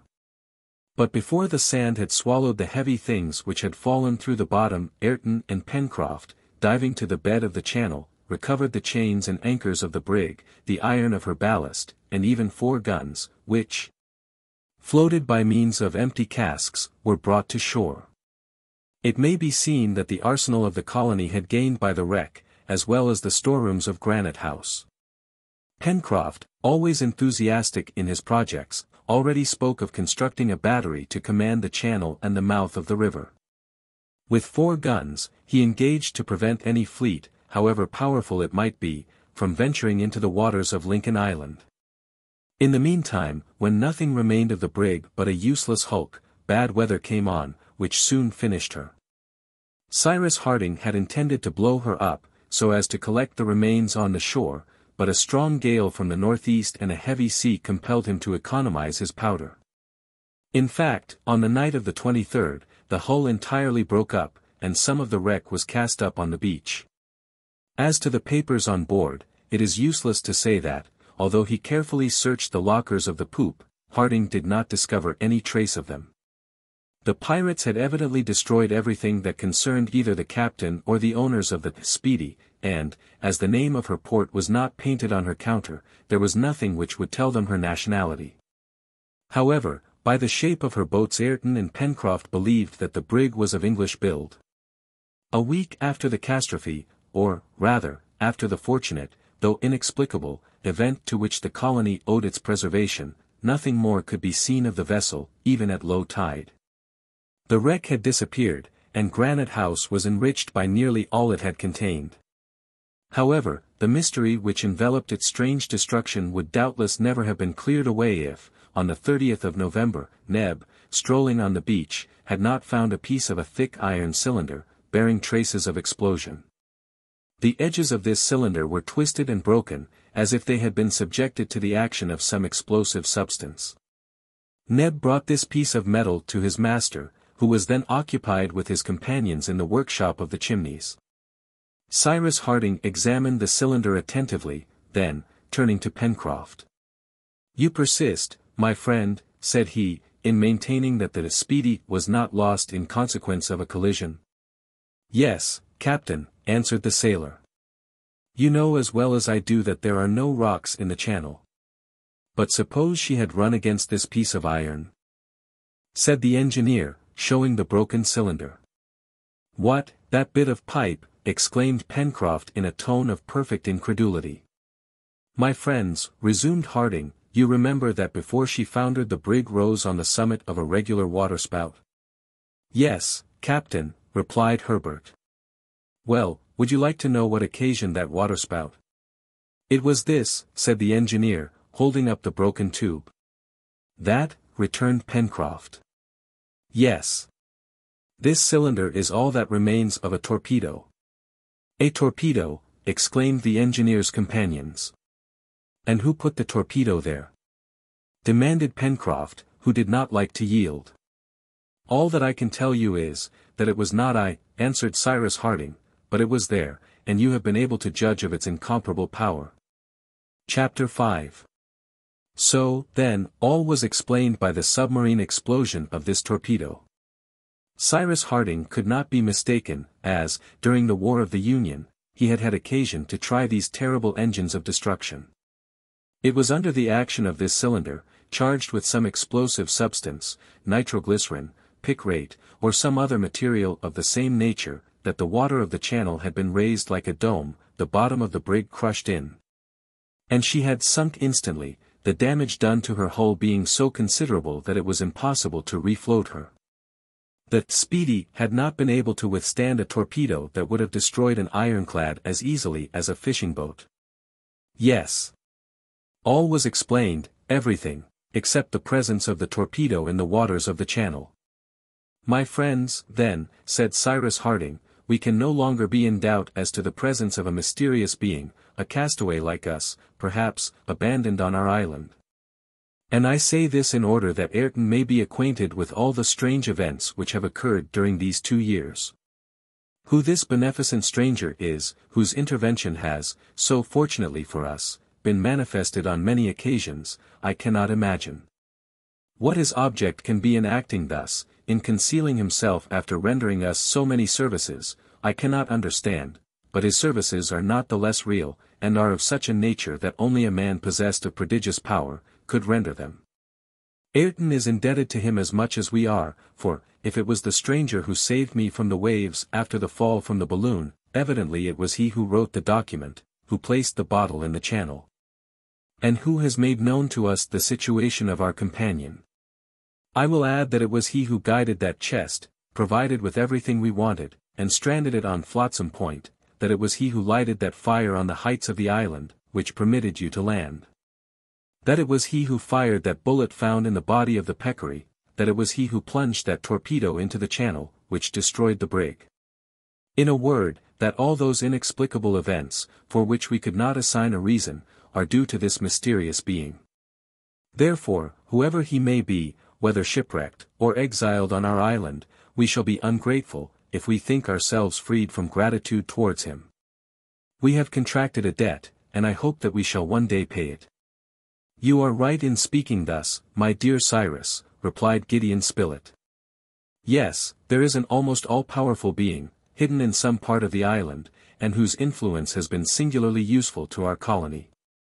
I will add that the unknown appears to possess means of action which border on the supernatural, if in the events of practical life the supernatural were recognizable. Is it he who is in secret communication with us by the well in Granite House, and has he thus a knowledge of all our plans? Was it he who threw us that bottle, when the vessel made her first cruise? Was it he who threw Top out of the lake, and killed the dugong? Was it he, who as everything leads us to believe, saved you from the waves, and that under circumstances in which any one else would not have been able to act? If it was he possesses a power which renders him master of the elements. The reporter's reasoning was just, and every one felt it to be so. Yes, rejoined Cyrus Harding, if the intervention of a human being is not more questionable for us, I agree that he has at his disposal means of action beyond those possessed by humanity. There is a mystery still, but if we discover the man, the mystery will be discovered also. The question, then, is, ought we to respect the incognito of this generous being, or ought we to do everything to find him out? What is your opinion on the matter? My opinion, said Pencroff, is that, whoever he may be, he is a brave man, and he has my esteem. Be it so, answered Harding, but that is not an answer, Pencroff. Master, then said Neb, my idea is, that we may search as long as we like for this gentleman whom you are talking about, but that we shall not discover him till he pleases. That's not bad, what you say, Neb, observed Pencroff. I am of Neb's opinion, said Gideon Spilett, but that is no reason for not attempting the adventure. Whether we find this mysterious being or not, we shall at least have fulfilled our duty towards him. And you, my boy, give us your opinion, said the engineer, turning to Herbert. Oh, cried Herbert, his countenance full of animation, how I should like to thank him, he who saved you first, and who has now saved us. Of course, my boy, replied Pencroff, so would I and all of us. I am not inquisitive, but I would give one of my eyes to see this individual face to face. It seems to me that he must be handsome, tall, strong, with a splendid beard, radiant hair, and that he must be seated on clouds, a great ball in his hands. But, Pencroff, answered Spilett, you are describing a picture of the Creator. Possibly, Mr. Spilett, replied the sailor, but that is how I imagine him. And you, Ayrton? asked the engineer. Captain Harding, replied Ayrton, I can give you no better advice in this matter. Whatever you do will be best. When you wish me to join you in your researches, I am ready to follow you. I thank you, Ayrton, answered Cyrus Harding, but I should like a more direct answer to the question I put to you. You are our companion. You have already endangered your life several times for us, and you, as well as the rest, ought to be consulted in the matter of any important decision. Speak, therefore. Captain Harding, replied Ayrton, I think that we ought to do everything to discover this unknown benefactor. Perhaps he is alone. Perhaps he is suffering. Perhaps he has a life to be renewed. I, too, as you said, have a debt of gratitude to pay him. It could be only he who must have come to Tabor Island, who found there the wretch you knew, and who made known to you that there was an unfortunate man there to be saved. Therefore it is, thanks to him, that I have become a man again. No, I will never forget him.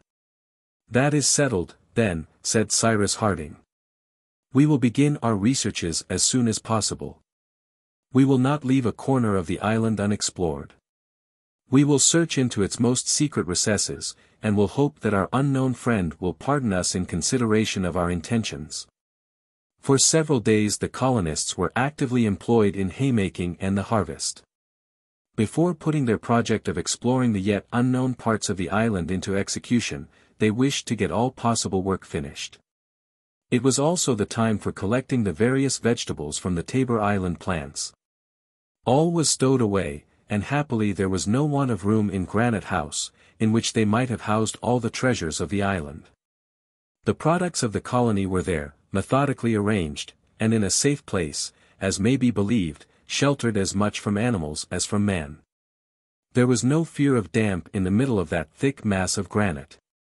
Many natural excavations situated in the upper passage were enlarged either by pickaxe or mine, and Granite House thus became a general warehouse, containing all the provisions, arms, tools, and spare utensils, in a word, all the stores of the colony. As to the guns obtained from the brig, they were pretty pieces of ordnance, which, at Pencroff's entreaty, were hoisted by means of tackle and pulleys, right up into Granite House. Embrasures were made between the windows, and the shining muzzles of the guns could soon be seen through the granite cliff. From this height they commanded all Union Bay. It was like a little Gibraltar, and any vessel anchored off the islet would inevitably be exposed to the fire of this aerial battery. "Captain," said Pencroff one day, "it was the 8th of November, now that our fortifications are finished, it would be a good thing if we tried the range of our guns." "Do you think that is useful?" asked the engineer. "It is more than useful, it is necessary. Without that how are we to know to what distance we can send one of those pretty shot with which we are provided?" "Try them, Pencroff," replied the engineer. "However, I think that in making the experiment, we ought to employ, not the ordinary powder, the supply of which, I think, should remain untouched, but the pyroxyle which will never fail us." "Can the cannon support the shock of the pyroxyle?" asked the reporter, who was not less anxious than Pencroff to try the artillery of Granite House. "I believe so. However," added the engineer, "we will be prudent." The engineer was right in thinking that the guns were of excellent make. Made of forged steel, and breech loaders, they ought consequently to be able to bear a considerable charge, and also have an enormous range. In fact, as regards practical effect, the transit described by the ball ought to be as extended as possible, and this tension could only be obtained under the condition that the projectile should be impelled with a very great initial velocity. "Now," said Harding to his companions, "the initial velocity is in proportion to the quantity of powder used. In the fabrication of these pieces, everything depends on employing a metal with the highest possible power of resistance, and steel is incontestably that metal of all others which resists the best. I have, therefore, reason to believe that our guns will bear without risk the expansion of the pyroxyle gas, and will give excellent results." "We shall be a great deal more certain of that when we have tried them," answered Pencroff. It is unnecessary to say that the 4 cannons were in perfect order. Since they had been taken from the water, the sailor had bestowed great care upon them. How many hours he had spent, in rubbing, greasing, and polishing them, and in cleaning the mechanism. And now the pieces were as brilliant as if they had been on board a frigate of the United States Navy. On this day, therefore, in presence of all the members of the colony, including Master Jup and Top, the 4 cannon were successively tried. They were charged with pyroxyle, taking into consideration its explosive power, which, as has been said, is 4 times that of ordinary powder. The projectile to be fired was cylindroconic. Pencroff, holding the end of the quick match, stood ready to fire. At Harding's signal, he fired. The shot, passing over the islet, fell into the sea at a distance which could not be calculated with exactitude. The second gun was pointed at the rocks at the end of Flotsam Point, and the shot striking a sharp rock nearly 3 miles from Granite House, made it fly into splinters. It was Herbert who had pointed this gun and fired it, and very proud he was of his first shot. Pencroff only was prouder than he. Such a shot, the honor of which belonged to his dear boy. The third shot, aimed this time at the downs forming the upper side of Union Bay, struck the sand at a distance of 4 miles, then having ricocheted, was lost in the sea in a cloud of spray. For the 4th piece Cyrus Harding slightly increased the charge, so as to try its extreme range. Then, all standing aside for fear of its bursting, the match was lighted by means of a long cord. A tremendous report was heard, but the piece had held good, and the colonists rushing to the windows, saw the shot graze the rocks of Mandible Cape, nearly 5 miles from Granite House, and disappear in Shark Gulf. "Well, Captain," exclaimed Pencroff, whose cheers might have rivaled the reports themselves, "what do you say of our battery? All the pirates in the Pacific have only to present themselves before Granite House. Not one can land there now without our permission." "Believe me, Pencroff," replied the engineer, "it would be better not to have to make the experiment." "Well," said the sailor, "what ought to be done with regard to those 6 villains who are roaming about the island? Are we to leave them to overrun our forests, our fields, our plantations? These pirates are regular jaguars, and it seems to me we ought not to hesitate to treat them as such. What do you think, Ayrton?" added Pencroff, turning to his companion. Ayrton hesitated at first to reply, and Cyrus Harding regretted that Pencroff had so thoughtlessly put this question. And he was much moved when Ayrton replied in a humble tone. "I have been one of those jaguars, Mr. Pencroff. I have no right to speak." And with a slow step he walked away. Pencroff understood. "What a brute I am," he exclaimed. "Poor Ayrton! He has as much right to speak here as any one." "Yes," said Gideon Spilett, "but his reserve does him honor, and it is right to respect the feeling which he has about his sad past." "Certainly, Mr. Spilett," answered the sailor, "and there is no fear of my doing so again. I would rather bite my tongue off than cause Ayrton any pain. But to return to the question. It seems to me that these ruffians have no right to any pity, and that we ought to rid the island of them as soon as possible." "Is that your opinion, Pencroff?" asked the engineer. "Quite my opinion." "And before hunting them mercilessly, you would not wait until they had committed some fresh act of hostility against us? Isn't what they have done already enough?" asked Pencroff, who did not understand these scruples. "They may adopt other sentiments," said Harding, "and perhaps repent." "They repent," exclaimed the sailor, shrugging his shoulders.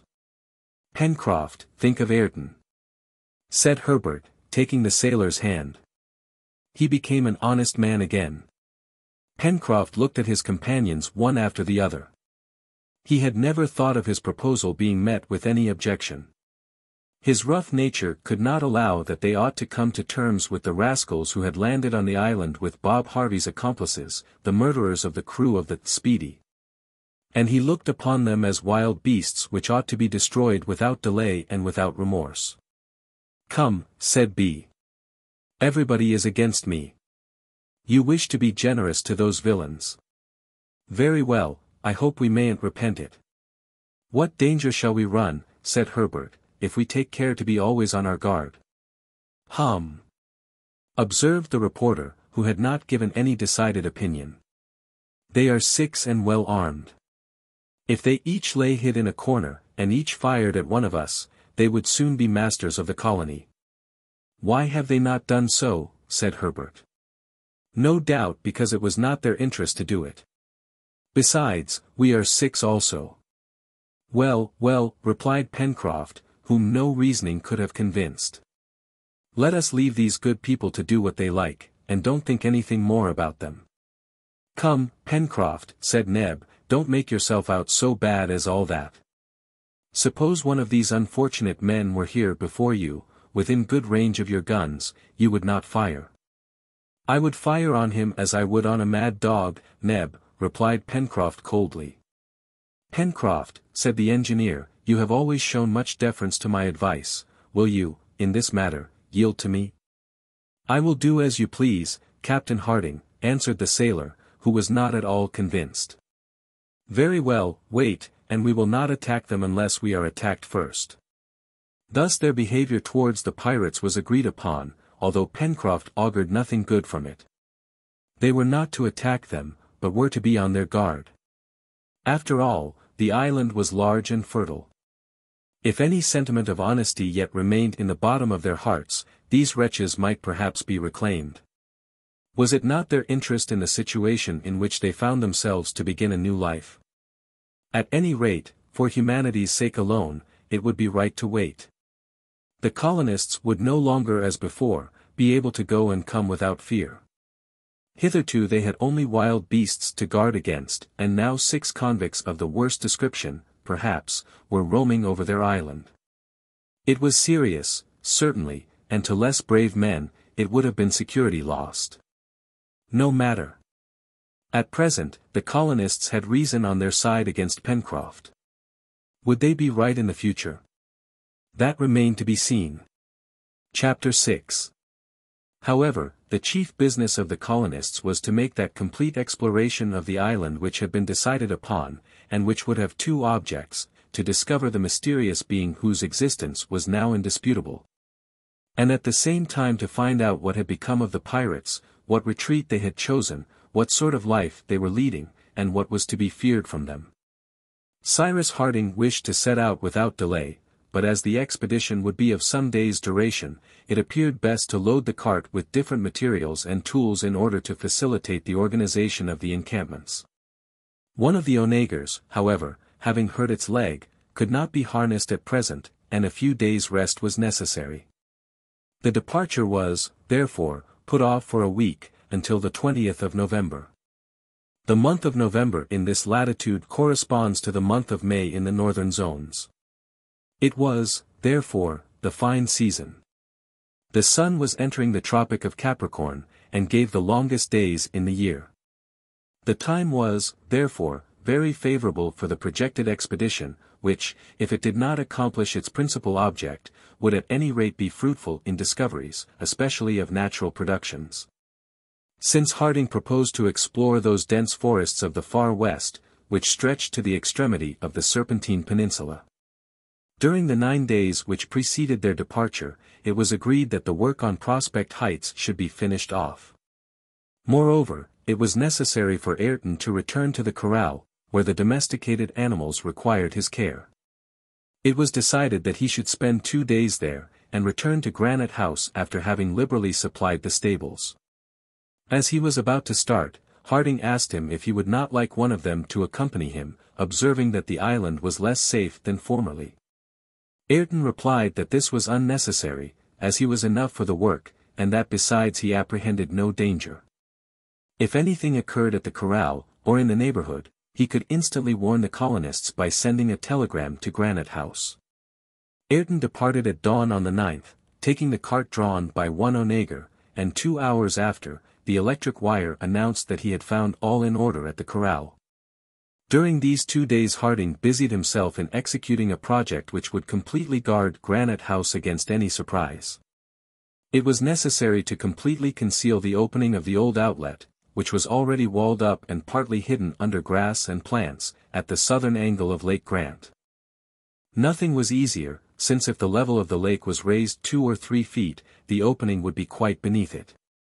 Now, to raise this level they had only to establish a dam at the 2 openings made by the lake, and by which were fed Creek Glycerine and Falls River. The colonists worked with a will, and the 2 dams which besides did not exceed 8 feet in width by 3 in height, were rapidly erected by means of well-cemented blocks of stone.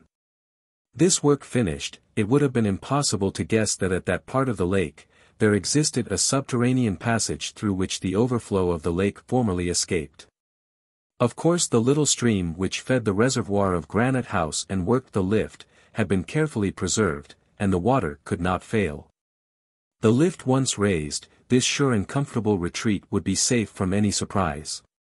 This work had been so quickly done, that Pencroff, Gideon Spilett, and Herbert found time to make an expedition to Port Balloon. The sailor was very anxious to know if the little creek in which the Bonadventure was moored had been visited by the convicts. These gentlemen, he observed, landed on the south coast, and if they followed the shore, it is to be feared that they may have discovered the little harbor, and in that case, I wouldn't give $50 for our Bonadventure. Pencroff's apprehensions were not without foundation, and a visit to Port Balloon appeared to be very desirable. The sailor and his companions set off on the 10th of November, after dinner, well armed. Pencroff, ostentatiously slipping 2 bullets into each barrel of his rifle, shook his head in a way which betokened nothing good to anyone who approached too near him, whether man or beast, as he said. Gideon Spilett and Herbert also took their guns, and about 3 o'clock all three left Granite House. Neb accompanied them to the turn of the Mersey, and after they had crossed, he raised the bridge. It was agreed that a gunshot should announce the colonists' return, and that at the signal Neb should return and re-establish the communication between the two banks of the river. The little band advanced directly along the road which led to the southern coast of the island. This was only a distance of 3.5 miles, but Gideon Spilett and his companions took 2 hours to traverse it. They examined all the border of the road, the thick forest, as well as Tabor Marsh. They found no trace of the fugitives who, no doubt, not having yet discovered the number of the colonists, or the means of defense which they had at their disposal, had gained the less accessible parts of the island. Arrived at Port Balloon, Pencroff saw with extreme satisfaction that the Bonadventure was tranquilly floating in the narrow creek. However, Port Balloon was so well hidden among high rocks, that it could scarcely be discovered either from the land or the sea. "Come," said Pencroff, "the blackguards have not been there yet. Long grass suits reptiles best, and evidently we shall find them in the far west." "And it's very lucky, for if they had found the Bonadventure," added Herbert, "they would have gone off in her, and we should have been prevented from returning to Tabor Island." "Indeed," remarked the reporter, "it will be important to take a document there which will make known the situation of Lincoln Island, and Ayrton's new residence, in case the Scotch yacht returns to fetch him." "Well, the Bonadventure is always there, Mr. Spilett," answered the sailor. "She and her crew are ready to start at a moment's notice. I think, Pencroff, that is a thing to be done after our exploration of the island is finished. It is possible after all that the stranger, if we manage to find him, may know as much about Tabor Island as about Lincoln Island. Do not forget that he is certainly the author of the document, and he may, perhaps, know how far we may count on the return of the yacht." "But," exclaimed Pencroff, "who in the world can he be? The fellow knows us and we know nothing about him. If he is a simple castaway, why should he conceal himself? We are honest men, I suppose, and the society of honest men isn't unpleasant to any one. Did he come here voluntarily? Can he leave the island if he likes? Is he here still? Will he remain any longer?" Chatting thus, Pencroff, Gideon Spilett, and Herbert got on board and looked about the deck of the Bonadventure. All at once, the sailor having examined the bits to which the cable of the anchor was secured. "Hullo," he cried, "this is queer." "What is the matter, Pencroff?" asked the reporter. "The matter is, that it was not I who made this knot." And Pencroff showed a rope which fastened the cable to the bit itself. "What, it was not you?" asked Gideon Spilett. "No. I can swear to it. This is a reef knot, and I always make a running bowline." "You must be mistaken, Pencroff." "I am not mistaken," declared the sailor. "My hand does it so naturally, and one's hand is never mistaken." "Then can the convicts have been on board?" asked Herbert. "I know nothing about that," answered Pencroff, "but what is certain, is that someone has weighed the Bonadventure's anchor and dropped it again. And look here is another proof. The cable of the anchor has been run out, and its service is no longer at the hawse hole. I repeat that someone has been using our vessel. But if the convicts had used her, they would have pillaged her, or rather gone off with her." "Gone off? Where to Tabor Island?" replied Pencroff. "Do you think they would risk themselves in a boat of such small tonnage?" "We must, besides, be sure that they know of the islet," rejoined the reporter. "However that may be," said the sailor, "as sure as my name is Bonadventure Pencroff of the Vineyard, our Bonadventure has sailed without us." The sailor was positive that neither Gideon Spilett nor Herbert could dispute his statement. It was evident that the vessel had been moved, more or less, since Pencroff had brought her to Port Balloon. As to the sailor, he had not the slightest doubt that the anchor had been raised and then dropped again. Now, what was the use of these two maneuvers, unless the vessel had been employed in some expedition? But how was it we did not see the Bonadventure pass in the sight of the island? Observed the reporter, who was anxious to bring forward every possible objection. "Why, Mr. Spilett," replied the sailor, "they would only have to start in the night with a good breeze, and they would be out of sight of the island in 2 hours." "Well," resumed Gideon Spilett, "I ask again, what object could the convicts have had in using the Bonadventure, and why, after they had made use of her, should they have brought her back to port?" "Why, Mr. Spilett," replied the sailor, "we must put that among the unaccountable things, and not think anything more about it. The chief thing is that the Bonadventure was there, and she is there now. Only, unfortunately, if the convicts take her a second time, we shall very likely not find her again in her place." "Then, Pencroff," said Herbert, "would it not be wisest to bring the Bonadventure off to Granite House?" "Yes and no," answered Pencroff, "or rather no. The mouth of the Mercy is a bad place for a vessel, and the sea is heavy there. But by hauling her up on the sand, to the foot of the Chimneys?" "Perhaps yes," replied Pencroff. "At any rate, since we must leave Granite House for a long expedition, I think the Bonadventure will be safer here during our absence, and we shall do best to leave her here until the island is rid of these blackguards." "That is exactly my opinion," said the reporter. "At any rate, in the event of bad weather, she will not be exposed here as she would be at the mouth of the Mercy."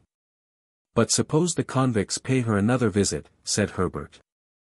"Well, my boy," replied Pencroff, "not finding her here, they would not be long in finding her on the sands of Granite House, and, during our absence, nothing could hinder them from seizing her. I agree, therefore, with Mr. Spilett, that she must be left in Port Balloon. But, if on our return we have not rid the island of those rascals, it will be prudent to bring our boat to Granite House, until the time when we need not fear any unpleasant visits." "That's settled. Let us be off," said the reporter. Pencroff, Herbert, and Gideon Spilett, on their return to Granite House, told the engineer all that had passed, and the latter approved of their arrangements both for the present and the future. He also promised the sailor that he would study that part of the channel situated between the islet and the coast, so as to ascertain if it would not be possible to make an artificial harbor there by means of dams. In this way, the Bonadventure would be always within reach, under the eyes of the colonists, and if necessary, under lock and key. That evening a telegram was sent to Ayrton, requesting him to bring from the corral a couple of goats, which Neb wished to acclimatize to the plateau. Singularly enough, Ayrton did not acknowledge the receipt of the dispatch, as he was accustomed to do. This could not but astonish the engineer. But it might be that Ayrton was not at that moment in the corral, or even that he was on his way back to Granite House. In fact, 2 days had already passed since his departure, and it had been decided that on the evening of the 10th or at the latest the morning of the 11th, he should return. The colonists waited, therefore, for Ayrton to appear on Prospect Heights. Neb and Herbert even watched at the bridge so as to be ready to lower it the moment their companion presented himself. But up to 10 in the evening, there were no signs of Ayrton. It was, therefore, judged best to send a fresh dispatch, requiring an immediate reply. The bell of the telegraph at Granite House remained mute. The colonists' uneasiness was great. What had happened? Was Ayrton no longer at the corral, or if he was still there, had he no longer control over his movements? Could they go to the corral in this dark night? They consulted. Some wished to go, the others to remain. "But," said Herbert, "perhaps some accident has happened to the telegraphic apparatus, so that it works no longer?" "That may be," said the reporter. "Wait till tomorrow," replied Cyrus Harding. "It is possible, indeed, that Ayrton has not received our dispatch, or even that we have not received his." They waited, of course not without some anxiety. At dawn of day, the 11th of November, Harding again sent the electric current along the wire and received no reply. He tried again, the same result. "Off to the corral," said he. "And well armed," added Pencroff. It was immediately decided that Granite House should not be left alone and that Neb should remain there. After having accompanied his friends to Creek Glycerine, he raised the bridge. And waiting behind a tree he watched for the return of either his companions or Ayrton. In the event of the pirates presenting themselves and attempting to force the passage, he was to endeavor to stop them by firing on them, and as a last resource he was to take refuge in Granite House, where, the lift once raised, he would be in safety. Cyrus Harding, Gideon Spilett, Harbert, and Pencroff were to repair to the corral, and if they did not find Ayrton, search the neighboring woods. At 6 o'clock in the morning, the engineer and his 3 companions had passed Creek Glycerine, and Neb posted himself behind a small mound crowned by several dragon trees, on the left bank of the stream. The colonists, after leaving the plateau of Prospect Heights, immediately took the road to the corral. They shouldered their guns, ready to fire on the slightest hostile demonstration. The 2 rifles and the 2 guns had been loaded with ball. The wood was thick on each side of the road and might easily have concealed the convicts, who owing to their weapons would have been really formidable. The colonists walked rapidly and in silence. Top preceded them, sometimes running on the road, sometimes taking a ramble into the wood, but always quiet and not appearing to fear anything unusual. And they could be sure that the faithful dog would not allow them to be surprised, but would bark at the least appearance of danger. Cyrus Harding and his companions followed beside the road the wire which connected the corral with Granite House. After walking for nearly 2 miles, they had not as yet discovered any explanation of the difficulty. The posts were in good order, the wire regularly extended. However, at that moment the engineer observed that the wire appeared to be slack, and on arriving at post number 74, Harbert, who was in advance stopped, exclaiming, "The wire is broken." His companions hurried forward and arrived at the spot where the lad was standing. The post was rooted up and lying across the path.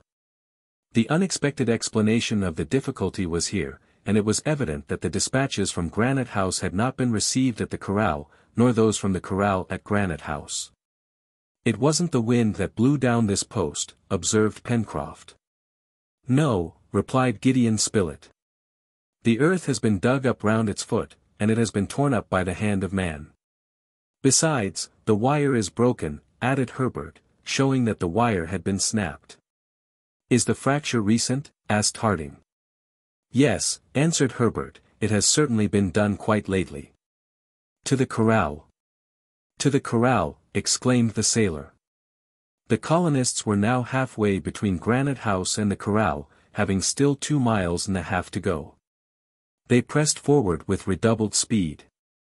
Indeed, it was to be feared that some serious accident had occurred in the corral. No doubt, Ayrton might have sent a telegram which had not arrived, but this was not the reason why his companions were so uneasy, for, a more unaccountable circumstance, Ayrton, who had promised to return the evening before, had not reappeared.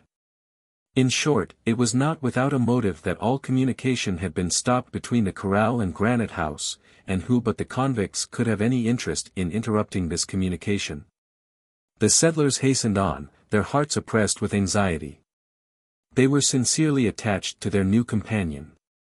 Were they to find him struck down by the hands of those of whom he was formerly the leader? Soon they arrived at the place where the road led along the side of the little stream which flowed from the Red Creek and watered the meadows of the corral. They then moderated their pace so that they should not be out of breath at the moment when a struggle might be necessary. Their guns were in their hands ready cocked. The forest was watched on every side. Top uttered sullen groans which were rather ominous. At last the palisade appeared through the trees. No trace of any damage could be seen. The gate was shut as usual. Deep silence reigned in the corral.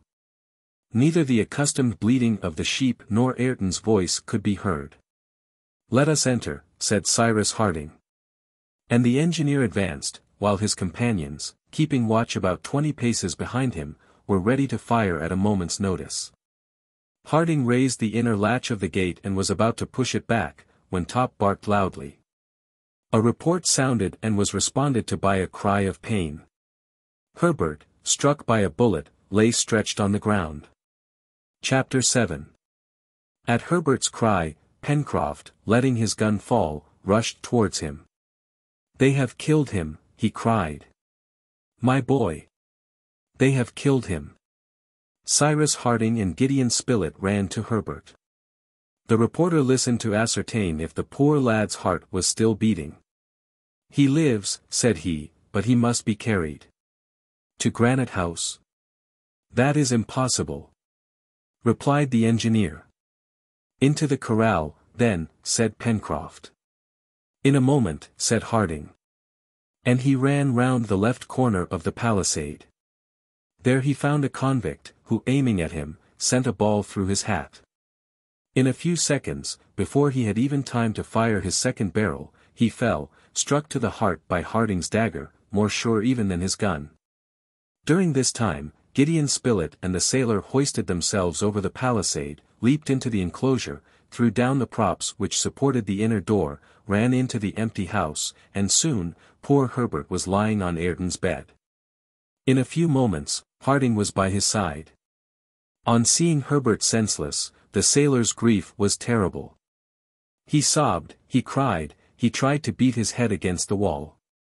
Neither the engineer nor the reporter could calm him. They themselves were choked with emotion. They could not speak. However, they knew that it depended on them to rescue from death the poor boy who was suffering beneath their eyes. Gideon Spilett had not passed through the many incidents by which his life had been checkered without acquiring some slight knowledge of medicine. He knew a little of everything, and several times he had been obliged to attend to wounds produced either by a sword bayonet or shot. Assisted by Cyrus Harding, he proceeded to render the aid Herbert required. The reporter was immediately struck by the complete stupor in which Herbert lay, a stupor owing either to the hemorrhage, or to the shock, the ball having struck a bone with sufficient force to produce a violent concussion. Herbert was deadly pale, and his pulse so feeble that Spilett only felt it beat at long intervals, as if it was on the point of stopping. These symptoms were very serious. Herbert's chest was laid bare, and the blood having been stanched with handkerchiefs, it was bathed with cold water. The contusion, or rather the contused wound appeared, an oval below the chest between the third and fourth ribs. It was there that Herbert had been hit by the bullet. Cyrus Harding and Gideon Spilett then turned the poor boy over. As they did so, he uttered a moan so feeble that they almost thought it was his last sigh. Herbert's back was covered with blood from another contused wound, by which the ball had immediately escaped. "God be praised," said the reporter, "the ball is not in the body, and we shall not have to extract it." "But the heart?" asked Harding. "The heart has not been touched. If it had been, Herbert would be dead." "Dead!" exclaimed Pencroff, with a groan. The sailor had only heard the last words uttered by the reporter. "No, Pencroff," replied Cyrus Harding, "no. He is not dead. His pulse still beats. He has even uttered a moan. But for your boy's sake, calm yourself. We have need of all our self-possession. Do not make us lose it, my friend." Pencroff was silent, but a reaction set in, and great tears rolled down his cheeks. In the meanwhile, Gideon Spilett endeavored to collect his ideas, and proceed methodically. After his examination he had no doubt that the ball, entering in front, between the 7th and 8th ribs, had issued behind between the 3rd and 4th. But what mischief had the ball committed in its passage? What important organs had been reached? A professional surgeon would have had difficulty in determining this at once, and still more so the reporter. However, he knew one thing, this was that he would have to prevent the inflammatory strangulation of the injured parts, then to contend with the local inflammation and fever which would result from the wound, perhaps mortal. Now, what styptics, what antiphlogistics ought to be employed? By what means could inflammation be prevented? At any rate, the most important thing was that the two wounds should be dressed without delay. It did not appear necessary to Gideon Spilett that a fresh flow of blood should be caused by bathing them in tepid water, and compressing their lips. The hemorrhage had been very abundant, and Herbert was already too much enfeebled by the loss of blood. The reporter, therefore, thought it best to simply bathe the two wounds with cold water. Herbert was placed on his left side, and was maintained in that position. "He must not be moved," said Gideon Spilett.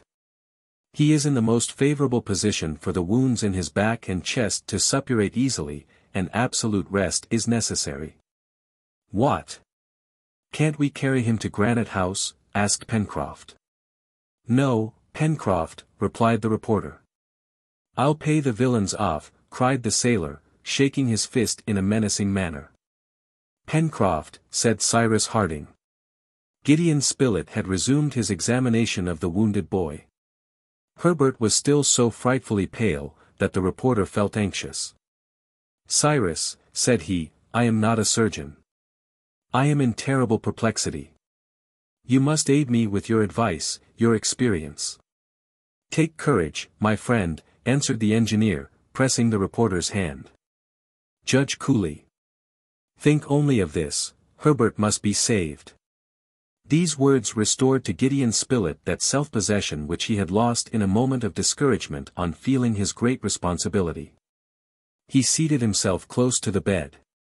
Cyrus Harding stood near. Pencroff had torn up his shirt, and was mechanically making lint. Spilett then explained to Cyrus Harding that he thought he ought first of all to stop the hemorrhage, but not close the two wounds, or cause their immediate cicatrization, for there had been internal perforation. And the suppuration must not be allowed to accumulate in the chest. Harding approved entirely, and it was decided that the two wounds should be dressed without attempting to close them by immediate cooptation. And now did the colonists possess an efficacious agent to act against the inflammation which might occur? Yes.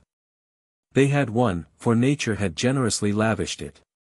They had cold water, that is to say, the most powerful sedative that can be employed against inflammation of wounds, the most efficacious therapeutic agent in grave cases, and the one which is now adopted by all physicians.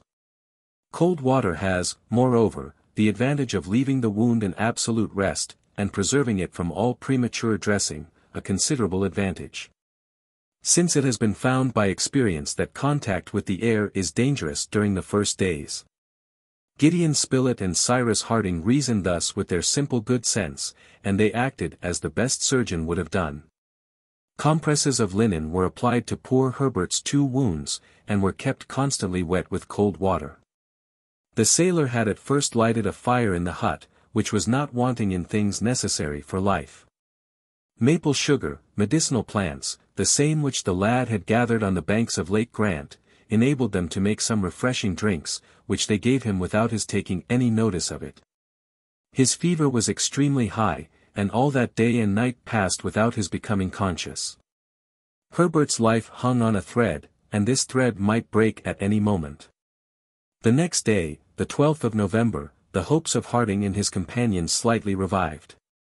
Herbert had come out of his long stupor. He opened his eyes, he recognized Cyrus Harding, the reporter, and Pencroff. He uttered 2 or 3 words. He did not know what had happened. They told him, and Spilett begged him to remain perfectly still, telling him that his life was not in danger, and that his wounds would heal in a few days. However, Herbert scarcely suffered at all, and the cold water with which they were constantly bathed, prevented any inflammation of the wounds. The suppuration was established in a regular way, the fever did not increase, and it might now be hoped that this terrible wound would not involve any catastrophe. Pencroff felt the swelling of his heart gradually subside. He was like a sister of mercy, like a mother by the bed of her child. Herbert dozed again, but his sleep appeared more natural. "Tell me again that you hope, Mr. Spilett," said Pencroff. "Tell me again that you will save Herbert." "Yes, we will save him," replied the reporter. "The wound is serious, and, perhaps, even the ball has traversed the lungs, but the perforation of this organ is not fatal." "God bless you," answered Pencroff. As may be believed, during the 24 hours they had been in the corral, the colonists had no other thought than that of nursing Herbert. They did not think either of the danger which threatened them should the convicts return, or of the precautions to be taken for the future. But on this day, while Pencroff watched by the sick bed, Cyrus Harding and the reporter consulted as to what it would be best to do. First of all they examined the corral. There was not a trace of Ayrton. Had the unhappy man been dragged away by his former accomplices? Had he resisted, and been overcome in the struggle? This last supposition was only too probable. Gideon Spilett, at the moment he scaled the palisade, had clearly seen some one of the convicts running along the southern spur of Mount Franklin, towards whom Top had sprung. It was one of those whose object had been so completely defeated by the rocks at the mouth of the Mercy. Besides, the one killed by Harding, and whose body was found outside the enclosure, of course belonged to Bob Harvey's crew. As to the corral, it had not suffered any damage. The gates were closed, and the animals had not been able to disperse in the forest. Nor could they see traces of any struggle, any devastation, either in the hut, or in the palisade. The ammunition only, with which Ayrton had been supplied, had disappeared with him. "The unhappy man has been surprised," said Harding, "and as he was a man to defend himself, he must have been overpowered."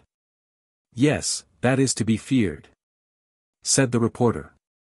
"Then, doubtless, the convicts installed themselves in the corral where they found plenty of everything, and only fled when they saw us coming. It is very evident, too, that at this moment Ayrton, whether living or dead, is not here. We shall have to beat the forest," said the engineer, "and rid the island of these wretches." Pencroff's presentiments were not mistaken, when he wished to hunt them as wild beasts. "That would have spared us all these misfortunes."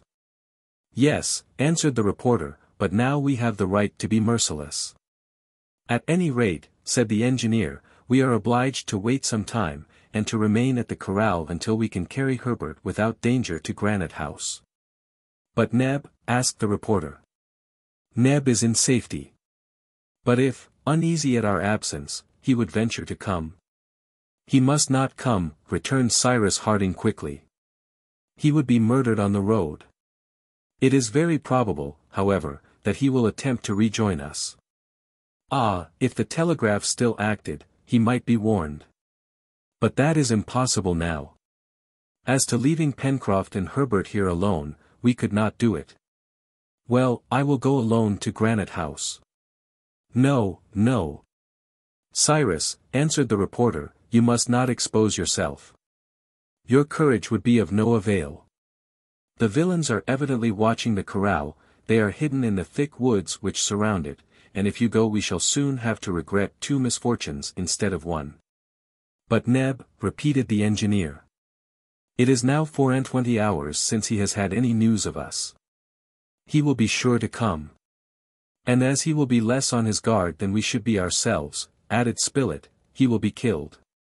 Is there really no way of warning him?" While the engineer thought, his eyes fell on Top, who, going backwards and forwards seemed to say, "Am not I here?" "Top!" exclaimed Cyrus Harding. The animal sprang at his master's call. "Yes, Top will go," said the reporter, who had understood the engineer. "Top can go where we cannot. He will carry to Granite House the news of the corral, and he will bring back to us that from Granite House." "Quick," said Harding. "Quick." Spilett rapidly tore a leaf from his notebook, and wrote these words. "Herbert wounded. We are at the corral. Be on your guard. Do not leave Granite House. Have the convicts appeared in the neighborhood? Reply by Top." This laconic note contained all that Neb ought to know, and at the same time asked all that the colonists wished to know. It was folded and fastened to Top's collar in a conspicuous position. "Top, my dog," said the engineer, caressing the animal. "Neb, Top. Neb. Go, go." Top bounded at these words. He understood, he knew what was expected of him. The road to the corral was familiar to him. In less than an hour he could clear it, and it might be hoped that where neither Cyrus Harding nor the reporter could have ventured without danger, Top, running among the grass or in the wood, would pass unperceived. The engineer went to the gate of the corral and opened it. "Neb, Top." "Neb," repeated the engineer, again pointing in the direction of Granite House. Top sprang forwards, then almost immediately disappeared. "He will get there," said the reporter. "Yes, and he will come back, the faithful animal." "What o'clock is it?" asked Gideon Spilett. 10. In an hour he may be here. We will watch for his return. The gate of the corral was closed. The engineer and the reporter re-entered the house. Herbert was still in a sleep. Pencroff kept the compresses always wet. Spilett, seeing there was nothing he could do at that moment, busied himself in preparing some nourishment, while attentively watching that part of the enclosure against the hill, at which an attack might be expected. The settlers awaited Top's return with much anxiety. A little before 11 o'clock, Cyrus Harding and the reporter, rifle in hand, were behind the gate, ready to open it at the first bark of their dog. They did not doubt that if Top had arrived safely at Granite House, Neb would have sent him back immediately. They had both been there for about 10 minutes, when a report was heard, followed by repeated barks. The engineer opened the gate, and seeing smoke 100 feet off in the wood, he fired in that direction. Almost immediately Top bounded into the corral, and the gate was quickly shut. "Top, Top!" exclaimed the engineer, taking the dog's great honest head between his hands. A note was fastened to his neck, and Cyrus Harding read these words, traced in Neb's large writing: "No pirates in the neighborhood of Granite House. I will not stir. Poor Mr. Herbert." Chapter 8. So the convicts were still there, watching the corral, and determined to kill the settlers one after the other. There was nothing to be done but to treat them as wild beasts. But great precautions must be taken, for just now the wretches had the advantage on their side, seeing, and not being seen, being able to surprise by the suddenness of their attack, yet not to be surprised themselves. Harding made arrangements, therefore, for living in the corral, of which the provisions would last for a tolerable length of time. Ayrton's house had been provided with all that was necessary for existence, and the convicts, scared by the arrival of the settlers, had not had time to pillage it. It was probable, as Gideon Spilett observed, that things had occurred as follows. The 6 convicts, disembarking on the island, had followed the southern shore, and after having traversed the double shore of the Serpentine Peninsula, not being inclined to venture into the far west woods, they had reached the mouth of Falls River. From this point, by following the right bank of the watercourse, they would arrive at the spurs of Mount Franklin, among which they would naturally seek a retreat, and they could not have been long in discovering the corral, then uninhabited. There they had regularly installed themselves, awaiting the moment to put their abominable schemes into execution. Ayrton's arrival had surprised them, but they had managed to overpower the unfortunate man, and, the rest may be easily imagined. Now, the convicts, reduced to 5, it is true, but well armed, were roaming the woods, and to venture there was to expose themselves to their attacks, which could be neither guarded against nor prevented. "Wait. There is nothing else to be done," repeated Cyrus Harding. "When Herbert is cured, we can organize a general battle of the island, and have satisfaction of these convicts. That will be the object of our grand expedition at the same time. As the search for our mysterious protector," added Gideon Spilett, finishing the engineer's sentence. "And it must be acknowledged, my dear Cyrus, that this time his protection was wanting at the very moment when it was most necessary to us." "Who knows?" replied the engineer. "What do you mean?" asked the reporter. "That we are not at the end of our trouble yet, my dear Spilett, and that his powerful intervention may have another opportunity of exercising itself. But that is not the question now. Herbert's life before everything." This was the colonists' saddest thought. Several days passed, and the poor boy's state was happily no worse. Cold water, always kept at a suitable temperature, had completely prevented the inflammation of the wounds. It even seemed to the reporter that this water, being slightly sulphureous, which was explained by the neighborhood of the volcano, had a more direct action on the healing. The suppuration was much less abundant, and thanks to the incessant care by which he was surrounded, Herbert returned to life, and his fever abated.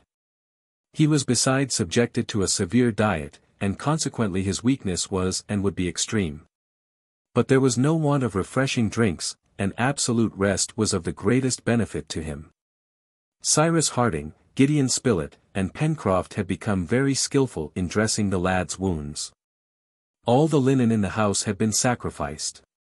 Herbert's wounds, covered with compresses and lint, were pressed neither too much nor too little, so as to cause their cicatrization without affecting any inflammatory reaction.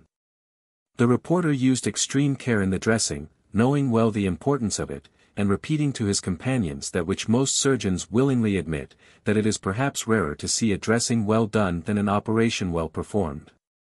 In 10 days, on the 22nd of November, Herbert was considerably better. He had begun to take some nourishment. The color was returning to his cheeks, and his bright eyes smiled at his nurses. He talked a little, notwithstanding Pencroff's efforts, who talked incessantly to prevent him from beginning to speak, and told him the most improbable stories. Herbert had questioned him on the subject of Ayrton, whom he was astonished not to see near him, thinking that he was at the corral. But the sailor, not wishing to distress Herbert, contented himself by replying that Ayrton had rejoined Neb, so as to defend Granite House. "Humph," said Pencroff, "these pirates. They are gentlemen who have no right to any consideration. And the captain wanted to win them by kindness. I'll send them some kindness, but in the shape of a good bullet." "And have they not been seen again?" asked Herbert. "No, my boy," answered the sailor, "but we shall find them, and when you are cured we shall see if the cowards who strike us from behind will dare to meet us face to face. I am still very weak, my poor Pencroff." "Well, your strength will return gradually. What's a ball through the chest?" "Nothing but a joke. I've seen many, and I don't think much of them."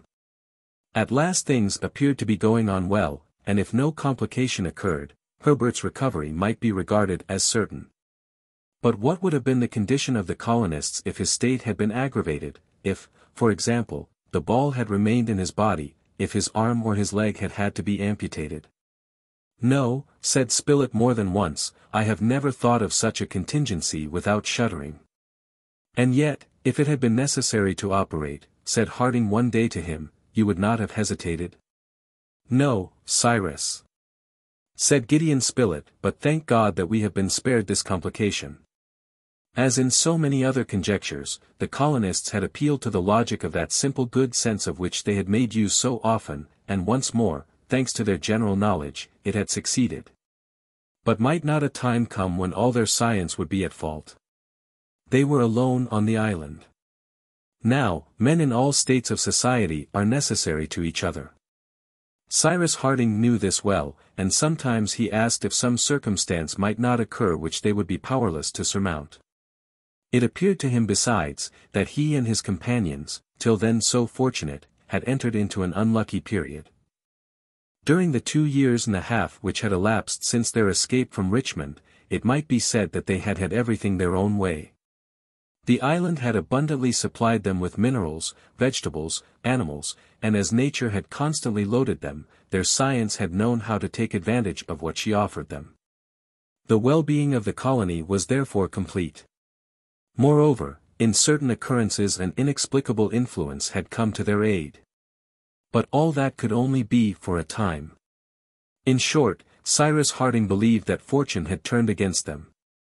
In fact, the convicts' ship had appeared in the waters of the island, and if the pirates had been, so to speak, miraculously destroyed, 6 of them, at least, had escaped the catastrophe. They had disembarked on the island, and it was almost impossible to get at the 5 who survived. Ayrton had no doubt been murdered by these wretches, who possessed firearms, and at the first use that they had made of them, Herbert had fallen, wounded almost mortally. Were these the first blows aimed by adverse fortune at the colonists? This was often asked by Harding. This was often repeated by the reporter, and it appeared to him also that the intervention, so strange, yet so efficacious, which till then had served them so well, had now failed them. Had this mysterious being, whatever he was, whose existence could not be denied, abandoned the island? Had he in his turn succumbed? No reply was possible to these questions. But it must not be imagined that because Harding and his companions spoke of these things, they were men to despair. Far from that. They looked their situation in the face, they analyzed the chances, they prepared themselves for any event, they stood firm and straight before the future, and if adversity was at last to strike them, It would find in them men prepared to struggle against it. Chapter 9. The convalescence of the young invalid was regularly progressing. One thing only was now to be desired, that his state would allow him to be brought to Granite House. However well built and supplied the corral house was, it could not be so comfortable as the healthy granite dwelling. Besides, it did not offer the same security, and its tenants, notwithstanding their watchfulness, were here always in fear of some shot from the convicts. There, on the contrary, in the middle of that impregnable and inaccessible cliff, they would have nothing to fear, and any attack on their persons would certainly fail. They therefore waited impatiently for the moment when Herbert might be moved without danger from his wound, and they were determined to make this move, although the communication through Jacamar Wood was very difficult. They had no news from Neb, but were not uneasy on that account. The courageous negro, well entrenched in the depths of Granite House, would not allow himself to be surprised. Top had not been sent again to him, as it appeared useless to expose the faithful dog to some shot which might deprive the settlers of their most useful auxiliary. They waited, therefore, although they were anxious to be reunited at Granite House. It pained the engineer to see his forces divided, for it gave great advantage to the pirates. Since Ayrton's disappearance they were only 4 against 5, for Herbert could not yet be counted, and this was not the least care of the brave boy, who well understood the trouble of which he was the cause. The question of knowing how, in their condition, they were to act against the pirates, was thoroughly discussed on the 29th of November by Cyrus Harding, Gideon Spilett, and Pencroff, at a moment when Herbert was asleep and could not hear them. "My friends," said the reporter, after they had talked of Neb and of the impossibility of communicating with him, "I think, like you, that to venture on the road to the corral would be to risk receiving a gunshot without being able to return it. But do you not think that the best thing to be done now is to openly give chase to these wretches?" "That is just what I was thinking," answered Pencroff. "I believe we're not fellows to be afraid of a bullet, and as for me, if Captain Harding approves, I'm ready to dash into the forest. Why, hang it, one man is equal to another."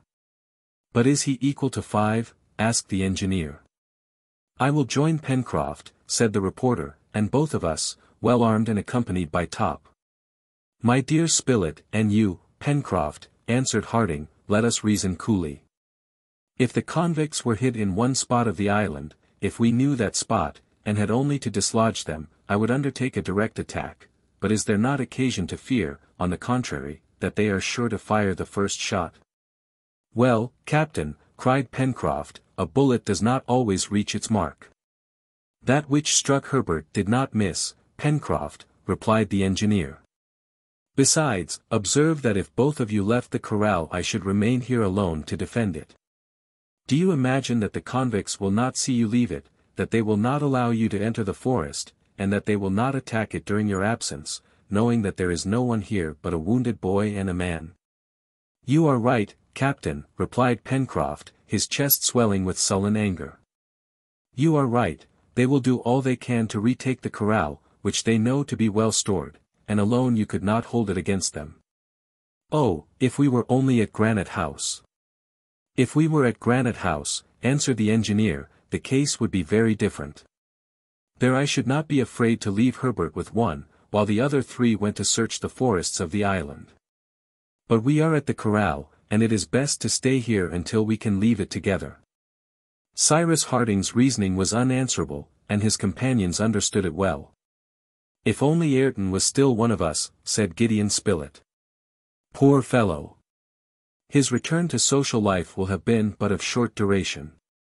"If he is dead," added Pencroff, in a peculiar tone.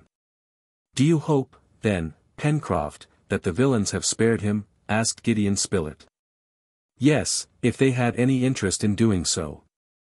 "What? You suppose that Ayrton finding his old companions, forgetting all that he owes us?" "Who knows?" answered the sailor, who did not hazard this shameful supposition without hesitating. "Pencroff," said Harding, taking the sailor's arm, "that is a wicked idea of yours, and you will distress me much if you persist in speaking thus. I will answer for Ayrton's fidelity." "And I also," added the reporter quickly. "Yes, yes, "Captain, I was wrong," replied Pencroff. "It was a wicked idea indeed that I had, and nothing justifies it. But what can I do? I'm not in my senses. This imprisonment in the corral wearies me horribly, and I have never felt so excited as I do now." "Be patient, Pencroff," replied the engineer. "How long will it be, my dear Spilett, before you think Herbert may be carried to Granite House?" "That is difficult to say, Cyrus," answered the reporter, "for any imprudence might involve terrible consequences. But his convalescence is progressing, and if he continues to gain strength, in 8 days from now, well, we shall see." 8 days. That would put off the return to Granite House until the first days of December. At this time 2 months of spring had already passed. The weather was fine, and the heat began to be great. The forests of the island were in full leaf, and the time was approaching when the usual crops ought to be gathered. The return to the plateau of Prospect Heights would, therefore, be followed by extensive agricultural labors, interrupted only by the projected expedition through the island. It can, therefore, be well understood how injurious this seclusion in the corral must have been to the colonists. But if they were compelled to bow before necessity, they did not do so without impatience. Once or twice the reporter ventured out into the road and made the tour of the palisade. Top accompanied him, and Gideon Spilett, his gun cocked, was ready for any emergency. He met with no misadventure and found no suspicious traces. His dog would have warned him of any danger, and, as Top did not bark, it might be concluded that there was nothing to fear at the moment at least, and that the convicts were occupied in another part of the island. However, on his second sortie, on the 27th of November, Gideon Spilett, who had ventured a quarter of a mile into the woods, towards the south of the mountain, remarked that Top scented something. The dog had no longer his unconcerned manner. He went backwards and forwards, ferreting among the grass and bushes as if his smell had revealed some suspicious object to him. Gideon Spilett followed Top, encouraged him, excited him by his voice, while keeping a sharp lookout, his gun ready to fire, and sheltering himself behind the trees. It was not probable that Top scented the presence of man, for in that case, he would have announced it by half-uttered, sullen, angry barks. Now, as he did not growl, it was because danger was neither near nor approaching. Nearly 5 minutes passed thus, Top rummaging, the reporter following him prudently when, all at once, the dog rushed towards a thick bush, and drew out a rag. It was a piece of cloth, stained and torn, which Spilett immediately brought back to the corral. There it was examined by the colonists, who found that it was a fragment of Ayrton's waistcoat, a piece of that felt, manufactured solely by the Granite House factory. "You see, Pencroff," observed Harding, "there has been resistance on the part of the unfortunate Ayrton. The convicts have dragged him away in spite of himself. Do you still doubt his honesty?" "No, Captain," answered the sailor, "and I repented of my suspicion a long time ago. But it seems to me that something may be learned from the incident." "What is that?" asked the reporter. "It is that Ayrton was not killed at the corral. That they dragged him away living, since he has resisted. Therefore, perhaps, he is still living." "Perhaps, indeed," replied the engineer, who remained thoughtful. This was a hope, to which Ayrton's companions could still hold. Indeed, they had before believed that, surprised in the corral, Ayrton had fallen by a bullet, as Herbert had fallen. But if the convicts had not killed him at first, if they had brought him living to another part of the island, might it not be admitted that he was still their prisoner? Perhaps, even, one of them had found in Ayrton his old Australian companion Ben Joyce, the chief of the escaped convicts. And who knows but that they had conceived the impossible hope of bringing back Ayrton to themselves? He would have been very useful to them, if they had been able to make him turn traitor. This incident was, therefore, favorably interpreted at the corral, and it no longer appeared impossible that they should find Ayrton again. On his side, if he was only a prisoner, Ayrton would no doubt do all he could to escape from the hands of the villains, and this would be a powerful aid to the settlers. At any rate, observed Gideon Spilett, if happily Ayrton did manage to escape, he would go directly to Granite House, for he could not know of the attempted assassination of which Herbert has been a victim. And consequently would never think of our being imprisoned in the corral. Oh! I wish that he was there, at Granite House, cried Pencroff, and that we were there, too. For, although the rascals can do nothing to our house, they may plunder the plateau, our plantations, our poultry yard. Pencroff had become a thorough farmer, heartily attached to his crops. But it must be said that Herbert was more anxious than any to return to Granite House, for he knew how much the presence of the settlers was needed there. And it was he who was keeping them at the corral. Therefore, one idea occupied his mind, to leave the corral, and when he believed he could bear removal to Granite House, he was sure his strength would return more quickly in his room, with the air and sight of the sea. Several times he pressed Gideon Spilett, but the latter, fearing, with good reason, that Herbert's wounds, half healed, might reopen on the way, did not give the order to start. However, something occurred which compelled Cyrus Harding and his two friends to yield to the lad's wish, and God alone knew that this determination might cause them grief and remorse. It was the 29th of November, 7 o'clock in the evening. The three settlers were talking in Herbert's room, when they heard Top utter quick barks. Harding, Pencroff, and Spilett seized their guns and ran out of the house. Top, at the foot of the palisade, was jumping, barking, but it was with pleasure, not anger. Someone is coming. Yes. It is not an enemy. Neb, perhaps. Or Ayrton. These words had hardly been exchanged between the engineer and his two companions when a body leaped over the palisade and fell on the ground inside the corral. It was Jup, Master Jup in person, to whom Top immediately gave a most cordial reception. Jup, exclaimed Pencroff. Neb has sent him to us, said the reporter. Then, replied the engineer, he must have some note on him. Pencroff rushed up to the orang. Certainly if Neb had any important matter to communicate to his master he could not employ a more sure or more rapid messenger, who could pass where neither the colonists could, nor even Top himself. Cyrus Harding was not mistaken. At Jup's neck hung a small bag, and in this bag was found a little note traced by Neb's hand. The despair of Harding and his companions may be imagined when they read these words. Friday, 6 o'clock in the morning. Plateau invaded by convicts. Nebraska. They gazed at each other without uttering a word, then they re-entered the house. What were they to do? The convicts on Prospect Heights. That was disaster, devastation, ruin. Herbert, on seeing the engineer, the reporter, and Pencroff re-enter, guessed that their situation was aggravated, and when he saw Jup, he no longer doubted that some misfortune menaced Granite House. Captain Harding, said he, I must go. I can bear the journey. I must go. Gideon Spilett approached Herbert, then, having looked at him. Let us go, then, said he. The question was quickly decided whether Herbert should be carried on a litter or in the cart which had brought Ayrton to the corral. The motion of the litter would have been more easy for the wounded lad, but it would have necessitated two bearers, that is to say, there would have been 2 guns less for defense if an attack was made on the road. Would they not, on the contrary, by employing the cart leave every arm free?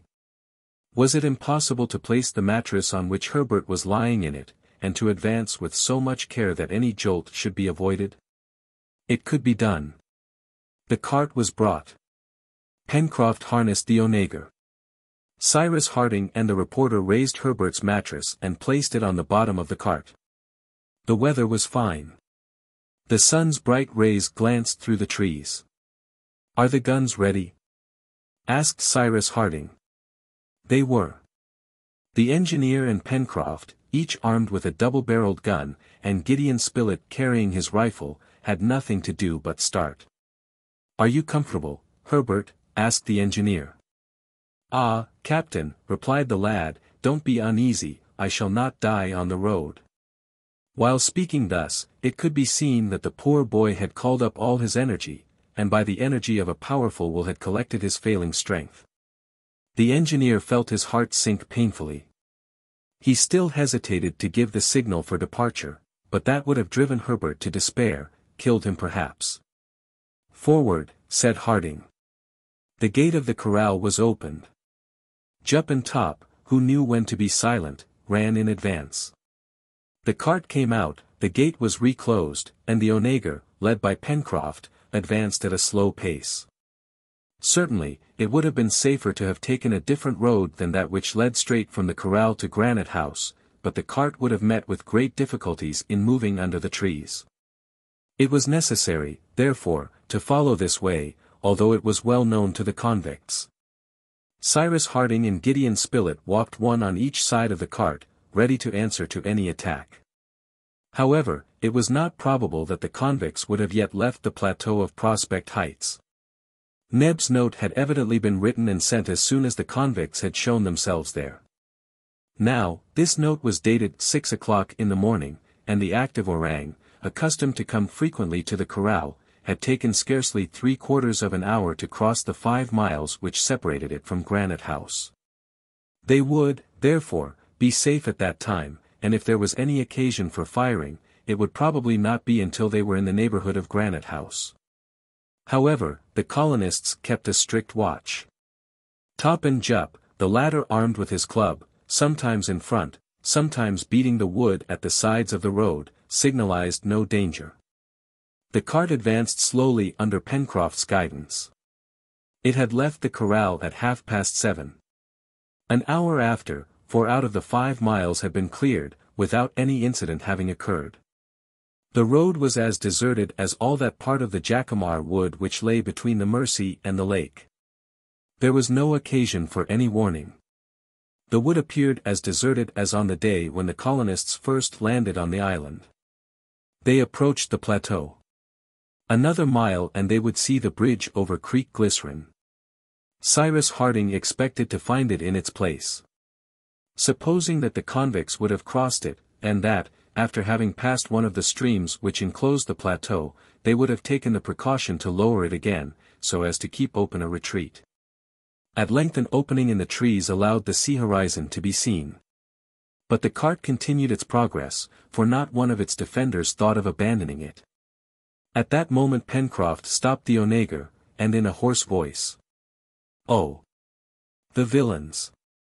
he exclaimed. And he pointed to a thick smoke rising from the mill, the sheds, and the buildings at the poultry yard. A man was moving about in the midst of the smoke. It was Neb. His companions uttered a shout. He heard, and ran to meet them. The convicts had left the plateau nearly half an hour before, having devastated it. "And Mr. Herbert?" asked Neb. Gideon Spilett returned to the cart. Herbert had lost consciousness. Chapter 10. Of the convicts, the dangers which menaced Granite House, the ruins with which the plateau was covered, the colonists thought no longer. Herbert's critical state outweighed all other considerations. Would the removal prove fatal to him by causing some internal injury? The reporter could not affirm it, but he and his companions almost despaired of the result. The cart was brought to the bend of the river. There some branches, disposed as a liner, received the mattress on which lay the unconscious Herbert. 10 minutes after, Cyrus Harding, Spilett, and Pencroff were at the foot of the cliff, leaving Neb to take the cart on to the plateau of Prospect Heights. The lift was put in motion, and Herbert was soon stretched on his bed in Granite House. What cares were lavished on him to bring him back to life?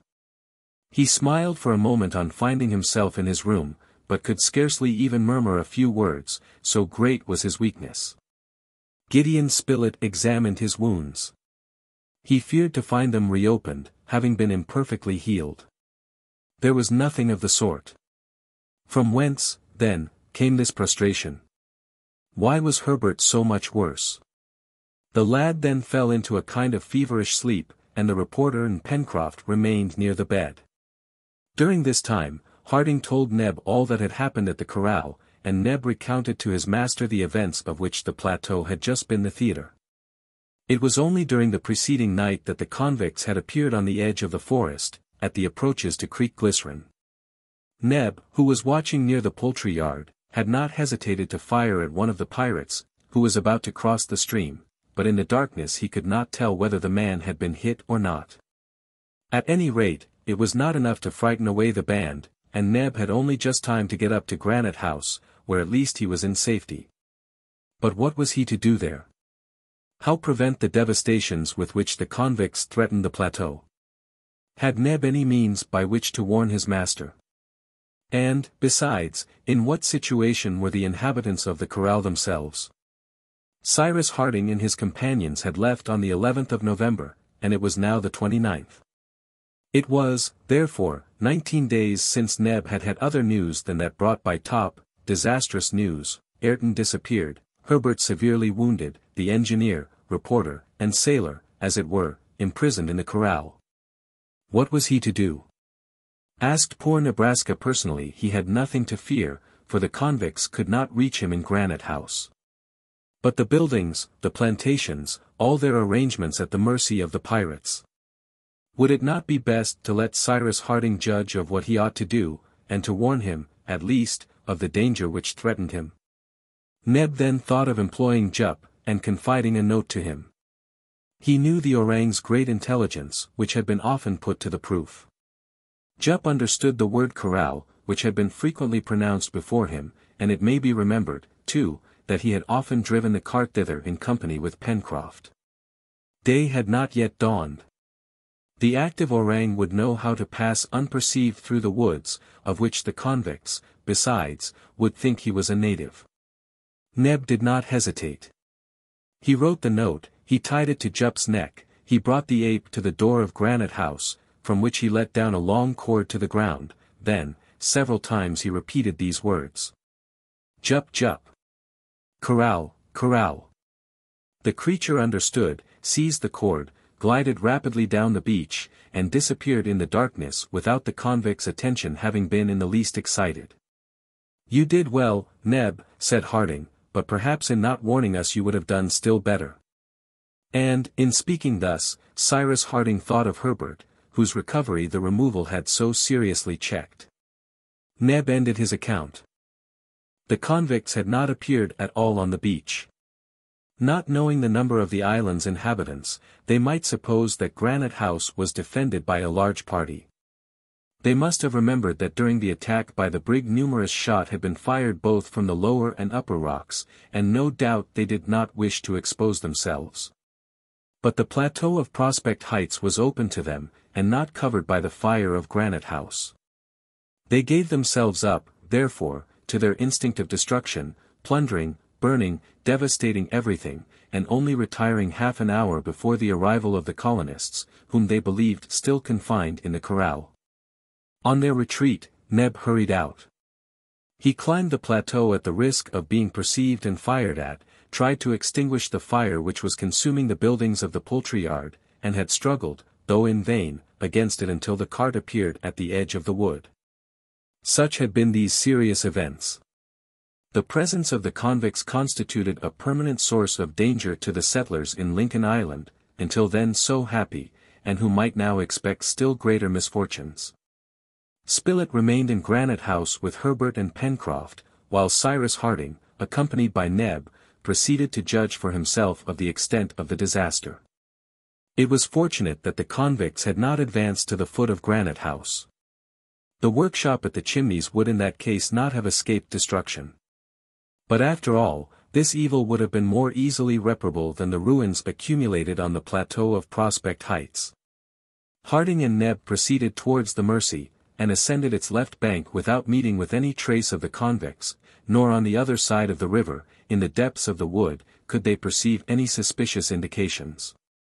Besides, it might be supposed that in all probability either the convicts knew of the return of the settlers to Granite House, by having seen them pass on the road from the corral, or, after the devastation of the plateau, they had penetrated into Jacamar Wood, following the course of the Mercy, and were thus ignorant of their return. In the former case, they must have returned towards the corral, now without defenders, and which contained valuable stores. In the latter, they must have regained their encampment, and would wait on opportunity to recommence the attack. It was, therefore, possible to prevent them, but any enterprise to clear the island was now rendered difficult by reason of Herbert's condition. Indeed, their whole force would have been barely sufficient to cope with the convicts, and just now no one could leave Granite House. The engineer and Neb arrived on the plateau. Desolation reigned everywhere. The fields had been trampled over. The ears of wheat, which were nearly full-grown, lay on the ground. The other plantations had not suffered less. The kitchen garden was destroyed. Happily, Granite House possessed a store of seed which would enable them to repair these misfortunes. As to the wall and buildings of the poultry yard and the onager's stable, the fire had destroyed all. A few terrified creatures roamed over the plateau. The birds, which during the fire had taken refuge on the waters of the lake, had already returned to their accustomed spot, and were dabbling on the banks. Everything would have to be reconstructed. Cyrus Harding's face, which was paler than usual, expressed an internal anger which he commanded with difficulty, but he did not utter a word. Once more he looked at his devastated fields, and at the smoke which still rose from the ruins, then he returned to Granite House. The following days were the saddest of any that the colonists had passed on the island. Herbert's weakness visibly increased. It appeared that a more serious malady, the consequence of the profound physiological disturbance he had gone through, threatened to declare itself. And Gideon Spilett feared such an aggravation of his condition that he would be powerless to fight against it. In fact, Herbert remained in an almost continuous state of drowsiness, and symptoms of delirium began to manifest themselves. Refreshing drinks were the only remedies at the colonists' disposal. The fever was not as yet very high, but it soon appeared that it would probably recur at regular intervals. Gideon Spilett first recognized this on the 6th of December.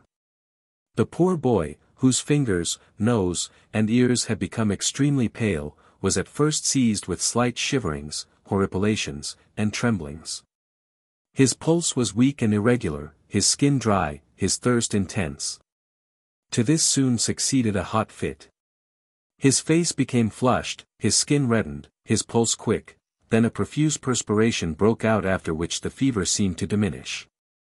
The attack had lasted nearly 5 hours. Gideon Spilett had not left Herbert, who, it was only too certain, was now seized by an intermittent fever, and this fever must be cured at any cost before it should assume a more serious aspect.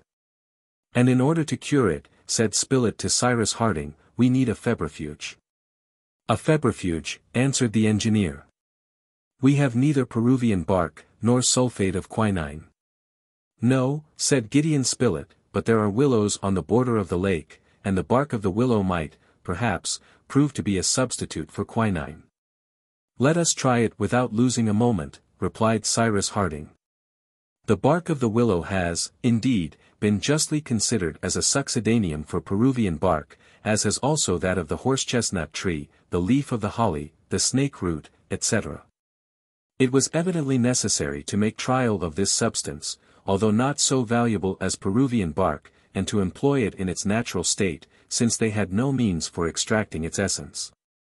Cyrus Harding went himself to cut from the trunk of a species of black willow, a few pieces of bark. He brought them back to Granite House, and reduced them to a powder, which was administered that same evening to Herbert. The night passed without any important change. Herbert was somewhat delirious, but the fever did not reappear in the night, and did not return either during the following day. Pencroff again began to hope. Gideon Spilett said nothing. It might be that the fever was not quotidian, but tertian, and that it would return next day. Therefore, he awaited the next day with the greatest anxiety. It might have been remarked besides that during this period Herbert remained utterly prostrate, his head weak and giddy. Another symptom alarmed the reporter to the highest degree. Herbert's liver became congested, and soon a more intense delirium showed that his brain was also affected. Gideon Spilett was overwhelmed by this new complication. He took the engineer aside. It is a malignant fever, said he. A malignant fever, cried Harding. You are mistaken, Spilett. A malignant fever does not declare itself spontaneously, its germ must previously have existed. I am not mistaken, replied the reporter. Herbert no doubt contracted the germ of this fever in the marshes of the island. He has already had one attack, should a second come on and should we not be able to prevent a third, he is lost. But the willow bark? That is insufficient, answered the reporter, and the third attack of a malignant fever, which is not arrested by means of quinine, is always fatal. Fortunately, Pencroff heard nothing of this conversation or he would have gone mad. It may be imagined what anxiety the engineer and the reporter suffered during the day of the 7th of December and the following night. Towards the middle of the day the second attack came on. The crisis was terrible. Herbert felt himself sinking. He stretched his arms towards Cyrus Harding, towards Spilett, towards Pencroff. He was so young to die. The scene was heart-rending. They were obliged to send Pencroff away. The fit lasted 5 hours. It was evident that Herbert could not survive a third. The night was frightful. In his delirium Herbert uttered words which went to the hearts of his companions. He struggled with the convicts, he called to Ayrton, he poured forth entreaties to that mysterious being, that powerful unknown protector, whose image was stamped upon his mind. Then he again fell into a deep exhaustion which completely prostrated him. Several times Gideon Spilett thought that the poor boy was dead. The next day, the 8th of December, was but a succession of the fainting fits. Herbert's thin hands clutched the sheets. They had administered further doses of pounded bark, but the reporter expected no result from it. "If before tomorrow morning we have not given him a more energetic febrifuge," said the reporter, "Herbert will be dead." Night arrived, the last night, it was too much to be feared, of the good, brave, intelligent boy, so far in advance of his years, and who was loved by all as their own child. The only remedy which existed against this terrible malignant fever, the only specific which could overcome it, was not to be found in Lincoln Island. During the night of the 8th of December, Herbert was seized by a more violent delirium. His liver was fearfully congested, his brain affected, and already it was impossible for him to recognize any one. Would he live until the next day, until that third attack which must infallibly carry him off? It was not probable. His strength was exhausted, and in the intervals of fever he lay as one dead. Towards 3 o'clock in the morning Herbert uttered a piercing cry. He seemed to be torn by a supreme convulsion. Neb, who was near him, terrified, ran into the next room where his companions were watching. Top, at that moment, barked in a strange manner. All rushed in immediately and managed to restrain the dying boy, who was endeavoring to throw himself out of his bed, while Spilett, taking his arm, felt his pulse gradually quicken. It was 5 in the morning. The rays of the rising sun began to shine in at the windows of Granite House.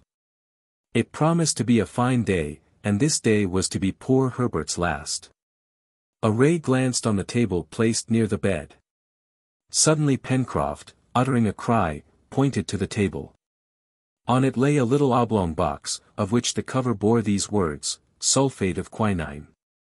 Chapter 11. Gideon Spilett took the box and opened it. It contained nearly 200 grains of a white powder, a few particles of which he carried to his lips. The extreme bitterness of the substance precluded all doubt, it was certainly the precious extract of quinine, that preeminent antifebrile. This powder must be administered to Herbert without delay. How it came there might be discussed later. "Some coffee," said Spilett. In a few moments Neb brought a cup of the warm infusion.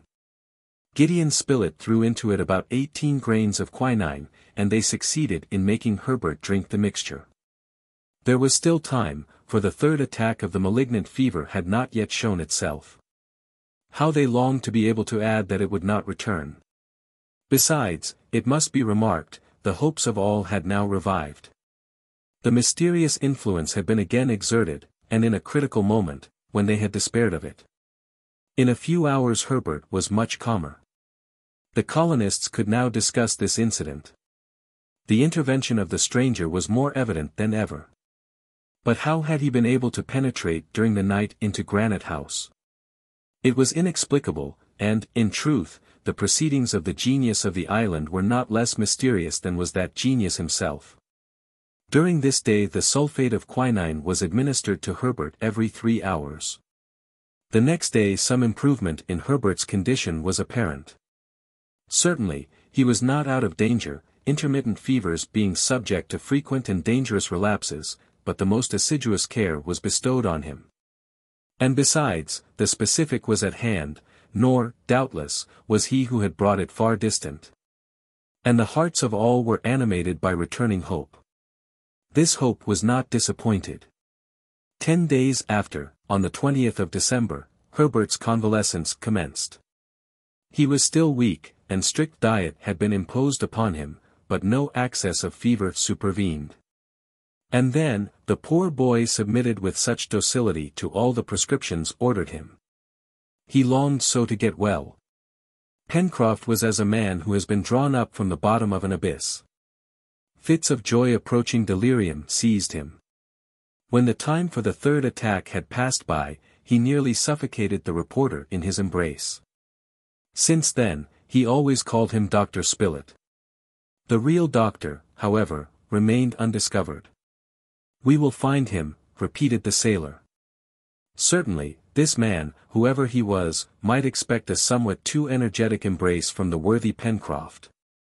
The month of December ended, and with it the year 1867, during which the colonists of Lincoln Island had of late been so severely tried. They commenced the year 1868 with magnificent weather, great heat, and a tropical temperature, delightfully cooled by the sea breeze. Herbert's recovery progressed, and from his bed, placed near one of the windows of Granite House, he could inhale the fresh air, charged with ozone, which could not fail to restore his health. His appetite returned, and what numberless delicate, savory little dishes Neb prepared for him. "It is enough to make one wish to have a fever oneself," said Pencroff. During all this time, the convicts did not once appear in the vicinity of Granite House. There was no news of Ayrton, and though the engineer and Herbert still had some hopes of finding him again, their companions did not doubt but that the unfortunate man had perished.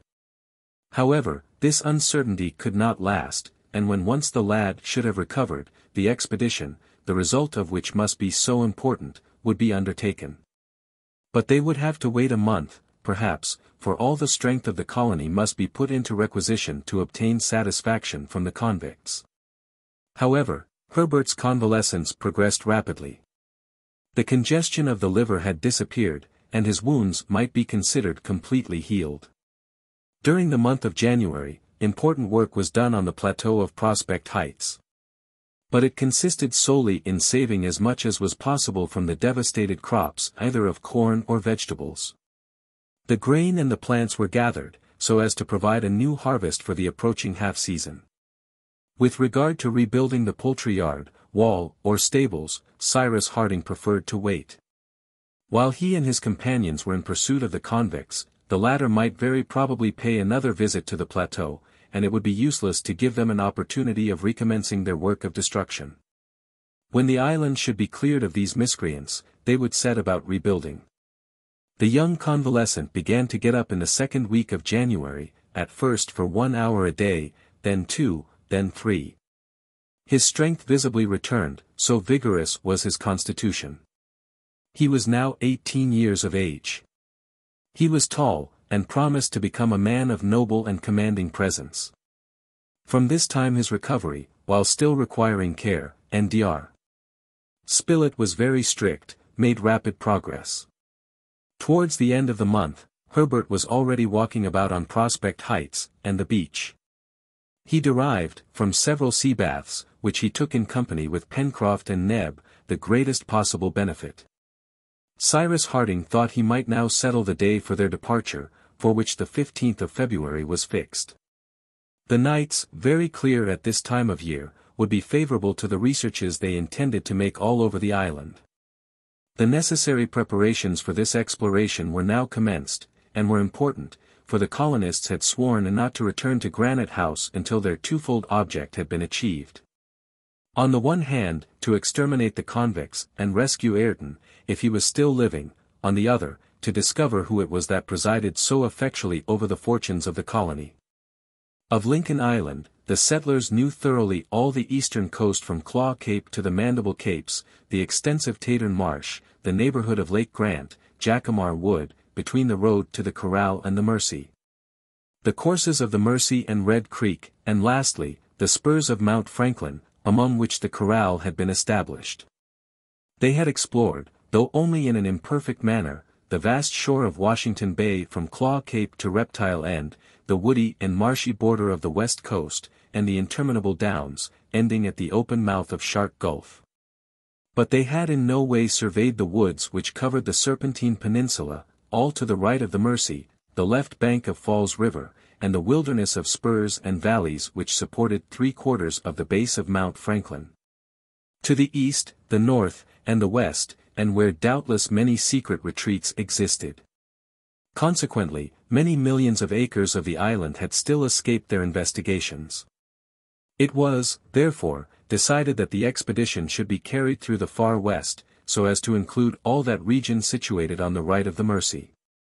It might, perhaps, be better worth while to go direct to the Corral, where it might be supposed that the convicts had again taken refuge, either to pillage or to establish themselves there. But either the devastation of the Corral would have been an accomplished fact by this time, and it would be too late to prevent it, or it had been the convicts' interest to entrench themselves there. And there would be still time to go and turn them out on their return. Therefore, after some discussion, the first plan was adhered to, and the settlers resolved to proceed through the wood to Reptile End. They would make their way with their hatchets, and thus lay the first draft of a road which would place Granite House in communication with the end of the peninsula for a length of from 16 to 17 miles. The cart was in good condition. The onagers, well rested, could go a long journey. Provisions, camp effects, a portable stove, and various utensils were packed in the cart, as also weapons and ammunition, carefully chosen from the now complete arsenal of Granite House. But it was necessary to remember that the convicts were, perhaps, roaming about the woods, and that in the midst of these thick forests a shot might quickly be fired and received. It was therefore resolved that the little band of settlers should remain together and not separate under any pretext whatever. It was also decided that no one should remain at Granite House. Top and Jup themselves were to accompany the expedition. The inaccessible dwelling needed no guard. The 14th of February, eve of the departure, was consecrated entirely to repose, and thanksgiving addressed by the colonists to the Creator. A place in the cart was reserved for Herbert, who, though thoroughly convalescent, was still a little weak. The next morning, at daybreak, Cyrus Harding took the necessary measures to protect Granite House from any invasion. The ladders, which were formerly used for the ascent, were brought to the chimneys and buried deep in the sand, so that they might be available on the return of the colonists, for the machinery of the lift had been taken to pieces. And nothing of the apparatus remained. Pencroff stayed the last in Granite House in order to finish this work, and he then lowered himself down by means of a double rope held below, and which, when once hauled down, left no communication between the upper landing and the beach. The weather was magnificent. "We shall have a warm day of it," said the reporter, laughing. "Pooh! Dr. Spilett," answered Pencroff, "we shall walk under the shade of the trees and shan't even see the sun." "Forward," said the engineer. The cart was waiting on the beach before the chimneys. The reporter made Herbert take his place in it during the first hours at least of the journey, and the lad was obliged to submit to his doctor's orders. Neb placed himself at the onagers' heads. Cyrus Harding, the reporter, and the sailor, walked in front. Top bounded joyfully along. Herbert offered a seat in his vehicle to Jup, who accepted it without ceremony. The moment for departure had arrived, and the little band set out. The cart first turned the angle of the mouth of the Mercy, then, having ascended the left bank for a mile, crossed the bridge, at the other side of which commenced the road to Port Balloon, and there the explorers, leaving this road on their left, entered the cover of the immense woods which formed the region of the far west. For the first 2 miles the widely scattered trees allowed the cart to pass with ease, from time to time it became necessary to cut away a few creepers and bushes, but no serious obstacle impeded the progress of the colonists. The thick foliage of the trees threw a grateful shade on the ground. Deodars, Douglas firs, casuarinas, banksias, gum trees, dragon trees, and other well-known species, succeeded each other far as the eye could reach. The feathered tribes of the island were all represented, grouse, jacamars, pheasants, lories, as well as the chattering cockatoos, parrots, and paraquets. Agoutis, kangaroos, and capybaras fled swiftly at their approach. And all this reminded the settlers of the first excursions they had made on their arrival at the island. Nevertheless, observed Cyrus Harding, I notice that these creatures, both birds and quadrupeds, are more timid than formerly. These woods have, therefore, been recently traversed by the convicts, and we shall certainly find some traces of them. And, in fact, in several places they could distinguish traces, more or less recent, of the passage of a band of men, here branches broken off the trees, perhaps to mark out the way, there the ashes of a fire, and footprints in clayey spots. But nothing which appeared to belong to a settled encampment. The engineer had recommended his companions to refrain from hunting. The reports of the firearms might give the alarm to the convicts, who were, perhaps, roaming through the forest. Moreover, the hunters would necessarily ramble some distance from the cart, which it was dangerous to leave unguarded. In the afterpart of the day, when about 6 miles from Granite House, their progress became much more difficult. In order to make their way through some thickets, they were obliged to cut down trees. Before entering such places Harding was careful to send in Top and Jup, who faithfully accomplished their commission, and when the dog and orang returned without giving any warning, there was evidently nothing to fear. Either from convicts or wild beasts, two varieties of the animal kingdom, whose ferocious instincts placed them on the same level. On the evening of the first day the colonists encamped about 9 miles from Granite House, on the border of a little stream falling into the Mersey, and of the existence of which they had till then been ignorant. It evidently, however, belonged to the hydrographical system to which the soil owed its astonishing fertility. The settlers made a hearty meal, for their appetites were sharpened, and measures were then taken that the night might be passed in safety. If the engineer had had only to deal with wild beasts, jaguars or others, he would have simply lighted fires all around his camp, which would have sufficed for its defense. But the convicts would be rather attracted than terrified by the flames, and it was, therefore, better to be surrounded by the profound darkness of night. The watch was, however, carefully organized. 2 of the settlers were to watch together, and every 2 hours it was agreed that they should be relieved by their comrades. And so, notwithstanding his wish to the contrary, Herbert was exempted from guard. Pencroff and Gideon Spilett in one party, the engineer and Neb in another, mounted guard in turns over the camp. The night, however, was but a few hours. The darkness was due rather to the thickness of the foliage than to the disappearance of the sun. The silence was scarcely disturbed by the howling of jaguars and the chattering of the monkeys, the latter appearing to particularly irritate Master Jup. The night passed without incident, and on the next day, the 15th of February, the journey through the forest, tedious rather than difficult, was continued. This day they could not accomplish more than 6 miles, for every moment they were obliged to cut a road with their hatchets. Like true settlers, the colonists spared the largest and most beautiful trees, which would besides have cost immense labor to fell, and the small ones only were sacrificed, but the result was that the road took a very winding direction, and lengthened itself by numerous detours. During the day Herbert discovered several new specimens not before met with in the island, such as the tree fern, with its leaves spread out like the waters of a fountain, locust trees, on the long pods of which the onagers browsed greedily, and which supplied a sweet pulp of excellent flavor. There, too, the colonists again found groups of magnificent kauris, their cylindrical trunks, crowded with a cone of verdure, rising to a height of 200 feet. These were the tree kings of New Zealand, as celebrated as the cedars of Lebanon. As to the fauna, there was no addition to those species already known to the hunters.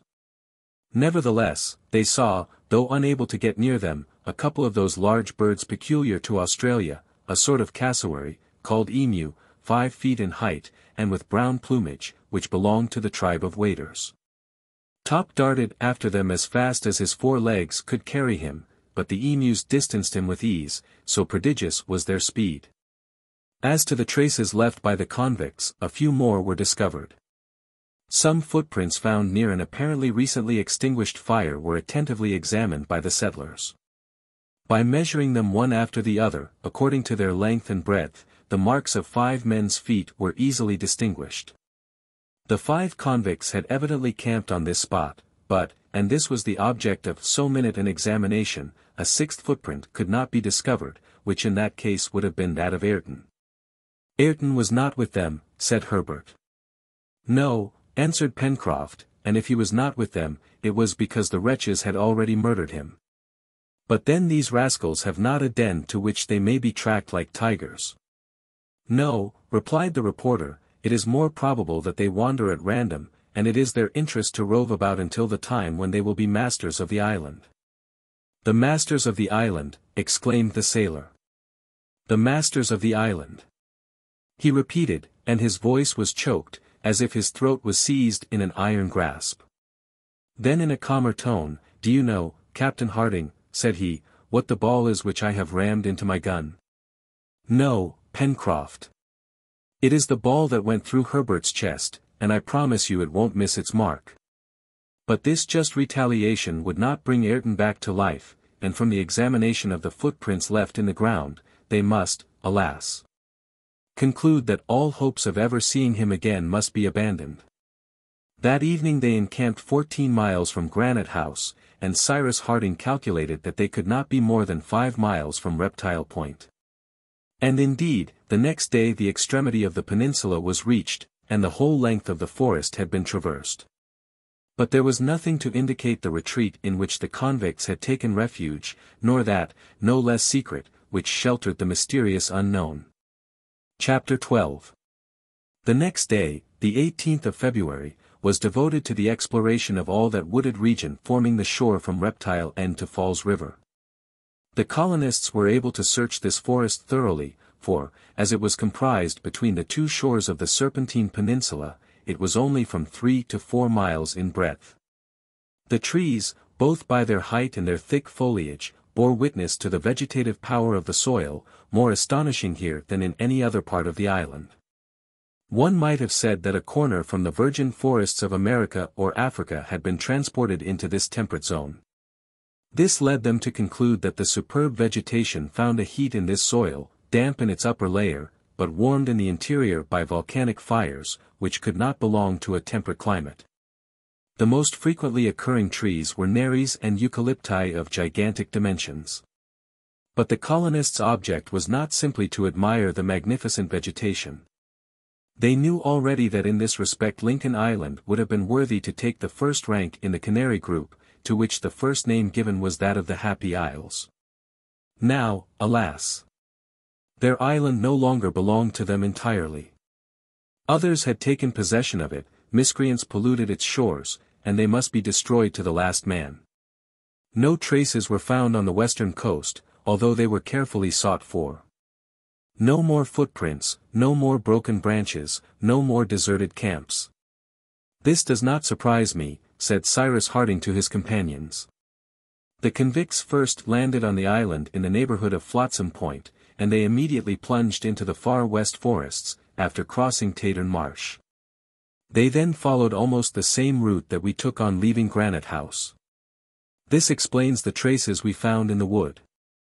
But, arriving on the shore, the convicts saw at once that they would discover no suitable retreat there, and it was then that, going northwards again, they came upon the corral. Where they have perhaps returned, said Pencroff. I do not think so, answered the engineer, for they would naturally suppose that our researches would be in that direction. The corral is only a storehouse to them, and not a definitive encampment. I am of Cyrus' opinion, said the reporter, and I think that it is among the spurs of Mount Franklin that the convicts will have made their lair. Then, Captain, straight to the corral, cried Pencroff. We must finish them off, and till now we have only lost time. "No, my friend," replied the engineer. "You forget that we have a reason for wishing to know if the forests of the far west do not contain some habitation. Our exploration has a double object, Pencroff. If, on the one hand, we have to chastise crime, we have, on the other, an act of gratitude to perform." "That was well said, Captain," replied the sailor, "but, all the same, it is my opinion that we shall not find the gentleman until he pleases." And truly Pencroff only expressed the opinion of all. It was probable that the stranger's retreat was not less mysterious than was he himself. That evening the cart halted at the mouth of Falls River. The camp was organized as usual, and the customary precautions were taken for the night. Herbert, become again the healthy and vigorous lad he was before his illness, derived great benefit from this life in the open air, between the sea breezes and the vivifying air from the forests. His place was no longer in the cart, but at the head of the troop. The next day, the 19th of February, the colonists, leaving the shore, where, beyond the mouth, basalts of every shape were so picturesquely piled up, ascended the river by its left bank. The road had been already partly cleared in their former excursions made from the corral to the west coast. The settlers were now about 6 miles from Mount Franklin. The engineer's plan was this: to minutely survey the valley forming the bed of the river, and to cautiously approach the neighborhood of the corral. If the corral was occupied, to seize it by force. If it was not, to entrench themselves there and make it the center of the operations which had for their object the exploration of Mount Franklin. This plan was unanimously approved by the colonists, for they were impatient to regain entire possession of their island. They made their way then along the narrow valley separating two of the largest spurs of Mount Franklin. The trees, crowded on the river's bank, became rare on the upper slopes of the mountain. The ground was hilly and rough, very suitable for ambushes, and over which they did not venture without extreme precaution. Top and Jup skirmished on the flanks, springing right and left through the thick brushwood, and emulating each other in intelligence and activity.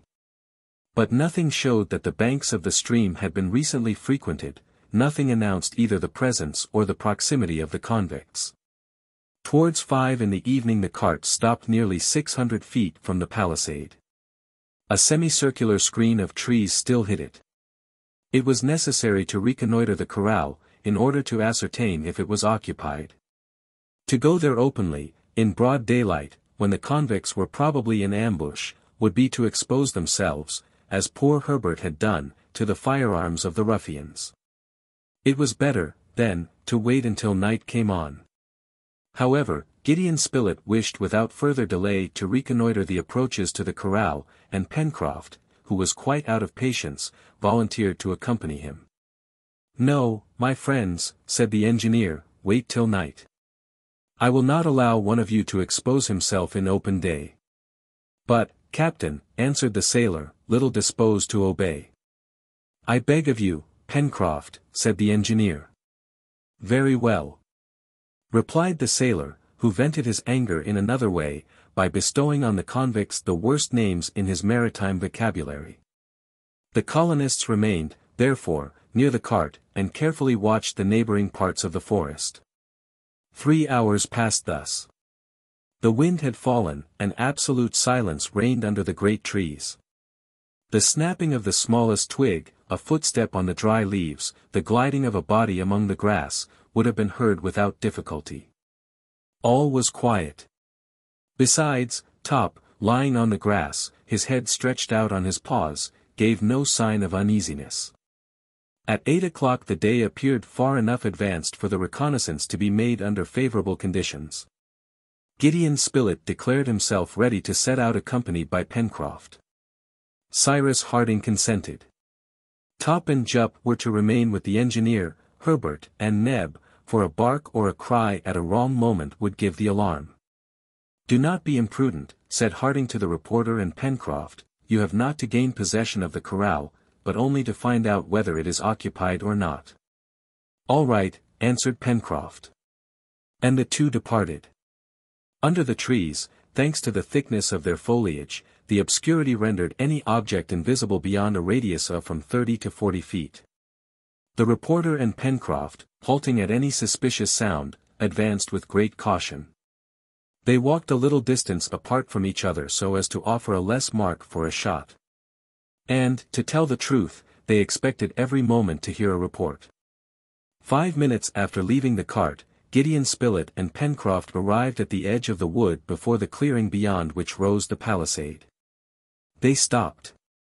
A few straggling beams still fell on the field clear of trees.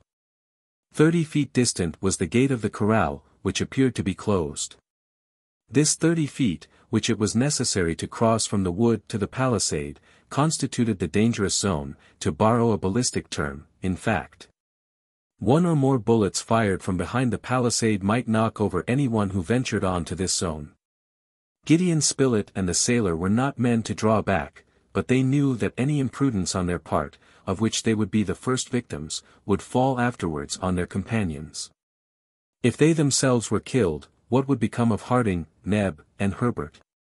But Pencroff, excited at feeling himself so near the corral where he supposed the convicts had taken refuge, was about to press forward, when the reporter held him back with a grasp of iron. "In a few minutes it will be quite dark," whispered Spilett in the sailor's ear, "then will be the time to act." Pencroff, convulsively clasping the butt end of his gun, restrained his energies, and waited, swearing to himself. Soon the last of the twilight faded away. Darkness, which seemed as if it issued from the dense forest, covered the clearing. Mount Franklin rose like an enormous screen before the western horizon, and night spread rapidly over all, as it does in regions of low latitudes. Now was the time. The reporter and Pencroff, since posting themselves on the edge of the wood, had not once lost sight of the palisade. The corral appeared to be absolutely deserted. The top of the palisade formed a line, a little darker than the surrounding shadow, and nothing disturbed its distinctness. Nevertheless, if the convicts were there, they must have posted one of their number to guard against any surprise. Spilett grasped his companion's hand, and both crept towards the corral, their guns ready to fire. They reached the gate without the darkness being illuminated by a single ray of light. Pencroff tried to push open the gate, which, as the reporter and he had supposed, was closed. However, the sailor was able to ascertain that the outer bars had not been put up. It might, then, be concluded that the convicts were there in the corral, and that very probably they had fastened the gate in such a way that it could not be forced open. Gideon Spilett and Pencroff listened. Not a sound could be heard inside the palisade. The musmons and the goats, sleeping no doubt in their huts, in no way disturbed the calm of night. The reporter and the sailor, hearing nothing, asked themselves whether they had not better scale the palisades and penetrate into the corral. This would have been contrary to Cyrus Harding's instructions. It is true that the enterprise might succeed, but it might also fail. Now, if the convicts were suspecting nothing, if they knew nothing of the expedition against them, if, lastly, there now existed a chance of surprising them, ought this chance to be lost by inconsiderately attempting to cross the palisades? This was not the reporter's opinion. He thought it better to wait until all the settlers were collected together before attempting to penetrate into the corral. One thing was certain, that it was possible to reach the palisade without being seen, and also that it did not appear to be guarded. This point settled, there was nothing to be done but to return to the cart, where they would consult. Pencroff probably agreed with this decision, for he followed the reporter without making any objection when the latter turned back to the wood. In a few minutes the engineer was made acquainted with the state of affairs. "Well," said he, after a little thought, "I now have reason to believe that the convicts are not in the corral." "We shall soon know," said Pencroff, "when we have scaled the palisade." "To the corral, my friends," said Cyrus Harding. "Shall we leave the cart in the wood?" asked Neb. "No," replied the engineer, "it is our wagon of ammunition and provisions, and, if necessary, it would serve as an entrenchment." "Forward, then," said Gideon Spilett. The cart emerged from the wood and began to roll noiselessly towards the palisade. The darkness was now profound, the silence as complete as when Pencroff and the reporter crept over the ground. The thick grass completely muffled their footsteps. The colonists held themselves ready to fire. Jup, at Pencroff's orders, kept behind. Neb led Top in a leash, to prevent him from bounding forward. The clearing soon came in sight. It was deserted. Without hesitating, the little band moved towards the palisade. In a short space of time the dangerous zone was passed. Neb remained at the onagers' heads to hold them. The engineer, the reporter, Herbert, and Pencroff, proceeded to the door, in order to ascertain if it was barricaded inside. It was open. "What do you say now?" asked the engineer, turning to the sailor and Spilett. Both were stupefied. "I can swear," said Pencroff, "that this gate was shut just now." The colonists now hesitated. Were the convicts in the corral when Pencroff and the reporter made their reconnaissance? It could not be doubted, as the gate then closed could only have been opened by them. Were they still there, or had one of their number just gone out? All these questions presented themselves simultaneously to the minds of the colonists, but how could they be answered? At that moment, Herbert, who had advanced a few steps into the enclosure, drew back hurriedly, and seized Harding's hand. "What's the matter?" asked the engineer. "A light." "In the house?" "Yes." All five advanced and indeed, through the window fronting them, they saw glimmering a feeble light. Cyrus Harding made up his mind rapidly. "It is our only chance," said he to his companions, "of finding the convicts collected in this house, suspecting nothing. They are in our power. Forward!"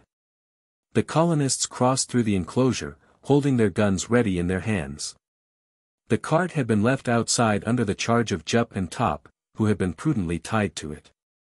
Cyrus Harding, Pencroff, and Gideon Spilett on one side, Herbert and Neb on the other, going along by the palisade, surveyed the absolutely dark and deserted corral. In a few moments they were near the closed door of the house. Harding signed to his companions not to stir, and approached the window, then feebly lighted by the inner light. He gazed into the apartment. On the table burned a lantern. Near the table was the bed formerly used by Ayrton. On the bed lay the body of a man. Suddenly Cyrus Harding drew back, and in a hoarse voice, "Ayrton," he exclaimed. Immediately the door was forced rather than opened, and the colonists rushed into the room. Ayrton appeared to be asleep. His countenance showed that he had long and cruelly suffered. On his wrists and ankles could be seen great bruises. Harding bent over him. "Ayrton!" cried the engineer, seizing the arm of the man whom he had just found again under such unexpected circumstances. At this exclamation Ayrton opened his eyes, and, gazing at Harding, then at the others. "You," he cried, "you." "Ayrton! Ayrton!" repeated Harding. "Where am I?" "In the house in the corral." "Alone?" "Yes." "But they will come back," cried Ayrton. "Defend yourselves! Defend yourselves!" And he fell back exhausted. "Spilett," exclaimed the engineer, "we may be attacked at any moment. Bring the cart into the corral. Then, barricade the door, and all come back here." Pencroff, Neb, and the reporter hastened to execute the engineer's orders. There was not a moment to be lost. Perhaps even now the cart was in the hands of the convicts. In a moment the reporter and his two companions had crossed the corral and reached the gate of the palisade behind which Top was heard growling sullenly. The engineer, leaving Ayrton for an instant, came out ready to fire. Herbert was at his side. Both surveyed the crest of the spur overlooking the corral.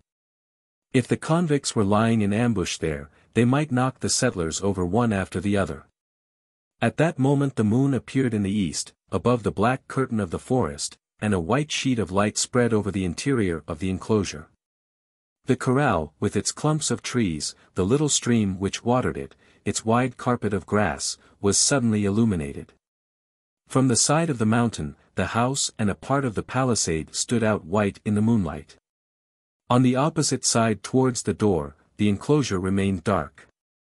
A black mass soon appeared. This was the cart entering the circle of light, and Cyrus Harding could hear the noise made by the door, as his companions shut it and fastened the interior bars. But, at that moment, Top, breaking loose, began to bark furiously and rushed to the back of the corral, to the right of the house. "Be ready to fire, my friends," cried Harding. The colonists raised their pieces and waited the moment to fire. Top still barked, and Jup, running towards the dog, uttered shrill cries. The colonists followed him, and reached the borders of the little stream, shaded by large trees. And there, in the bright moonlight, what did they see? 5 corpses, stretched on the bank. They were those of the convicts who, 4 months previously, had landed on Lincoln Island. Chapter 13. How had it happened? Who had killed the convicts? Was it Ayrton? No, for a moment before he was dreading their return. But Ayrton was now in a profound stupor, from which it was no longer possible to rouse him. After uttering those few words he had again become unconscious, and had fallen back motionless on the bed. The colonists, a prey to 1,000 confused thoughts, under the influence of violent excitement, waited all night, without leaving Ayrton's house, or returning to the spot where lay the bodies of the convicts. It was very probable that Ayrton would not be able to throw any light on the circumstances under which the bodies had been found, since he himself was not aware that he was in the corral.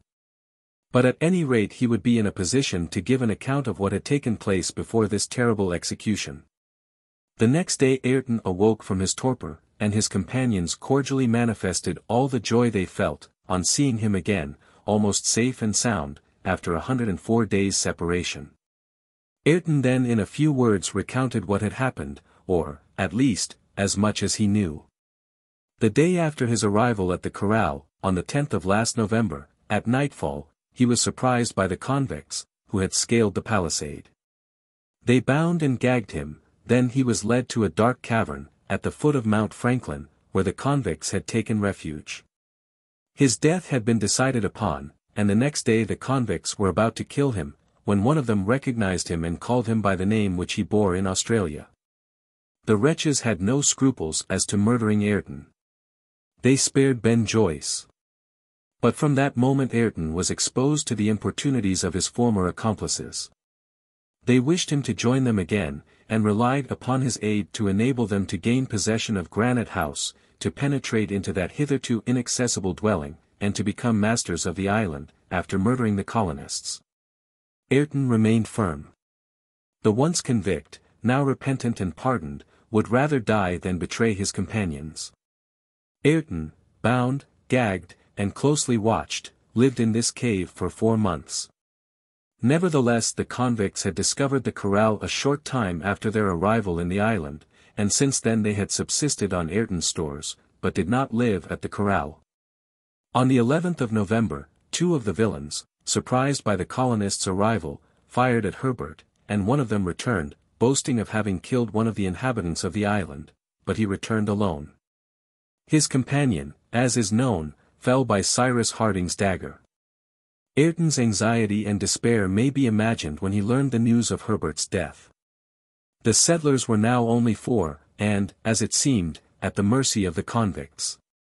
After this event, and during all the time that the colonists, detained by Herbert's illness, remained in the corral, the pirates did not leave their cavern, and even after they had pillaged the plateau of Prospect Heights, they did not think it prudent to abandon it. The ill treatment inflicted on Ayrton was now redoubled. His hands and feet still bore the bloody marks of the cords which bound him day and night. Every moment he expected to be put to death, nor did it appear possible that he could escape. Matters remained thus until the 3rd week of February. The convicts, still watching for a favorable opportunity, rarely quitted their retreat, and only made a few hunting excursions, either to the interior of the island, or the south coast. Ayrton had no further news of his friends, and relinquished all hope of ever seeing them again.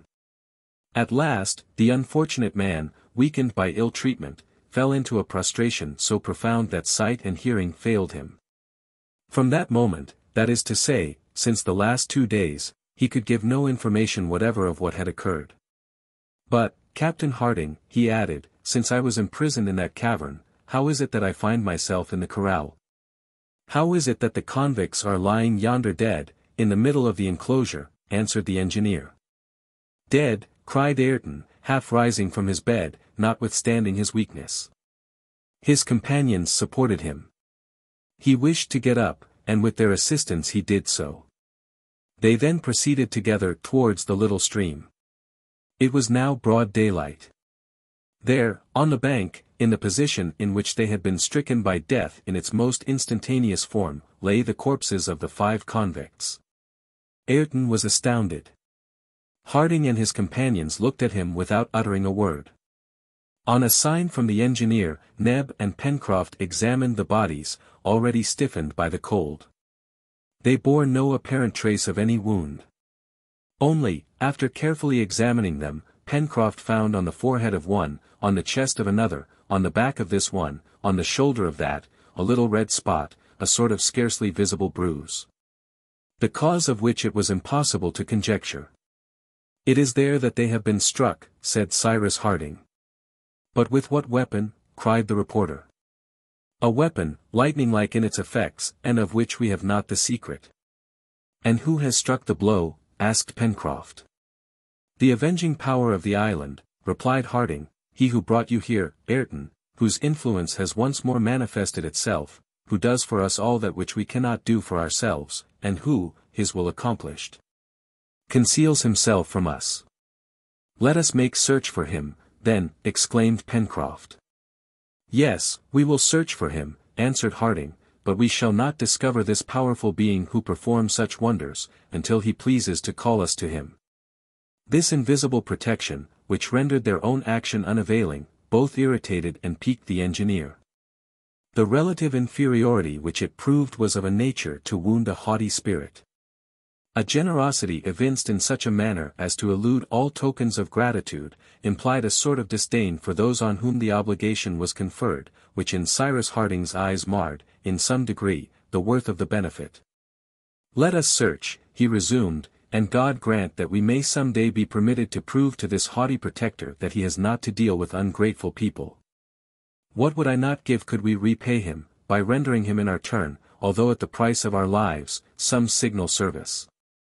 From this day, the thoughts of the inhabitants of Lincoln Island were solely occupied with the intended search. Everything incited them to discover the answer to this enigma, an answer which would only be the name of a man endowed with a truly inexplicable, and in some degree superhuman power. In a few minutes, the settlers re-entered the house, where their influence soon restored to Ayrton his moral and physical energy. Neb and Pencroff carried the corpses of the convicts into the forest, some distance from the corral, and buried them deep in the ground. Ayrton was then made acquainted with the facts which had occurred during his seclusion. He learned Herbert's adventures, and through what various trials the colonists had passed. As to the settlers, they had despaired of ever seeing Ayrton again, and had been convinced that the convicts had ruthlessly murdered him.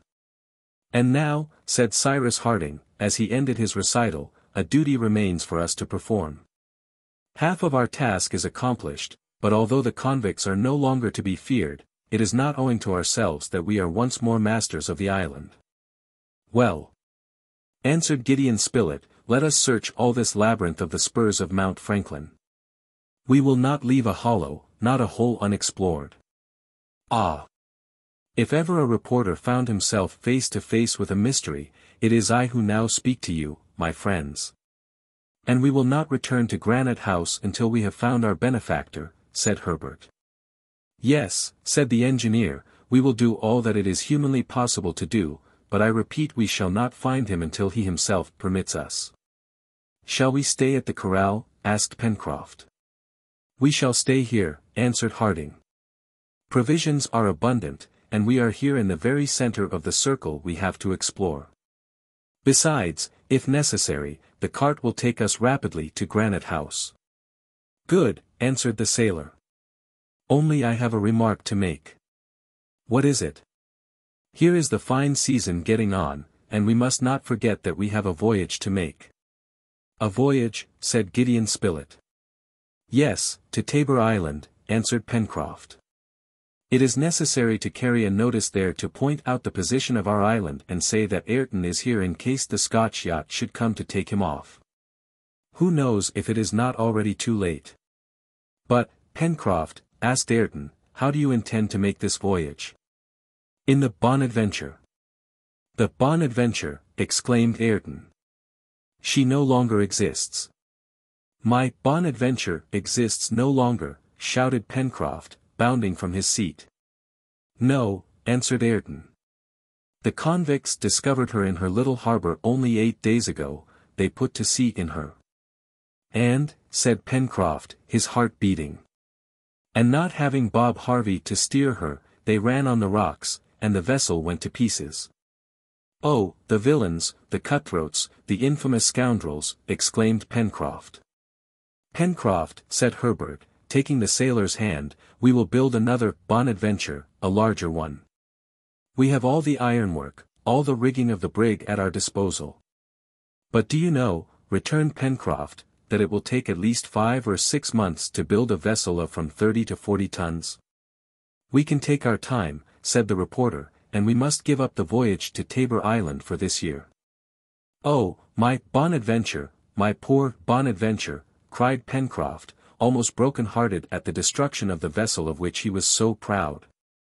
The loss of the Bonadventure was certainly a thing to be lamented by the colonists, and it was agreed that this loss should be repaired as soon as possible. This settled, they now occupied themselves with bringing their researches to bear on the most secret parts of the island. The exploration was commenced at daybreak on the 19th of February, and lasted an entire week. The base of the mountain, with its spurs and their numberless ramifications, formed a labyrinth of valleys and elevations. It was evident that there, in the depths of these narrow gorges, perhaps even in the interior of Mount Franklin itself, was the proper place to pursue their researches. No part of the island could have been more suitable to conceal a dwelling whose occupant wished to remain unknown. But so irregular was the formation of the valleys that Cyrus Harding was obliged to conduct the exploration in a strictly methodical manner. The colonists first visited the valley opening to the south of the volcano, and which first received the waters of Falls River. There Ayrton showed them the cavern where the convicts had taken refuge, and in which he had been imprisoned until his removal to the corral. This cavern was just as Ayrton had left it. They found there a considerable quantity of ammunition and provisions, conveyed thither by the convicts in order to form a reserve. The whole of the valley bordering on the cave, shaded by fir and other trees, was thoroughly explored, and on turning the point of the southwestern spur, the colonists entered a narrower gorge similar to the picturesque columns of basalt on the coast. Here the trees were fewer. Stones took the place of grass. Goats and musmons gamboled among the rocks. Here began the barren part of the island. It could already be seen that, of the numerous valleys branching off at the base of Mount Franklin, 3 only were wooded and rich in pasturage like that of the corral, which bordered on the west on the Falls River Valley, and on the east on the Red Creek Valley. These 2 streams, which lower down became rivers by the absorption of several tributaries, were formed by all the springs of the mountain and thus caused the fertility of its southern part. As to the Mercy, it was more directly fed from ample springs concealed under the cover of jacamar wood, and it was by springs of this nature, spreading in 1,000 streamlets, that the soil of the Serpentine Peninsula was watered. Now, of these 3 well-watered valleys, either might have served as a retreat to some solitary who would have found there everything necessary for life. But the settlers had already explored them, and in no part had they discovered the presence of man. Was it then in the depths of those barren gorges, in the midst of the piles of rock, in the rugged northern ravines, among the streams of lava, that this dwelling and its occupant would be found? The northern part of Mount Franklin was at its base composed solely of 2 valleys, wide, not very deep, without any appearance of vegetation, strewn with masses of rock, paved with lava, and varied with great blocks of mineral. This region required a long and careful exploration. It contained 1,000 cavities, comfortless no doubt, but perfectly concealed and difficult of access. The colonists even visited dark tunnels, dating from the volcanic period, still black from the passage of the fire, and penetrated into the depths of the mountain. They traversed these somber galleries, waving lighted torches. They examined the smallest excavations, they sounded the shallowest depths, but all was dark and silent. It did not appear that the foot of man had ever before trodden these ancient passages, or that his arm had ever displaced one of these blocks, which remained as the volcano had cast them up above the waters. At the time of the submersion of the island. However, although these passages appeared to be absolutely deserted, and the obscurity was complete, Cyrus Harding was obliged to confess that absolute silence did not reign there. On arriving at the end of one of these gloomy caverns, extending several hundred feet into the interior of the mountain, he was surprised to hear a deep rumbling noise, increased in intensity by the sonorousness of the rocks. Gideon Spilett, who accompanied him, also heard these distant mutterings, which indicated a revivification of the subterranean fires.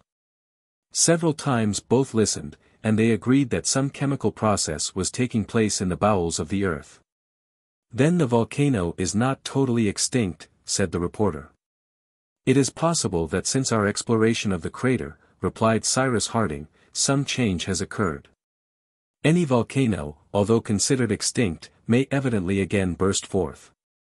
"But if an eruption of Mount Franklin occurred," asked Spilett, "would there not be some danger to Lincoln Island?" "I do not think so," answered the reporter. "The crater, that is to say, the safety valve, exists, and the overflow of smoke and lava would escape, as it did formerly, by this customary outlet. Unless the lava opened a new way for itself towards the fertile parts of the island." "And why, my dear Spilett," answered Cyrus Harding, "should it not follow the road naturally traced out for it?" "Well, volcanoes are capricious," returned the reporter. "Notice," answered the engineer, "that the inclination of Mount Franklin favors the flow of water towards the valleys which we are exploring just now. To turn aside this flow, an earthquake would be necessary to change the mountain's center of gravity." "But an earthquake is always to be feared at these times," observed Gideon Spilett. "Always," replied the engineer, "especially when the subterranean forces begin to awake, as they risk meeting with some obstruction, after a long rest. Thus, my dear Spilett, an eruption would be a serious thing for us, and it would be better that the volcano should not have the slightest desire to wake up. But we could not prevent it, could we? At any rate, even if it should occur, I do not think Prospect Heights would be seriously threatened. Between them and the mountain, the ground is considerably depressed, and if the lava should ever take a course towards the lake, it would be cast on the downs and the neighboring parts of Shark Gulf. We have not yet seen any smoke at the top of the mountain, to indicate an approaching eruption," said Gideon Spilett. "No," answered Harding, "not a vapor escapes from the crater, for it was only yesterday that I attentively surveyed the summit. But it is probable that at the lower part of the chimney, time may have accumulated rocks, cinders, hardened lava, and that this valve of which I spoke, may at any time become overcharged. But at the first serious effort, every obstacle will disappear, and you may be certain, my dear Spilett, that neither the island, which is the boiler, nor the volcano, which is the chimney, will burst under the pressure of gas. Nevertheless, I repeat, it would be better that there should not be an eruption." "And yet we are not mistaken," remarked the reporter. "Mutterings can be distinctly heard in the very bowels of the volcano." "You are right," said the engineer, again listening attentively. "There can be no doubt of it. A commotion is going on there, of which we can neither estimate the importance nor the ultimate result." Cyrus Harding and Spilett, on coming out, rejoined their companions, to whom they made known the state of affairs. "Very well," cried Pencroff, "the volcano wants to play his pranks. Let him try, if he likes. He will find his master." "Who?" asked Neb. "Our good genius, Neb, our good genius, who will shut his mouth for him, if he so much as pretends to open it." As may be seen, the sailor's confidence in the tutelary deity of his island was absolute, and, certainly, the occult power, manifested until now in so many inexplicable ways, appeared to be unlimited. But also it knew how to escape the colonists' most minute researches, for, in spite of all their efforts, in spite of the more than zeal, the obstinacy, with which they carried on their exploration, The retreat of the mysterious being could not be discovered. From the 19th to the 20th of February the circle of investigation was extended to all the northern region of Lincoln Island, whose most secret nooks were explored. The colonists even went the length of tapping every rock. The search was extended to the extreme verge of the mountain. It was explored thus to the very summit of the truncated cone terminating the first row of rocks, then to the upper ridge of the enormous hat, at the bottom of which opened the crater. They did more. They visited the gulf, now extinct, but in whose depths the rumbling could be distinctly heard. However, no sign of smoke or vapor, no heating of the rock, indicated an approaching eruption. But neither there, nor in any other part of Mount Franklin, did the colonists find any traces of him of whom they were in search. Their investigations were then directed to the Downs. They carefully examined the high lava cliffs of Shark Gulf from the base to the crest, although it was extremely difficult to reach even the level of the gulf. No one, nothing. Indeed, in these 3 words was summed up so much fatigue uselessly expended, so much energy producing no results, that somewhat of anger mingled with the discomfiture of Cyrus Harding and his companions. It was now time to think of returning, for these researches could not be prolonged indefinitely. The colonists were certainly right in believing that the mysterious being did not reside on the surface of the island, and the wildest fancies haunted their excited imaginations. Pencroff and Neb, particularly, were not contented with the mystery, but allowed their imaginations to wander into the domain of the supernatural. On the 25th of February the colonists re-entered Granite House, and by means of the double cord, carried by an arrow to the threshold of the door, they re-established communication between their habitation and the ground. A month later they commemorated, on the 25th of March, the 3rd anniversary of their arrival on Lincoln Island. Chapter 14. 3 years had passed away since the escape of the prisoners from Richmond, and how often during those 3 years had they spoken of their country, always present in their thoughts. They had no doubt that the Civil War was at an end, and to them it appeared impossible that the just cause of the North had not triumphed. But what had been the incidents of this terrible war? How much blood had it not cost? How many of their friends must have fallen in the struggle? They often spoke of these things, without as yet being able to foresee the day when they would be permitted once more to see their country.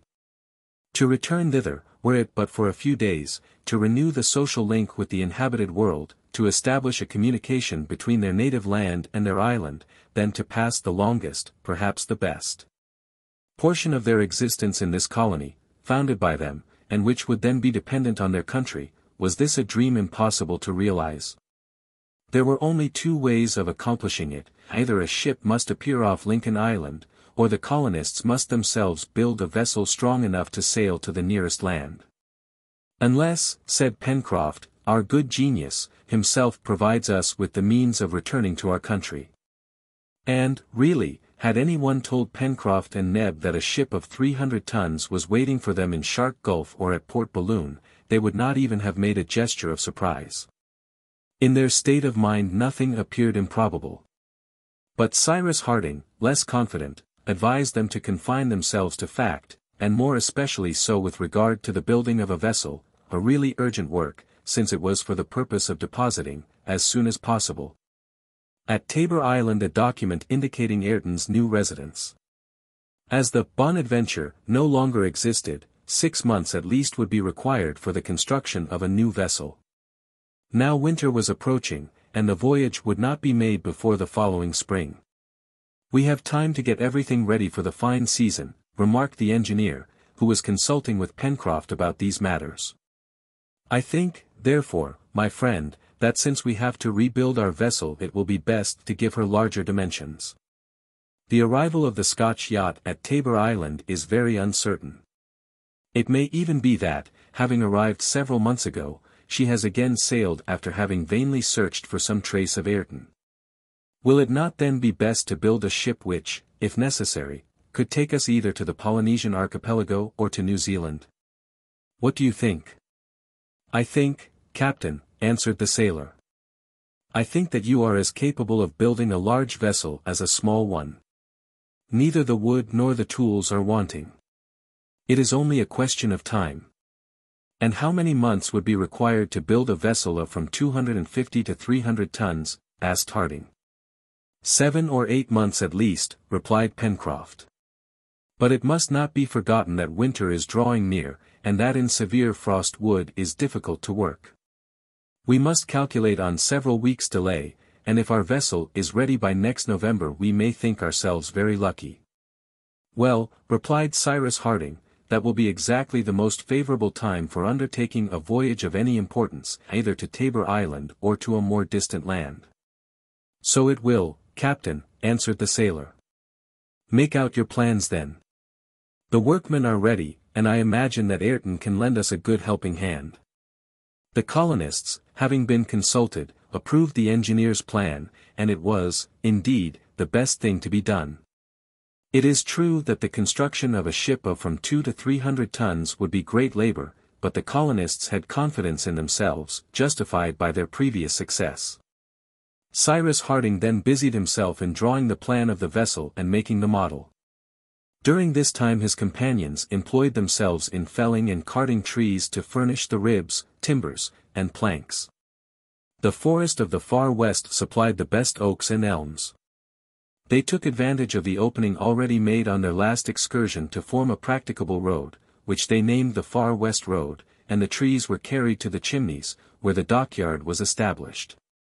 As to the road in question, the choice of trees had rendered its direction somewhat capricious, but at the same time it facilitated the access to a large part of the Serpentine Peninsula.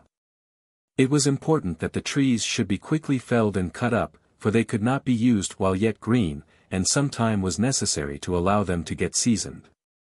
The carpenters, therefore, worked vigorously during the month of April, which was troubled only by a few equinoctial gales of some violence.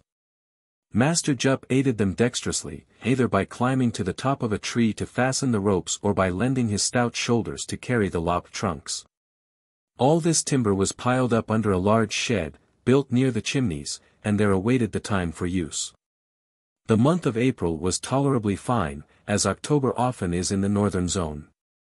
At the same time other work was actively continued, and soon all trace of devastation disappeared from the plateau of Prospect Heights. The mill was rebuilt, and new buildings rose in the poultry yard. It had appeared necessary to enlarge their dimensions, for the feathered population had increased considerably. The stable now contained 5 onagers, 4 of which were well broken, and allowed themselves to be either driven or ridden, and a little colt. The colony now possessed a plough, to which the onagers were yoked like regular Yorkshire or Kentucky oxen. The colonists divided their work, and their arms never tired. Then who could have enjoyed better health than these workers, and what good humor enlivened the evenings in Granite House as they formed 1,000 plans for the future. As a matter of course Ayrton shared the common lot in every respect, and there was no longer any talk of his going to live at the corral. Nevertheless he was still sad and reserved, and joined more in the work than in the pleasures of his companions. But he was a valuable workman at need, strong, skillful, ingenious, intelligent. He was esteemed and loved by all, and he could not be ignorant of it. In the meanwhile the corral was not abandoned. Every other day one of the settlers, driving the cart or mounted on an onager, went to look after the flock of musmons and goats and bring back the supply of milk required by Nebraska. These excursions at the same time afforded opportunities for hunting.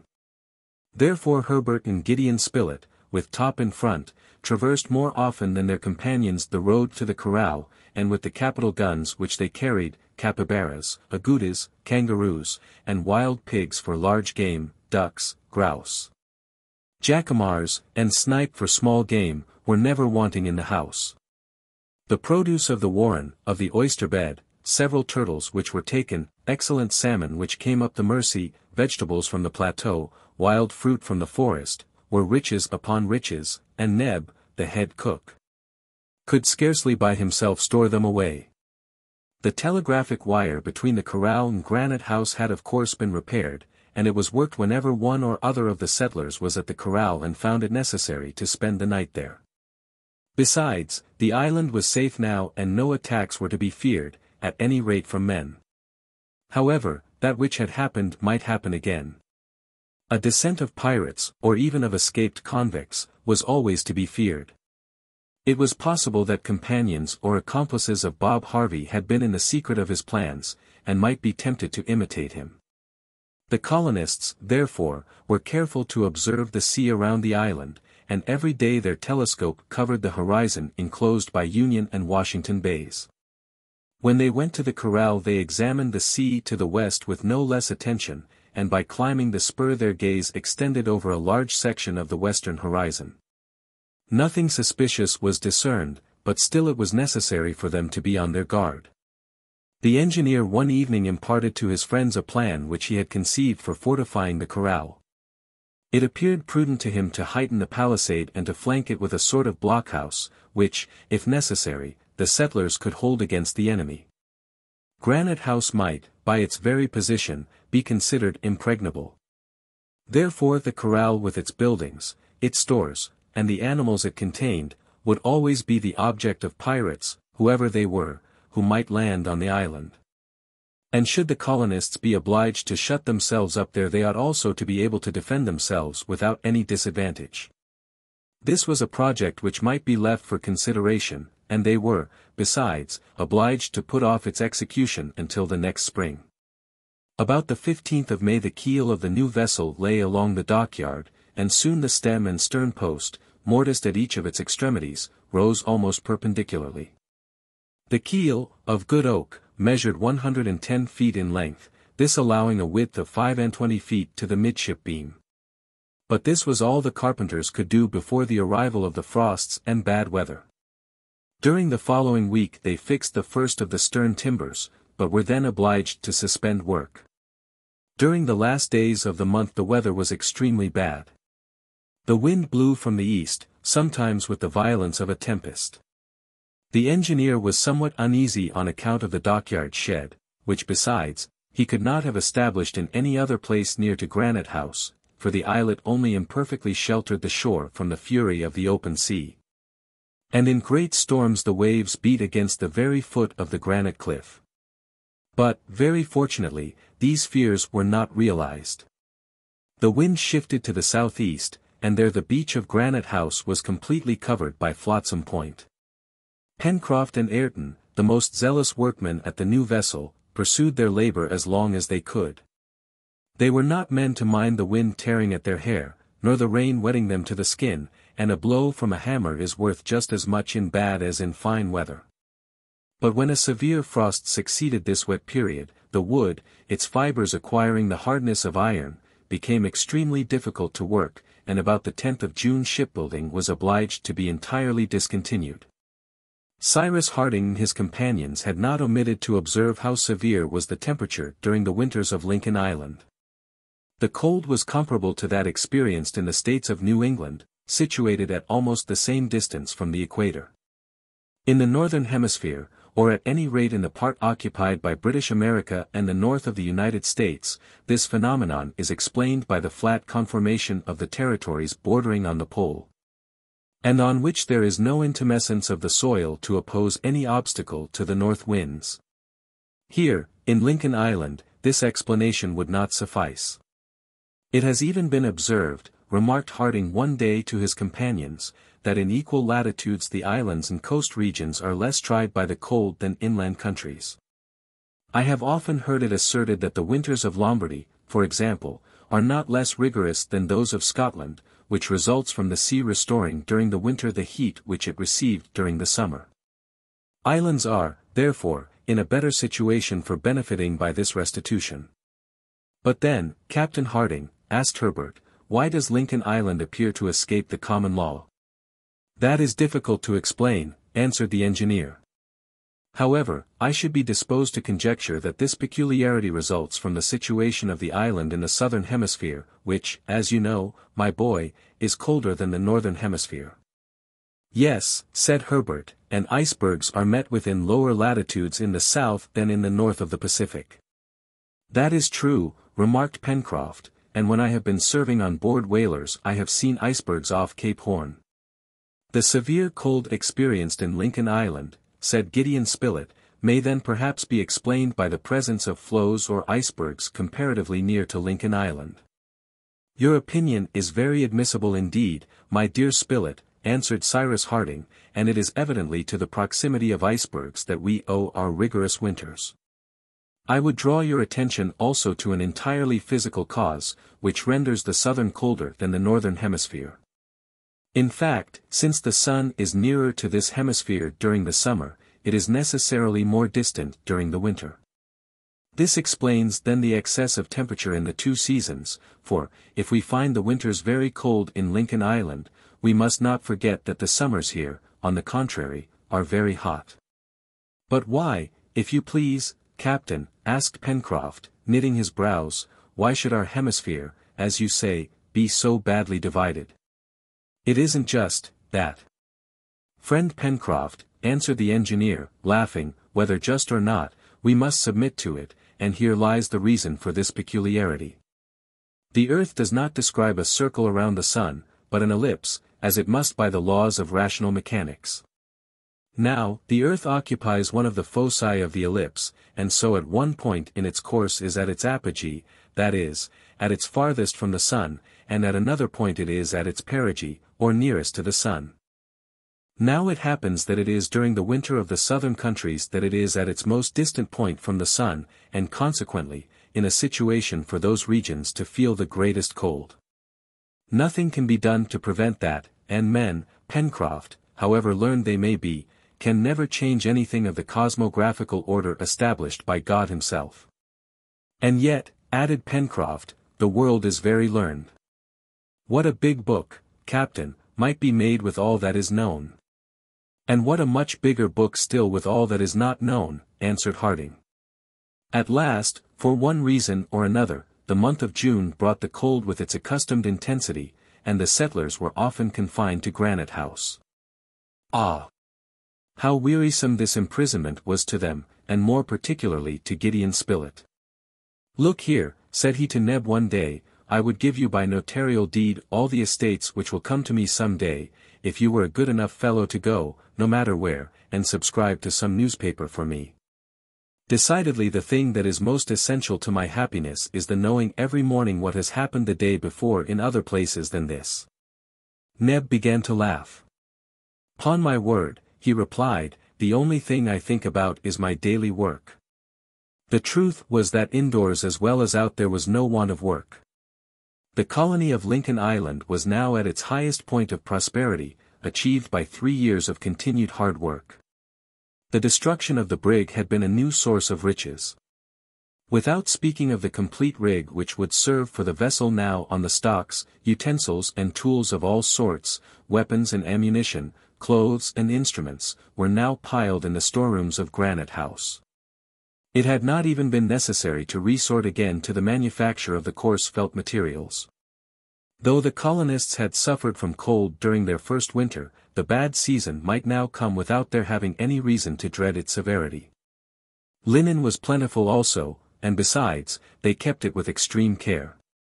From chloride of sodium, which is nothing else than sea salt, Cyrus Harding easily extracted the soda and chlorine. The soda, which it was easy to change into carbonate of soda, and the chlorine, of which he made chloride of lime, were employed for various domestic purposes, and especially in bleaching linen. Besides, they did not wash more than 4 times a year, as was done by families in the olden times, and it may be added, that Pencroff and Gideon Spilett, while waiting for the postman to bring him his newspaper, distinguished themselves as washermen. So passed the winter months, June, July, and August. They were severe, and the average observations of the thermometer did not give more than 8 degrees of Fahrenheit. It was therefore lower in temperature than the preceding winter. But then, what splendid fires blazed continually on the hearths of Granite House, the smoke marking the granite wall with long, zebra-like streaks. Fuel was not spared, as it grew naturally a few steps from them. Besides, the chips of the wood destined for the construction of the ship enabled them to economize the coal, which required more trouble to transport. Men and animals were all well. Master Jup was a little chilly, it must be confessed. This was perhaps his only weakness, and it was necessary to make him a well-padded dressing-gown. But what a servant he was, clever, zealous, indefatigable, not indiscreet, not talkative, and he might have been with reason proposed as a model for all his biped brothers in the Old and New worlds. As for that, said Pencroff, when one has 4 hands at one's service, of course one's work ought to be done so much the better. And indeed the intelligent creature did it well. During the 7 months which had passed since the last researches made round the mountain, and during the month of September, which brought back fine weather, nothing was heard of the genius of the island. His power was not manifested in any way. It is true that it would have been superfluous, for no incident occurred to put the colonists to any painful trial. Cyrus Harding even observed that if by chance the communication between the unknown and the tenants of Granite House had ever been established through the granite, and if Top's instinct had as it were felt it, there was no further sign of it during this period. The dog's growling had entirely ceased, as well as the uneasiness of the orang. The 2 friends, for they were such, no longer prowled round the opening of the inner well, nor did they bark or whine in that singular way which from the first the engineer had noticed. But could he be sure that this was all that was to be said about this enigma, and that he should never arrive at a solution? Could he be certain that some conjuncture would not occur which would bring the mysterious personage on the scene? Who could tell what the future might have in reserve? At last the winter was ended, but an event, the consequences of which might be serious, occurred in the first days of the returning spring. On the 7th of September, Cyrus Harding, having observed the crater, saw a smoke curling round the summit of the mountain, its first vapors rising in the air. Chapter 15. The colonists, warned by the engineer, left their work and gazed in silence at the summit of Mount Franklin. The volcano had awoke, and the vapor had penetrated the mineral layer heaped at the bottom of the crater. But would the subterranean fires provoke any violent eruption? This was an event which could not be foreseen.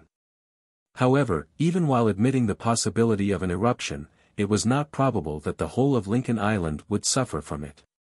The flow of volcanic matter is not always disastrous, and the island had already undergone this trial, as was shown by the streams of lava hardened on the northern slopes of the mountain. Besides, from the shape of the crater, the opening broken in the upper edge, the matter would be thrown to the side opposite the fertile regions of the island. However, the past did not necessarily answer for the future. Often, at the summit of volcanoes, the old craters close and new ones open. This had occurred in the 2 hemispheres, at Etna, Popocatépetl. At a Rizaband on the eve of an eruption there is everything to be feared. In fact, an earthquake, a phenomenon which often accompanies volcanic eruption, is enough to change the interior arrangement of a mountain, and to open new outlets for the burning lava. Cyrus Harding explained these things to his companions, and, without exaggerating the state of things, he told them all the pros and cons. After all, they could not prevent it. It did not appear likely that Granite House would be threatened unless the ground was shaken by an earthquake.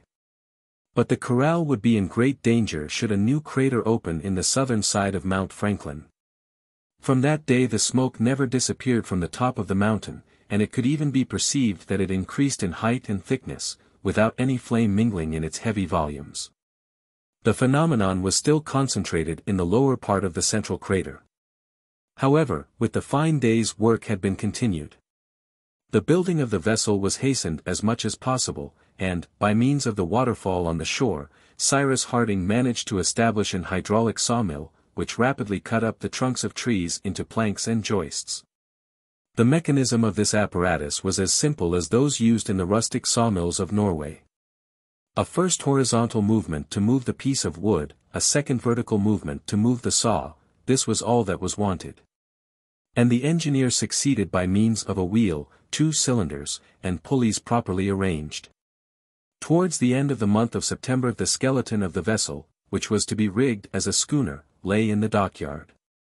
The ribs were almost entirely completed, and, all the timbers having been sustained by a provisional band, the shape of the vessel could already be seen. The schooner, sharp in the bows, very slender in the afterpart, would evidently be suitable for a long voyage, if wanted, but laying the planking would still take a considerable time. Very fortunately, the ironwork of the pirate brig had been saved after the explosion. From the planks and injured ribs Pencroff and Ayrton had extracted the bolts and a large quantity of copper nails. It was so much work saved for the smiths, but the carpenters had much to do. Shipbuilding was interrupted for a week for the harvest, the haymaking, and the gathering in of the different crops on the plateau. This work finished, every moment was devoted to finishing the schooner. When night came the workmen were really quite exhausted. So as not to lose any time they had changed the hours for their meals. They dined at 12 o'clock, and only had their supper when daylight failed them. They then ascended to Granite House, when they were always ready to go to bed. Sometimes, however, when the conversation bore on some interesting subject the hour for sleep was delayed for a time. The colonists then spoke of the future, and talked willingly of the changes which a voyage in the schooner to inhabited lands would make in their situation. But always, in the midst of these plans, prevailed the thought of a subsequent return to Lincoln Island. Never would they abandon this colony, founded with so much labor and with such success, and to which a communication with America would afford a fresh impetus. Pencroff and Neb especially hoped to end their days there. "Herbert," said the sailor, "you will never abandon Lincoln Island?" "Never, Pencroff, and especially if you make up your mind to stay there." "That was made up long ago, my boy," answered Pencroff. "I shall expect you. You will bring me your wife and children, and I shall make jolly chaps of your youngsters." "That's agreed," replied Herbert, laughing and blushing at the same time. "And you, Captain Harding," resumed Pencroff enthusiastically, "you will be still the governor of the island." "Ah, how many inhabitants could it support?" 10,000 at least."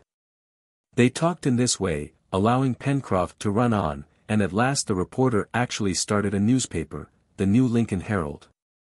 So is man's heart. The desire to perform a work which will endure, which will survive him, is the origin of his superiority over all other living creatures here below. It is this which has established his dominion, and this it is which justifies it, over all the world. After that, who knows if Jup and Top had not themselves their little dream of the future. Ayrton silently said to himself that he would like to see Lord Glenarvan again and show himself to all restored. One evening, on the 15th of October, the conversation was prolonged later than usual. It was 9 o'clock. Already, long badly concealed yawns gave warning of the hour of rest, and Pencroff was proceeding towards his bed, when the electric bell, placed in the dining room, suddenly rang. All were there, Cyrus Harding, Gideon Spilett, Herbert, Ayrton, Pencroff, Nebraska. Therefore none of the colonists were at the corral. Cyrus Harding rose. His companions stared at each other, scarcely believing their ears. "What does that mean?" cried Nebraska. "Was it the devil who rang it?" No one answered. "The weather is stormy," observed Herbert. "Might not its influence of electricity—" Herbert did not finish his phrase. The engineer, towards whom all eyes were turned, shook his head negatively. "We must wait," said Gideon Spilett. "If it is a signal, whoever it may be who has made it, he will renew it." "But who do you think it is?" cried Neb. "Who?" answered Pencroff, "but he." The sailor's sentence was cut short by a new tinkle of the bell.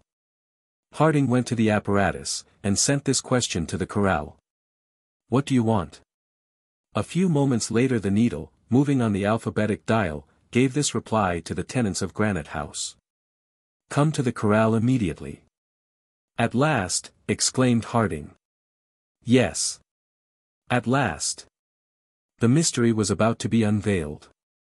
The colonists' fatigue had disappeared before the tremendous interest which was about to urge them to the corral, and all wish for rest had ceased. Without having uttered a word, in a few moments they had left Granite House, and were standing on the beach. Jup and Top alone were left behind. They could do without them. The night was black. The new moon had disappeared at the same time as the sun.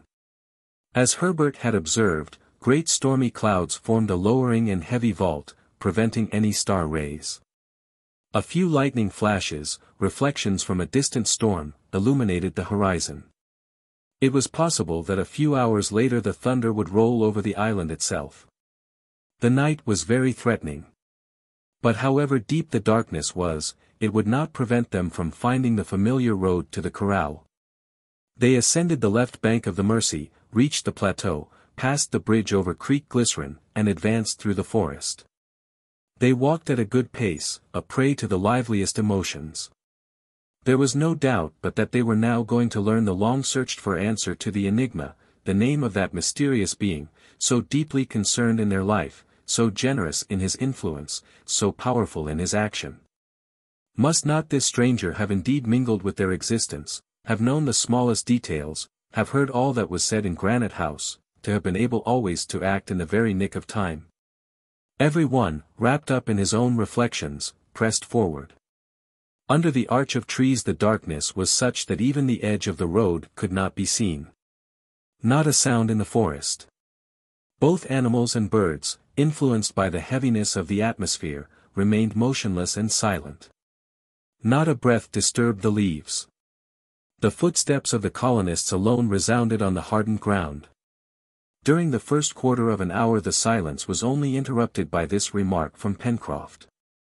"We ought to have brought a torch." And by this reply from the engineer. "We shall find one at the corral." Harding and his companions had left Granite House at 12 minutes past 9. At 47 minutes past 9 they had traversed 3 out of the 5 miles which separated the mouth of the Mersey from the corral. At that moment sheets of lightning spread over the island and illumined the dark trees. The flashes dazzled and almost blinded them. Evidently the storm would not be long in bursting forth. The flashes gradually became brighter and more rapid. Distant thunder growled in the sky. The atmosphere was stifling. The colonists proceeded as if they were urged onwards by some irresistible force. At 10 o'clock a vivid flash showed them the palisade, and as they reached the gate the storm burst forth with tremendous fury. In a minute the corral was crossed, and Harding stood before the hut. Probably the house was occupied by the stranger, since it was from thence that the telegram had been sent. However, no light shone through the window. The engineer knocked at the door. No answer. Cyrus Harding opened the door, and the settlers entered the room, which was perfectly dark. A light was struck by Neb, and in a few moments the lantern was lighted and the light thrown into every corner of the room. There was no one there. Everything was in the state in which it had been left. "Have we been deceived by an illusion?" murmured Cyrus Harding. No. That was not possible.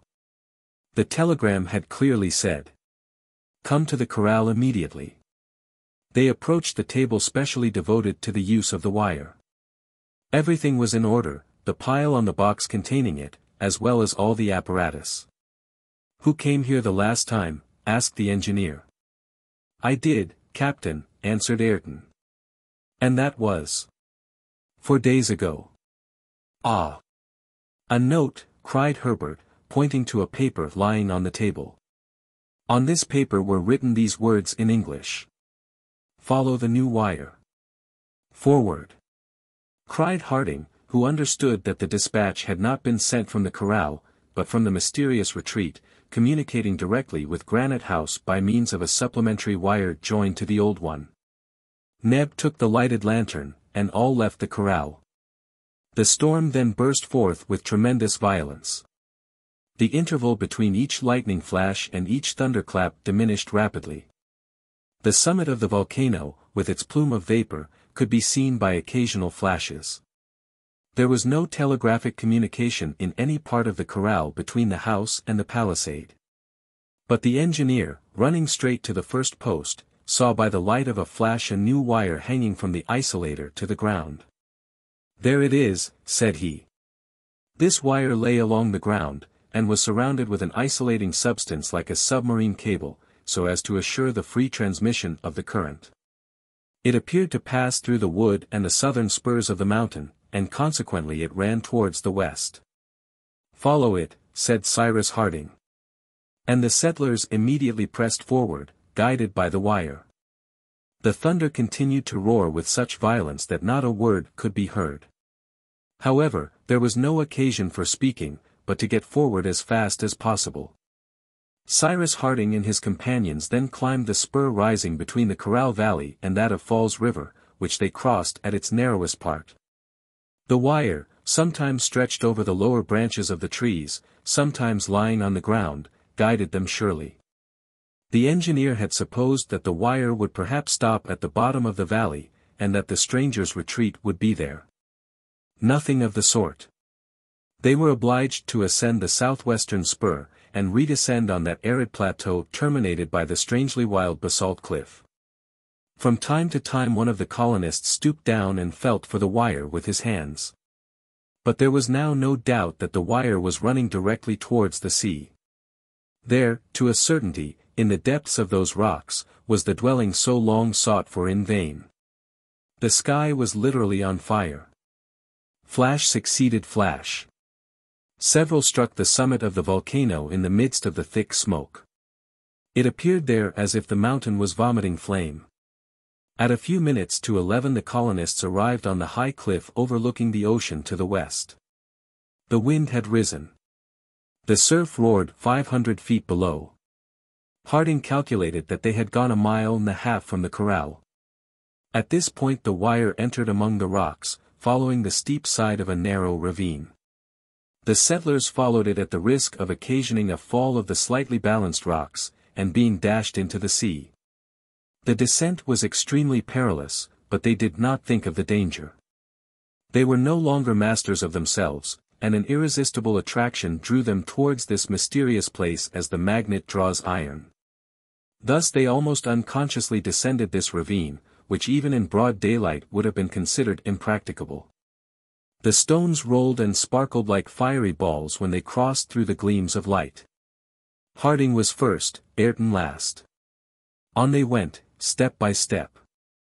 Now they slid over the slippery rock, then they struggled to their feet and scrambled on. At last the wire touched the rocks on the beach. The colonists had reached the bottom of the basalt cliff. There appeared a narrow ridge, running horizontally in parallel with the sea. The settlers followed the wire along it. They had not gone 100 paces when the ridge by a moderate incline sloped down to the level of the sea. The engineer seized the wire and found that it disappeared beneath the waves. His companions were stupefied.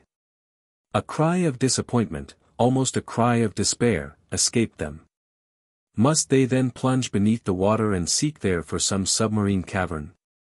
In their excited state they would not have hesitated to do it. The engineer stopped them. He led his companions to a hollow in the rocks, and there. "We must wait," said he. "The tide is high. At low water the way will be open." "But what can make you think dash?" asked Pencroff. "He would not have called us if the means had been wanting to enable us to reach him." Cyrus Harding spoke in a tone of such thorough conviction that no objection was raised. His remark, besides, was logical. It was quite possible that an opening, practicable at low water, though hidden now by the high tide, opened at the foot of the cliff. There was some time to wait. The colonists remained silently crouching in a deep hollow. Rain now began to fall in torrents. The thunder was re-echoed among the rocks with a grand sonorousness. The colonists' emotion was great. 1,000 strange and extraordinary ideas crossed their brains, and they expected some grand and superhuman apparition, which alone could come up to the notion they had formed of the mysterious genius of the island. At midnight, Harding carrying the lantern, descended to the beach to reconnoiter. The engineer was not mistaken. The beginning of an immense excavation could be seen under the water. There the wire, bending at a right angle, entered the yawning gulf. Cyrus Harding returned to his companions, and said simply, "In an hour the opening will be practicable." "It is there, then," said Pencroff. "Did you doubt it?" returned Harding. "But this cavern must be filled with water to a certain height," observed Herbert. "Either the cavern will be completely dry," replied Harding, "and in that case we can traverse it on foot, or it will not be dry, and some means of transport will be put at our disposal." An hour passed. All climbed down through the rain to the level of the sea. There was now 8 feet of the opening above the water. It was like the arch of a bridge, under which rushed the foaming water. Leaning forward, the engineer saw a black object floating on the water. He drew it towards him. It was a boat, moored to some interior projection of the cave. This boat was iron-plated. 2 oars lay at the bottom. "Jump in," said Harding. In a moment the settlers were in the boat. Neb and Ayrton took the oars, Pencroff the rudder. Cyrus Harding in the bows, with the lantern, lighted the way. The elliptical roof, under which the boat at first passed, suddenly rose. But the darkness was too deep, and the light of the lantern too slight, for either the extent, length, height, or depth of the cave to be ascertained. Solemn silence reigned in this basaltic cavern. Not a sound could penetrate into it, even the thunder peals could not pierce its thick sides. Such immense caves exist in various parts of the world, natural crypts dating from the geological epoch of the globe. Some are filled by the sea. Others contain entire lakes in their sides. Such is Fingal's Cave, in the island of Staffa, one of the Hebrides. Such are the caves of Morgat, in the Bay of Douarnenez, in Brittany, the caves of Bonifacio, in Corsica, those of Lysfjord, in Norway. Such are the immense Mammoth Caverns in Kentucky, 500 feet in height, and more than 20 miles in length. In many parts of the globe, nature has excavated these caverns, and preserved them for the admiration of man. Did the cavern which the settlers were now exploring extend to the center of the island? For a quarter of an hour the boat had been advancing, making detours, indicated to Pencroff by the engineer in short sentences, when all at once. "More to the right," he commanded. The boat, altering its course, came up alongside the right wall. The engineer wished to see if the wire still ran along the side. The wire was there fastened to the rock. "Forward," said Harding. And the 2 oars, plunging into the dark waters, urged the boat onwards. On they went for another quarter of an hour, and a distance of half a mile must have been cleared from the mouth of the cave, when Harding's voice was again heard. "Stop," said he. The boat stopped, and the colonists perceived a bright light illuminating the vast cavern, so deeply excavated in the bowels of the island, of which nothing had ever led them to suspect the existence. At a height of 100 feet rose the vaulted roof, supported on basalt shafts. Irregular arches, strange moldings, appeared on the columns erected by nature in thousands from the first epochs of the formation of the globe. The basalt pillars, fitted one into the other, measured from 40 to 50 feet in height, and the water, calm in spite of the tumult outside, washed their base. The brilliant focus of light, pointed out by the engineer, touched every point of rocks, and flooded the walls with light. By reflection the water reproduced the brilliant sparkles, so that the boat appeared to be floating between 2 glittering zones. They could not be mistaken in the nature of the irradiation thrown from the glowing nucleus, whose clear rays were shattered by all the angles, all the projections of the cavern. This light proceeded from an electric source, and its white color betrayed its origin. It was the sun of this cave, and it filled it entirely. At a sign from Cyrus Harding the oars again plunged into the water, causing a regular shower of gems, and the boat was urged forward towards the light, which was now not more than half a cable's length distant. At this place the breadth of the sheet of water measured nearly 350 feet, and beyond the dazzling center could be seen an enormous basaltic wall, blocking up any issue on that side. The cavern widened here considerably, the sea forming a little lake. But the roof, the side walls, the end cliff, all the prisms, all the peaks, were flooded with the electric fluid, so that the brilliancy belonged to them, and as if the light issued from them. In the center of the lake a long cigar-shaped object floated on the surface of the water, silent, motionless. The brilliancy which issued from it escaped from its sides as from 2 kilns heated to a white heat. This apparatus, similar in shape to an enormous whale, was about 250 feet long, and rose about 10 or 12 above the water. The boat slowly approached it. Cyrus Harding stood up in the bows. He gazed, a prey to violent excitement. Then, all at once, seizing the reporter's arm. "It is he! "It can only be he cried, he." Then, falling back on the seat, he murmured a name which Gideon Spilett alone could hear. The reporter evidently knew this name, for it had a wonderful effect upon him, and he answered in a hoarse voice. "He. An outlawed man." "He," said Harding.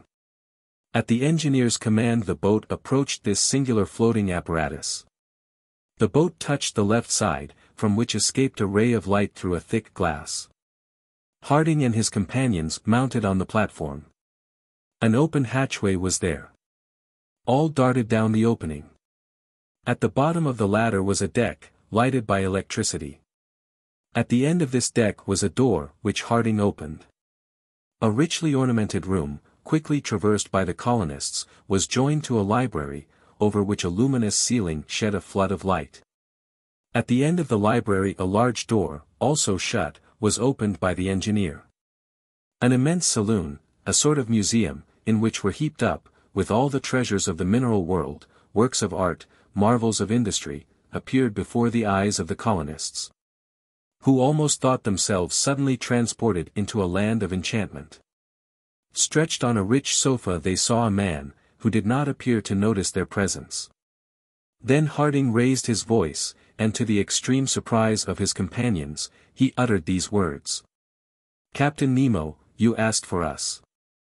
We are here." Chapter 16. At these words the reclining figure rose, and the electric light fell upon his countenance, a magnificent head, the forehead high, the glance commanding, beard white, hair abundant and falling over the shoulders. His hand rested upon the cushion of the divan from which he had just risen. He appeared perfectly calm. It was evident that his strength had been gradually undermined by illness, but his voice seemed yet powerful, as he said in English, and in a tone which evinced extreme surprise. "Sir, I have no name." "Nevertheless, I know you," replied Cyrus Harding. Captain Nemo fixed his penetrating gaze upon the engineer, as though he were about to annihilate him. Then, falling back amid the pillows of the divan. "After all, what matters now?" he murmured, "I am dying." Cyrus Harding drew near the captain, and Gideon Spilett took his hand. It was of a feverish heat. Ayrton, Pencroff, Harbert, and Neb stood respectfully apart in an angle of the magnificent saloon, whose atmosphere was saturated with the electric fluid. Meanwhile Captain Nemo withdrew his hand, and motioned the engineer and the reporter to be seated. All regarded him with profound emotion. Before them they beheld that being whom they had styled the genius of the island, the powerful protector whose intervention, in so many circumstances, had been so efficacious, the benefactor to whom they owed such a debt of gratitude. Their eyes beheld a man only, and a man at the point of death, where Pencroff and Neb had expected to find an almost supernatural being. But how happened it that Cyrus Harding had recognized Captain Nemo? Why had the latter so suddenly risen on hearing this name uttered, a name which he had believed known to none? The captain had resumed his position on the divan, and leaning on his arm, he regarded the engineer, seated near him. "You know the name I formerly bore, sir?" he asked. "I do," answered Cyrus Harding, "and also that of this wonderful submarine vessel."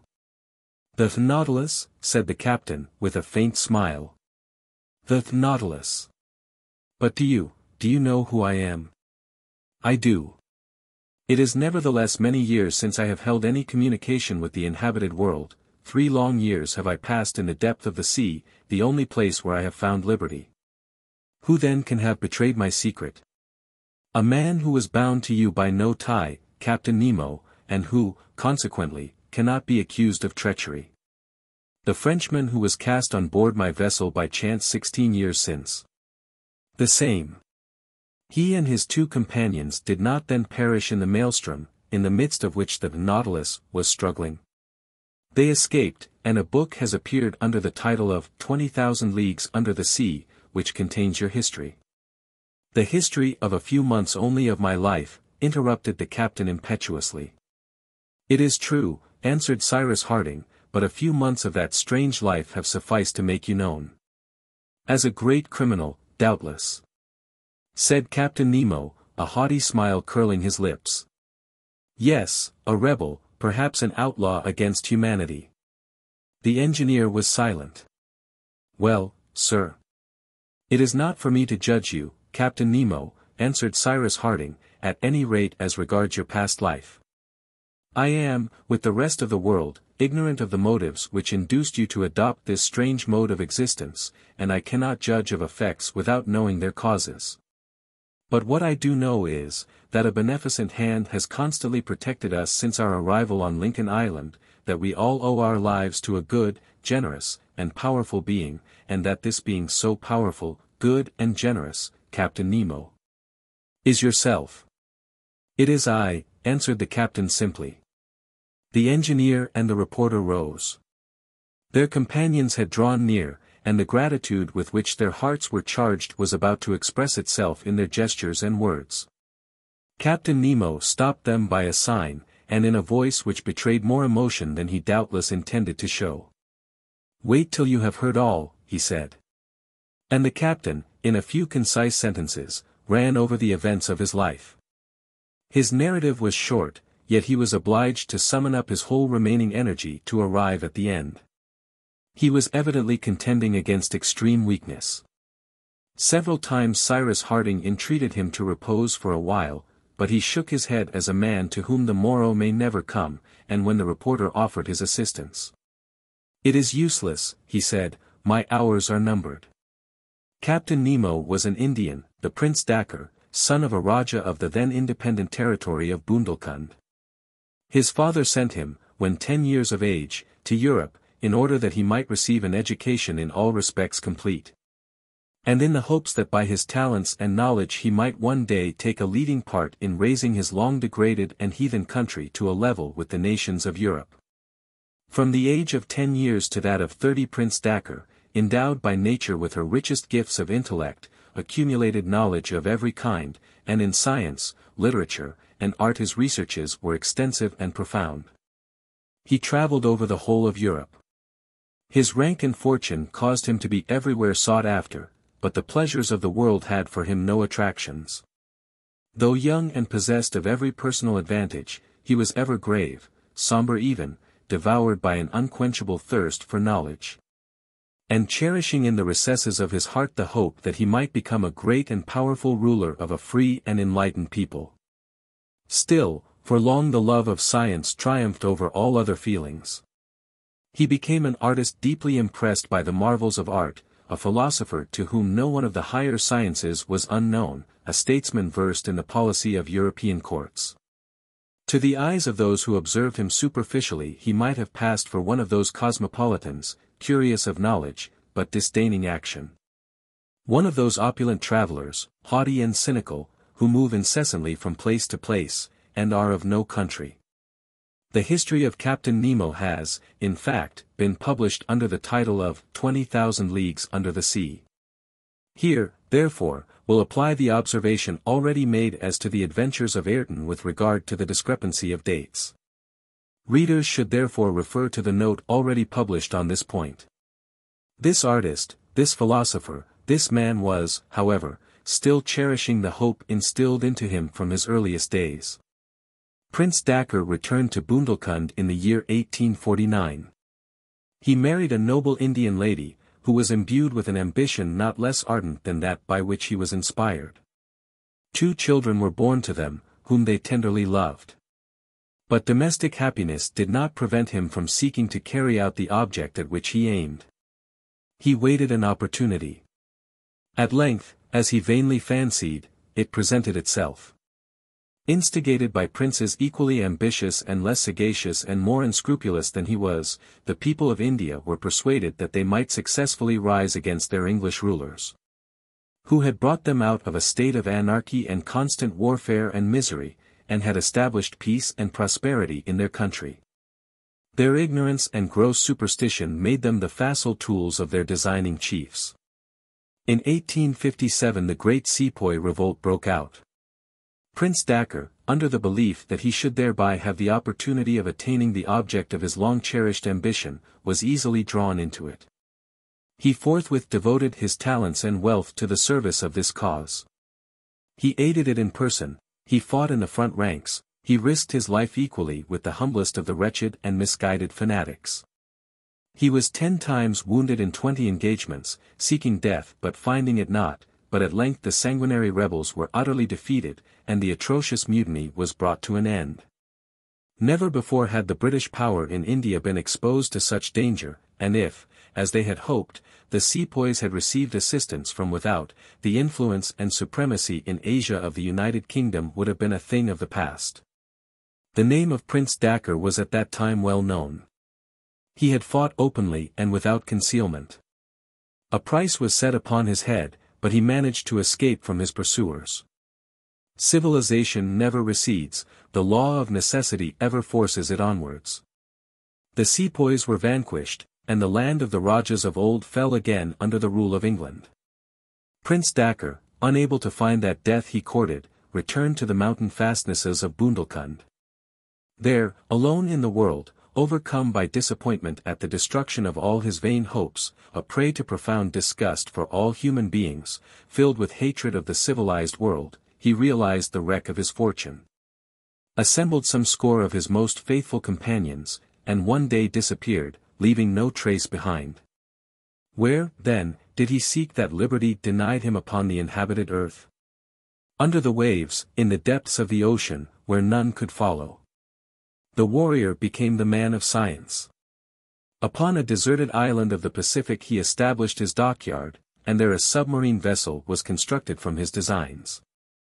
By methods which will at some future day be revealed he had rendered subservient the illimitable forces of electricity, which, extracted from inexhaustible sources, was employed for all the requirements of his floating equipage, as a moving, lighting, and heating agent. The sea, with its countless treasures, its myriads of fish, its numberless wrecks, its enormous mammalia, and not only all that nature supplied, but also all that man had lost in its depths, sufficed for every want of the prince and his crew, and thus was his most ardent desire accomplished, never again to hold communication with the earth. He named his submarine vessel the Nautilus, called himself simply Captain Nemo, and disappeared beneath the seas. During many years this strange being visited every ocean, from pole to pole. Outcast of the inhabited earth in these unknown worlds he gathered incalculable treasures. The millions lost in the Bay of Vigo, in 1702, by the galleons of Spain, furnished him with a mine of inexhaustible riches which he devoted always, anonymously, in favor of those nations who fought for the independence of their country. This refers to the resurrection of the Candiotes, who were, in fact, largely assisted by Captain Nemo. For long, however, he had held no communication with his fellow creatures, when, during the night of the 6th of November, 1866, 3 men were cast on board his vessel. They were a French professor, his servant, and a Canadian fisherman. These 3 men had been hurled overboard by a collision which had taken place between the Nautilus and the United States frigate Abraham Lincoln, which had chased her. Captain Nemo learned from this professor that the Nautilus, taken now for a gigantic mammal of the whale species, now for a submarine vessel carrying a crew of pirates, was sought for in every sea. He might have returned these 3 men to the ocean, from whence chance had brought them in contact with his mysterious existence. Instead of doing this he kept them prisoners, and during 7 months they were enabled to behold all the wonders of a voyage of 20,000 leagues under the sea. One day, the 22nd of June, 1867, these 3 men, who knew nothing of the past history of Captain Nemo, succeeded in escaping in one of the Nautilus's boats. But as at this time the Nautilus was drawn into the vortex of the maelstrom, off the coast of Norway, the captain naturally believed that the fugitives, engulfed in that frightful whirlpool, found their death at the bottom of the abyss. He was unaware that the Frenchman and his 2 companions had been miraculously cast on shore, that the fishermen of the Lofoten Islands had rendered them assistance, and that the professor, on his return to France, had published that work in which 7 months of the strange and eventful navigation of the Nautilus were narrated and exposed to the curiosity of the public. For a long time after this, Captain Nemo continued to live thus, traversing every sea. But one by one his companions died, and found their last resting place in their cemetery of coral, in the bed of the Pacific. At last Captain Nemo remained the solitary survivor of all those who had taken refuge with him in the depths of the ocean. He was now 60 years of age. Although alone, he succeeded in navigating the Nautilus towards one of those submarine caverns which had sometimes served him as a harbor. One of these ports was hollowed beneath Lincoln Island, and at this moment furnished an asylum to the Nautilus. The captain had now remained there 6 years, navigating the ocean no longer, but awaiting death, and that moment when he should rejoin his former companions. When by chance he observed the descent of the balloon which carried the prisoners of the Confederates.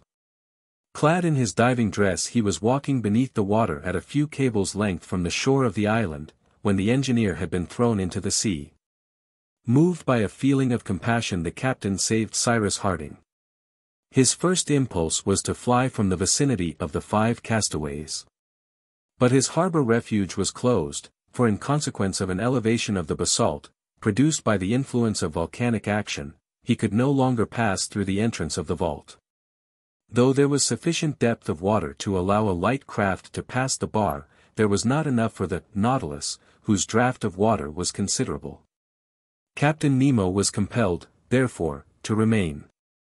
He observed these men thrown without resources upon a desert island, but had no wish to be himself discovered by them. By degrees he became interested in their efforts when he saw them honest, energetic, and bound to each other by the ties of friendship. As if despite his wishes, he penetrated all the secrets of their existence. By means of the diving dress he could easily reach the well in the interior of Granite House, and climbing by the projections of rock to its upper orifice he heard the colonists as they recounted the past, and studied the present and future. He learned from them the tremendous conflict of America with America itself, for the abolition of slavery. Yes, these men were worthy to reconcile Captain Nemo with that humanity which they represented so nobly in the island. Captain Nemo had saved Cyrus Harding. It was he also who had brought back the dog to the Chimneys, who rescued Top from the waters of the lake, who caused to fall at Flotsam Point the case containing so many things useful to the colonists. Who conveyed the canoe back into the stream of the Mersey, who cast the cord from the top of Granite House at the time of the attack by the baboons, who made known the presence of Ayrton upon Tabor Island. By means of the document enclosed in the bottle, who caused the explosion of the brig by the shock of a torpedo placed at the bottom of the canal, who saved Herbert from certain death by bringing the sulfate of quinine. And finally, it was he who had killed the convicts with the electric balls, of which he possessed the secret, and which he employed in the chase of submarine creatures. Thus were explained so many apparently supernatural occurrences, and which all proved the generosity and power of the captain. Nevertheless, this noble misanthrope longed to benefit his protégés still further. There yet remained much useful advice to give them, and, his heart being softened by the approach of death, he invited, as we are aware, the colonists of Granite House to visit the Nautilus, by means of a wire which connected it with the corral. Possibly he would not have done this had he been aware that Cyrus Harding was sufficiently acquainted with his history to address him by the name of Nemo. The captain concluded the narrative of his life. Cyrus Harding then spoke. He recalled all the incidents which had exercised so beneficent an influence upon the colony, and in the names of his companions and himself thanked the generous being to whom they owed so much. But Captain Nemo paid little attention. His mind appeared to be absorbed by one idea, and without taking the proffered hand of the engineer. "Now, sir," said he, "now that you know my history, your judgment." In saying this, the captain evidently alluded to an important incident witnessed by the 3 strangers thrown on board his vessel, and which the French professor had related in his work, causing a profound and terrible sensation. Some days previous to the flight of the professor and his 2 companions, the Nautilus, being chased by a frigate in the north of the Atlantic, had hurled herself as a ram upon this frigate, and sunk her without mercy. Cyrus Harding understood the captain's allusion, and was silent. "It was an enemy's frigate," exclaimed Captain Nemo, transformed for an instant into the Prince Dakkar, "an enemy's frigate. It was she who attacked me. I was in a narrow and shallow bay, the frigate barred my way, and I sank her." A few moments of silence ensued, then the captain demanded. "What think you of my life, gentlemen?" Cyrus Harding extended his hand to the ci-devant prince and replied gravely, "Sir, your error was in supposing that the past can be resuscitated, and in contending against inevitable progress. It is one of those errors which some admire, others blame, which God alone can judge. He who is mistaken in an action which he sincerely believes to be right may be an enemy, but retains our esteem. Your error is one that we may admire, and your name has nothing to fear from the judgment of history, which does not condemn heroic folly, but its results." The old man's breast swelled with emotion, and raising his hand to heaven. "Was I wrong, or in the right?" he murmured. Cyrus Harding replied, "All great actions return to God, from whom they are derived. Captain Nemo, we, whom you have succored, shall ever mourn your loss." Herbert, who had drawn near the captain, fell on his knees and kissed his hand. A tear glistened in the eyes of the dying man. "My child," he said, "may God bless you." Chapter 17. Day had returned. No ray of light penetrated into the profundity of the cavern. It being high water, the entrance was closed by the sea. But the artificial light, which escaped in long streams from the skylights of the Nautilus, was as vivid as before, and the sheet of water shone around the floating vessel. An extreme exhaustion now overcame Captain Nemo, who had fallen back upon the divan. It was useless to contemplate removing him to Granite House, for he had expressed his wish to remain in the midst of those marvels of the Nautilus, which millions could not have purchased. And to wait there for that death which was swiftly approaching. During a long interval of prostration, which rendered him almost unconscious, Cyrus Harding and Gideon Spilett attentively observed the condition of the dying man. It was apparent that his strength was gradually diminishing. That frame, once so robust, was now but the fragile tenement of a departing soul. All of life was concentrated in the heart and head. The engineer and reporter consulted in whispers. Was it possible to render any aid to the dying man? Might his life, if not saved, be prolonged for some days? He himself had said that no remedy could avail, and he awaited with tranquility that death which had for him no terrors. "We can do nothing," said Gideon Spilett. "But of what is he dying?" asked Pencroff. "Life is simply fading out," replied the reporter. "Nevertheless," said the sailor, "if we move him into the open air, and the light of the sun, he might perhaps recover." "No, Pencroff," answered the engineer, "it is useless to attempt it. Besides, Captain Nemo would never consent to leave his vessel. He has lived for a dozen years on board the Nautilus, and on board the Nautilus, he desires to die."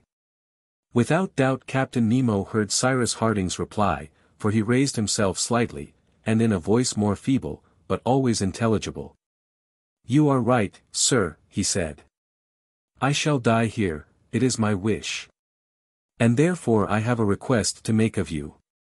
Cyrus Harding and his companions had drawn near the divan, and now arranged the cushions in such a manner as to better support the dying man. They saw his eyes wander over all the marvels of this saloon, lighted by the electric rays which fell from the arabesques of the luminous ceiling. He surveyed, one after the other, the pictures hanging from the splendid tapestries of the partitions, the chef-d'œuvre of the Italian, Flemish, French, and Spanish masters, the statues of marble and bronze on their pedestals. The magnificent organ, leaning against the after partition, the aquarium, in which bloomed the most wonderful productions of the sea, marine plants, zoophytes, chaplets of pearls of inestimable value. And, finally, his eyes rested on this device, inscribed over the pediment of the museum, the motto of the Nautilus. Mobilis in mobile. His glance seemed to rest fondly for the last time on these masterpieces of art and of nature, to which he had limited his horizon during a sojourn of so many years in the abysses of the seas. Cyrus Harding respected the captain's silence, and waited till he should speak. After some minutes, during which, doubtless, he passed in review his whole life, Captain Nemo turned to the colonists and said, "You consider yourselves, gentlemen, under some obligations to me?" Captain, believe us that we would give our lives to prolong yours. Promise, then, continued Captain Nemo, to carry out my last wishes, and I shall be repaid for all I have done for you. We promise, said Cyrus Harding. And by this promise he bound both himself and his companions. Gentlemen, resumed the captain, tomorrow I shall be dead. Herbert was about to utter an exclamation, but a sign from the captain arrested him. Tomorrow I shall die, and I desire no other tomb than the Nautilus. It is my grave. All my friends repose in the depths of the ocean, their resting place shall be mine. These words were received with profound silence. Pay attention to my wishes, he continued. The Nautilus is imprisoned in this grotto, the entrance of which is blocked up, but, although egress is impossible, the vessel may at least sink in the abyss, and there bury my remains. The colonists listened reverently to the words of the dying man. Tomorrow, after my death, Mr. Harding, continued the captain, yourself and companions will leave the Nautilus, for all the treasures it contains must perish with me. One token alone will remain with you of Prince Dacre, with whose history you are now acquainted. That coffer yonder contains diamonds of the value of many millions, most of them mementos of the time when, husband and father, I thought happiness possible for me. And a collection of pearls gathered by my friends and myself in the depths of the ocean.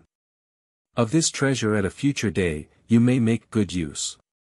In the hands of such men as yourself and your comrades, Captain Harding, money will never be a source of danger. From on high I shall still participate in your enterprises, and I fear not but that they will prosper. After a few moments' repose, necessitated by his extreme weakness, Captain Nemo continued. Tomorrow you will take the coffer, you will leave the saloon, of which you will close the door. Then you will ascend on to the deck of the Nautilus, and you will lower the main hatch so as entirely to close the vessel. It shall be done, Captain, answered Cyrus Harding. Good. You will then embark in the canoe which brought you hither. But, before leaving the Nautilus, go to the stern and there open two large stopcocks which you will find upon the waterline. The water will penetrate into the reservoirs, and the Nautilus will gradually sink beneath the water to repose at the bottom of the abyss. And comprehending a gesture of Cyrus Harding, the captain added, Fear nothing. You will but bury a corpse.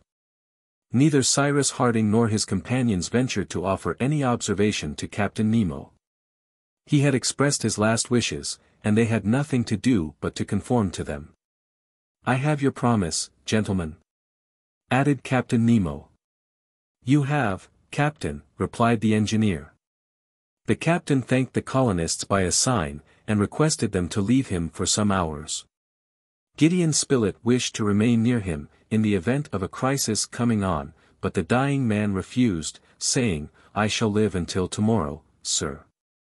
All left the saloon, passed through the library in the dining room, and arrived forward, in the machine room where the electrical apparatus was established, which supplied not only heat and light, but the mechanical power of the Nautilus.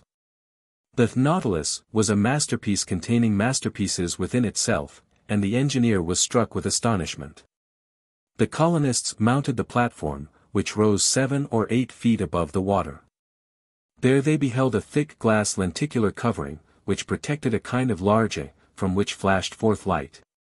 Behind this eye was apparently a cabin containing the wheels of the rudder, and in which was stationed the helmsman, when he navigated the Nautilus over the bed of the ocean, which the electric rays would evidently light up to a considerable distance.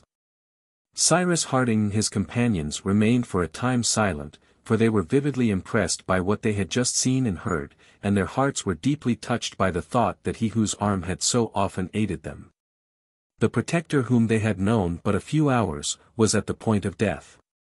Whatever might be the judgment pronounced by posterity upon the events of this, so to speak, extra-human existence, the character of Prince Dacre would ever remain as one of those whose memory time can never efface. What a man, said Pencroff. Is it possible that he can have lived at the bottom of the sea? And it seems to me that perhaps he has not found peace there any more than elsewhere. The Nautilus, observed Ayrton, might have enabled us to leave Lincoln Island and reach some inhabited country. "Good heavens," exclaimed Pencroff, "I for one would never risk myself in such a craft. To sail on the seas, good, but under the seas, never." "I believe, Pencroff," answered the reporter, "that the navigation of a submarine vessel such as the Nautilus ought to be very easy, and that we should soon become accustomed to it. There would be no storms, no lee shore to fear. At some feet beneath the surface the waters of the ocean are as calm as those of a lake." "That may be," replied the sailor, "but I prefer a gale of wind on board a well-found craft. A vessel is built to sail on the sea, and not beneath it." "My friends," said the engineer, "it is useless, at any rate as regards the Nautilus, to discuss the question of submarine vessels. The Nautilus is not ours, and we have not the right to dispose of it. Moreover, we could in no case avail ourselves of it. Independently of the fact that it would be impossible to get it out of this cavern, whose entrance is now closed by the uprising of the basaltic rocks, Captain Nemo's wish is that it shall be buried with him. His wish is our law, and we will fulfill it." After a somewhat prolonged conversation, Cyrus Harding and his companions again descended to the interior of the Nautilus. There they took some refreshment and returned to the saloon.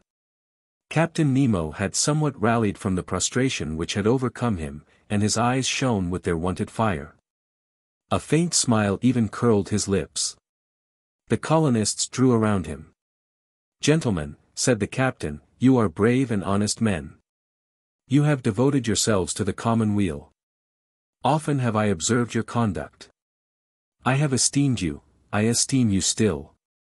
Your hand, Mr. Harding." Cyrus Harding gave his hand to the captain, who clasped it affectionately. "It is well," he murmured. He resumed. "But enough of myself. I have to speak concerning yourselves, and this Lincoln Island, upon which you have taken refuge. You now desire to leave it?" "To return, Captain," answered Pencroff quickly. "To return, Pencroff," said the captain, with a smile. "I know, it is true, your love for this island. You have helped to make it what it now is, and it seems to you a paradise." "Our project, Captain," interposed Cyrus Harding, "is to annex it to the United States, and to establish for our shipping a port so fortunately situated in this part of the Pacific." "Your thoughts are with your country, gentlemen," continued the captain, "your toils are for her prosperity and glory. You are right. One's native land, there should one live. There die. And I die far from all I loved." "You have some last wish to transmit," said the engineer with emotion, "some souvenir to send to those friends you have left in the mountains of India?" "No, Captain Harding, no friends remain to me. I am the last of my race, and to all whom I have known I have long been as are the dead. But to return to yourselves. Solitude, isolation, are painful things, and beyond human endurance. I die of having thought it possible to live alone. You should, therefore, dare all in the attempt to leave Lincoln Island, and see once more the land of your birth. I am aware that those wretches have destroyed the vessel you have built. We propose to construct a vessel," said Gideon Spilett, "sufficiently large to convey us to the nearest land, but if we should succeed, sooner or later we shall return to Lincoln Island. We are attached to it by too many recollections ever to forget it." "It is here that we have known Captain Nemo," said Cyrus Harding. "It is here only that we can make our home," added Herbert. "And here shall I sleep the sleep of eternity, if," replied the captain. He paused for a moment, and, instead of completing the sentence, said simply, "Mr. Harding, I wish to speak with you, alone." The engineer's companions, respecting the wish, retired. Cyrus Harding remained but a few minutes alone with Captain Nemo, and soon recalled his companions, but he said nothing to them of the private matters which the dying man had confided to him. Gideon Spilett now watched the captain with extreme care. It was evident that he was no longer sustained by his moral energy, which had lost the power of reaction against his physical weakness. The day closed without change. The colonists did not quit the Nautilus for a moment. Night arrived, although it was impossible to distinguish it from day in the cavern. Captain Nemo suffered no pain, but he was visibly sinking. His noble features, paled by the approach of death, were perfectly calm. Inaudible words escaped at intervals from his lips, bearing upon various incidents of his checkered career. Life was evidently ebbing slowly and his extremities were already cold. Once or twice more he spoke to the colonists who stood around him, and smiled on them with that last smile which continues after death. At length, shortly after midnight, Captain Nemo by a supreme effort succeeded in folding his arms across his breast, as if wishing in that attitude to compose himself for death. By 1 o'clock his glance alone showed signs of life. A dying light gleamed in those eyes once so brilliant. Then, murmuring the words, "God and my country," he quietly expired. Cyrus Harding, bending low, closed the eyes of him who had once been the Prince Dacre, and was now not even Captain Nemo. Herbert and Pencroff sobbed aloud. Tears fell from Ayrton's eyes. Neb was on his knees by the reporter's side, motionless as a statue. Then Cyrus Harding, extending his hand over the forehead of the dead, said solemnly, "May his soul be with God." Turning to his friends, he added, "Let us pray for him whom we have lost." Some hours later the colonists fulfilled the promise made to the captain by carrying out his dying wishes. Cyrus Harding and his companions quitted the Nautilus, taking with them the only memento left them by their benefactor, the coffer which contained wealth amounting to millions. The marvelous saloon, still flooded with light, had been carefully closed.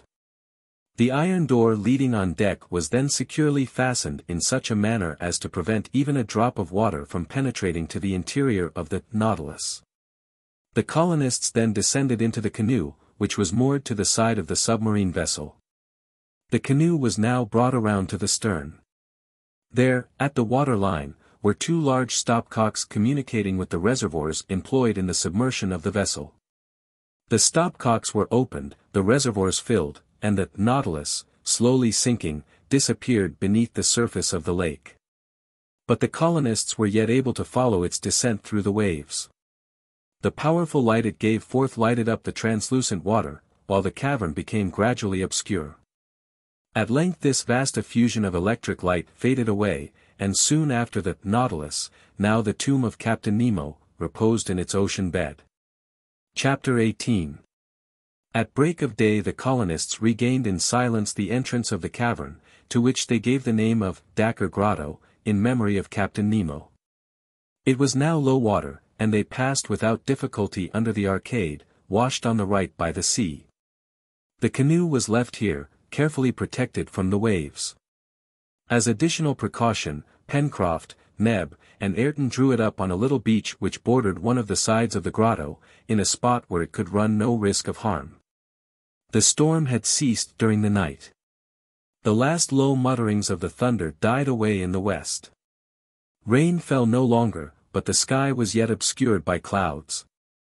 On the whole, this month of October, the first of the southern spring, was not ushered in by satisfactory tokens, and the wind had a tendency to shift from one point of the compass to another, which rendered it impossible to count upon settled weather. Cyrus Harding and his companions, on leaving Dacre Grotto, had taken the road to the corral. On their way Neb and Herbert were careful to preserve the wire which had been laid down by the captain between the corral and the grotto, and which might at a future time be of service. The colonists spoke but little on the road. The various incidents of the night of October 15th had left a profound impression on their minds. The unknown being whose influence had so effectually protected them, the man whom their imagination had endowed with supernatural powers, Captain Nemo, was no more. His Nautilus and he were buried in the depths of the abyss. To each one of them their existence seemed even more isolated than before. They had been accustomed to count upon the intervention of that power which existed no longer, and Gideon Spilett, and even Cyrus Harding, could not escape this impression. Thus they maintained a profound silence during their journey to the corral. Towards 9 in the morning the colonists arrived at Granite House. It had been agreed that the construction of the vessel should be actively pushed forward, and Cyrus Harding more than ever devoted his time and labor to this object. It was impossible to divine what future lay before them. Evidently the advantage to the colonists would be great of having at their disposal a substantial vessel, capable of keeping the sea even in heavy weather, and large enough to attempt, in case of need, a voyage of some duration. Even if, when their vessel should be completed, the colonists should not resolve to leave Lincoln Island as yet, in order to gain either one of the Polynesian archipelagos of the Pacific or the shores of New Zealand, they might at least, sooner or later, proceed to Tabor Island, to leave there the notice relating to Ayrton. This was a precaution rendered indispensable by the possibility of the Scotch yacht reappearing in those seas, and it was of the highest importance that nothing should be neglected on this point. The works were then resumed. Cyrus Harding, Pencroff, and Ayrton, assisted by Neb, Gideon Spilett, and Herbert, except when unavoidably called off by other necessary occupations, worked without cessation. It was important that the new vessel should be ready in 5 months, that is to say, by the beginning of March, if they wished to visit Tabor Island before the equinoctial gales rendered the voyage impracticable. Therefore the carpenters lost not a moment. Moreover, it was unnecessary to manufacture rigging, that of the Speedy having been saved entire, so that the hull only of the vessel needed to be constructed. The end of the year 1868 found them occupied by these important labors, to the exclusion of almost all others.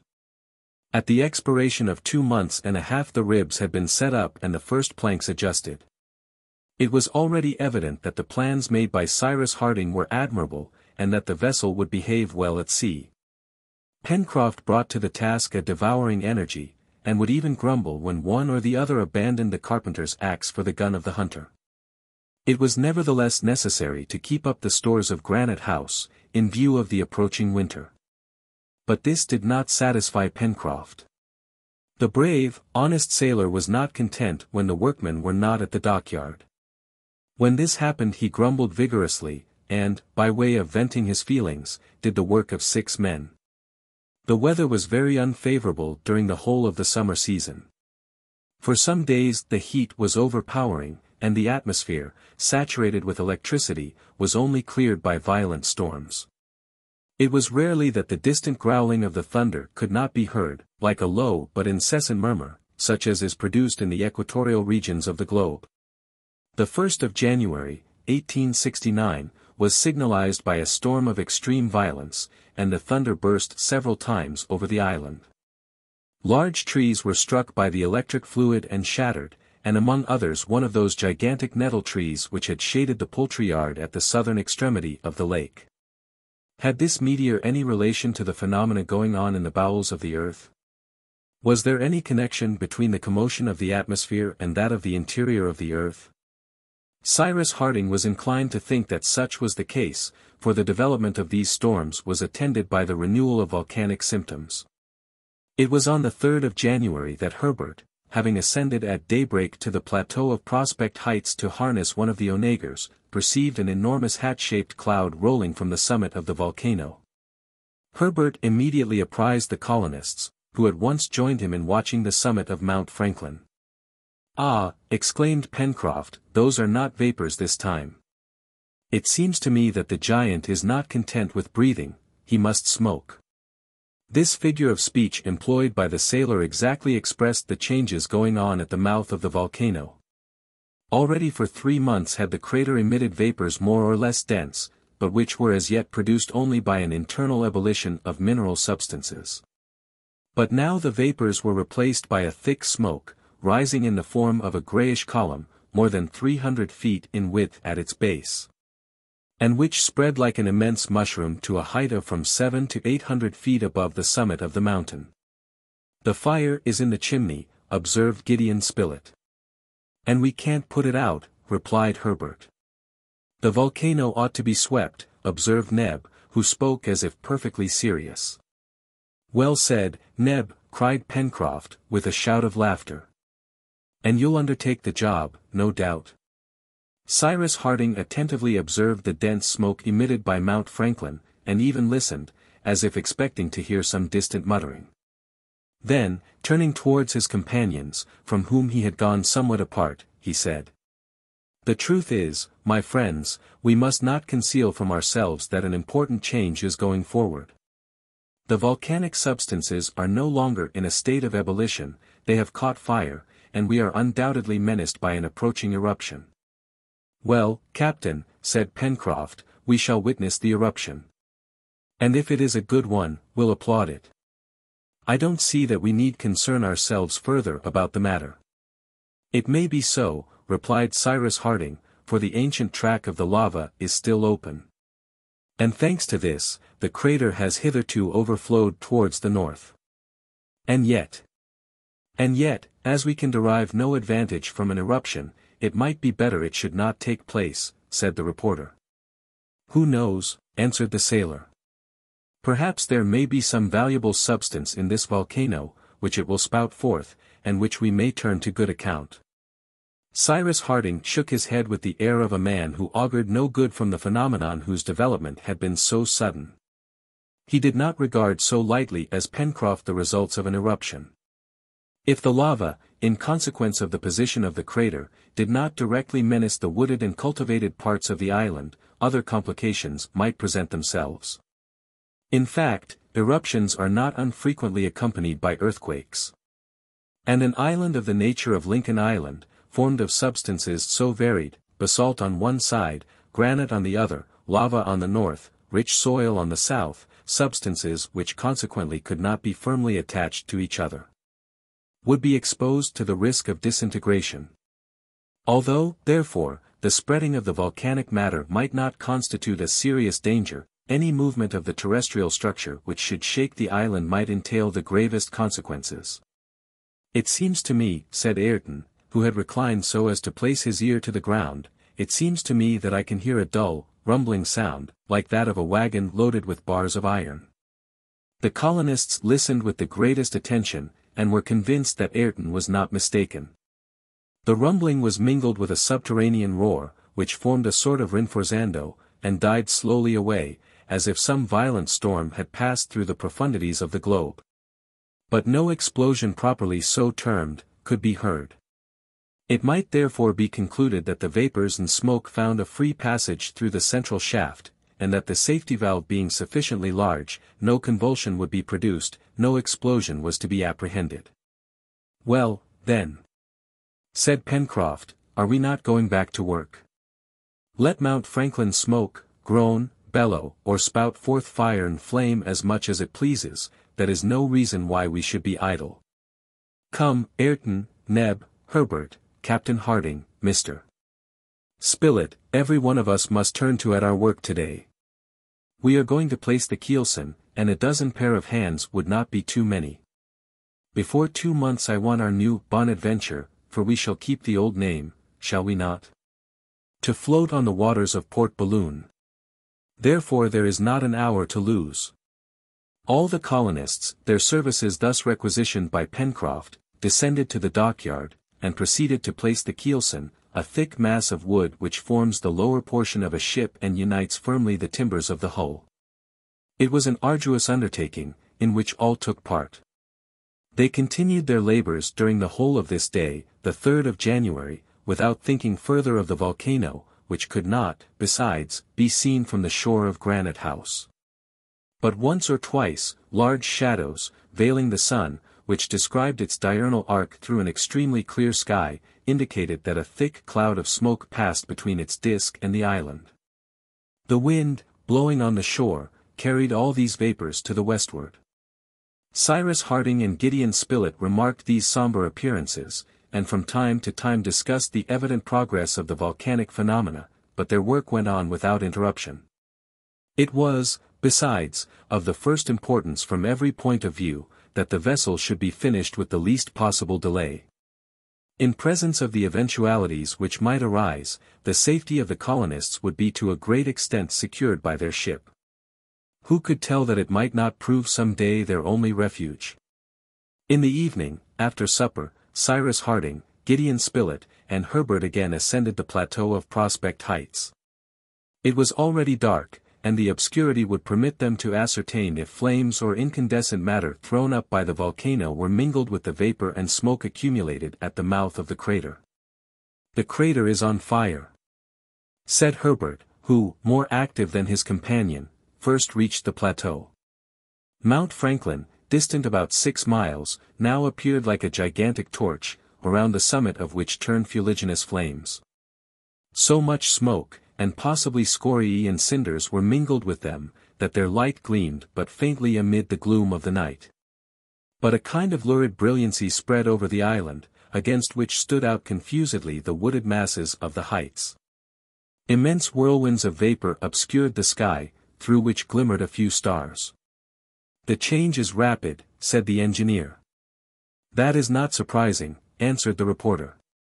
"The reawakening of the volcano already dates back some time.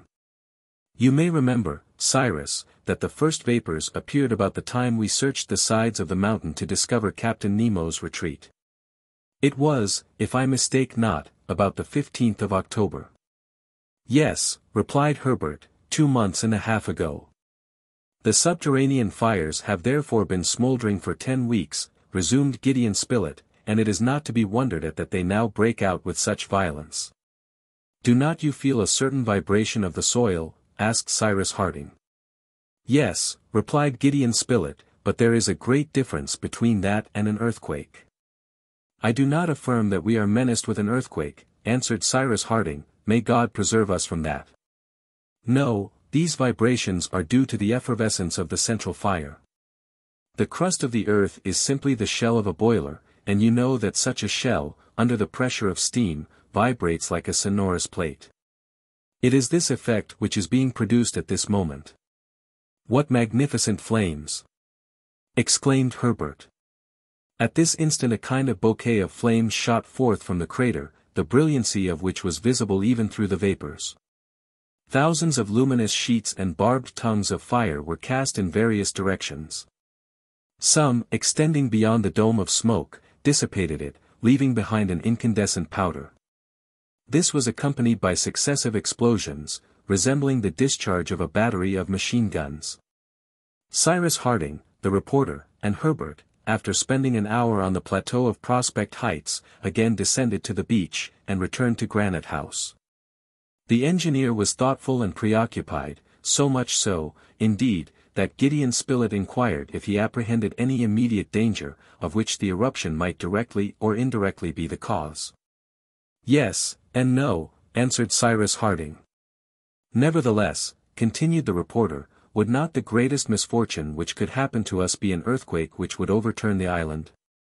Now, I do not suppose that this is to be feared, since the vapors and lava have found a free outlet." "True," replied Cyrus Harding, "and I do not fear an earthquake in the sense in which the term is commonly applied to convulsions of the soil provoked by the expansion of subterranean gases. But other causes may produce great disasters." "How so, my dear Cyrus?" "I am not certain. I must consider. I must visit the mountain. In a few days I shall learn more on this point." Gideon Spilett said no more, and soon, in spite of the explosions of the volcano, whose intensity increased, and which were repeated by the echoes of the island, the inhabitants of Granite House were sleeping soundly. 3 days passed by, the 4th, 5th, and 6th of January. The construction of the vessel was diligently continued, and without offering further explanations the engineer pushed forward the work with all his energy. Mount Franklin was now hooded by a somber cloud of sinister aspect, and, amid the flames, vomiting forth incandescent rocks, some of which fell back into the crater itself. This caused Pencroff, who would only look at the matter in the light of a joke, to exclaim, "Ah! The giant is playing at cup and ball, he is a conjurer." In fact, the substances thrown up fell back again into the abyss, and it did not seem that the lava, though swollen by the internal pressure, had yet risen to the orifice of the crater. At any rate, the opening on the northeast, which was partly visible, poured out no torrent upon the northern slope of the mountain. Nevertheless, however pressing was the construction of the vessel, other duties demanded the presence of the colonists on various portions of the island. Before everything it was necessary to go to the corral, where the flocks of musmons and goats were enclosed, and replenish the provision of forage for those animals. It was accordingly arranged that Ayrton should proceed thither the next day, the 7th of January. And as he was sufficient for the task, to which he was accustomed, Pencroff and the rest were somewhat surprised on hearing the engineer say to Ayrton, "As you are going tomorrow to the corral, I will accompany you." "But, Captain Harding," exclaimed the sailor, "our working days will not be many, and if you go also we shall be 2 pair of hands short." "We shall return tomorrow," replied Cyrus Harding, "but it is necessary that I should go to the corral. I must learn how the eruption is progressing." "The eruption? Always the eruption," answered Pencroff, with an air of discontent. "An important thing, truly, this eruption. I trouble myself very little about it." Whatever might be the sailor's opinion, the expedition projected by the engineer was settled for the next day. Herbert wished to accompany Cyrus Harding, but he would not vex Pencroff by his absence. The next day, at dawn, Cyrus Harding and Ayrton, mounting the cart drawn by 2 onagers, took the road to the corral and set off at a round trot. Above the forest were passing large clouds, to which the crater of Mount Franklin incessantly added fuliginous matter. These clouds, which rolled heavily in the air, were evidently composed of heterogeneous substances. It was not alone from the volcano that they derived their strange opacity and weight. Scoriae, in a state of dust, like powdered pumice stone, and grayish ashes as small as the finest feculae, were held in suspension in the midst of their thick folds. These ashes are so fine that they have been observed in the air for whole months. After the eruption of 1783 in Iceland for upwards of a year, the atmosphere was thus charged with volcanic dust through which the rays of the sun were only with difficulty discernible. But more often this pulverized matter falls, and this happened on the present occasion. Cyrus Harding and Ayrton had scarcely reached the corral when a sort of black snow like fine gunpowder fell, and instantly changed the appearance of the soil. Trees, meadows, all disappeared beneath a covering several inches in depth. But, very fortunately, the wind blew from the northeast, and the greater part of the cloud dissolved itself over the sea. "This is very singular, Captain Harding," said Ayrton. "It is very serious," replied the engineer. "This powdered pumice stone, all this mineral dust, proves how grave is the convulsion going forward in the lower depths of the volcano. But can nothing be done?" "Nothing, except to note the progress of the phenomenon.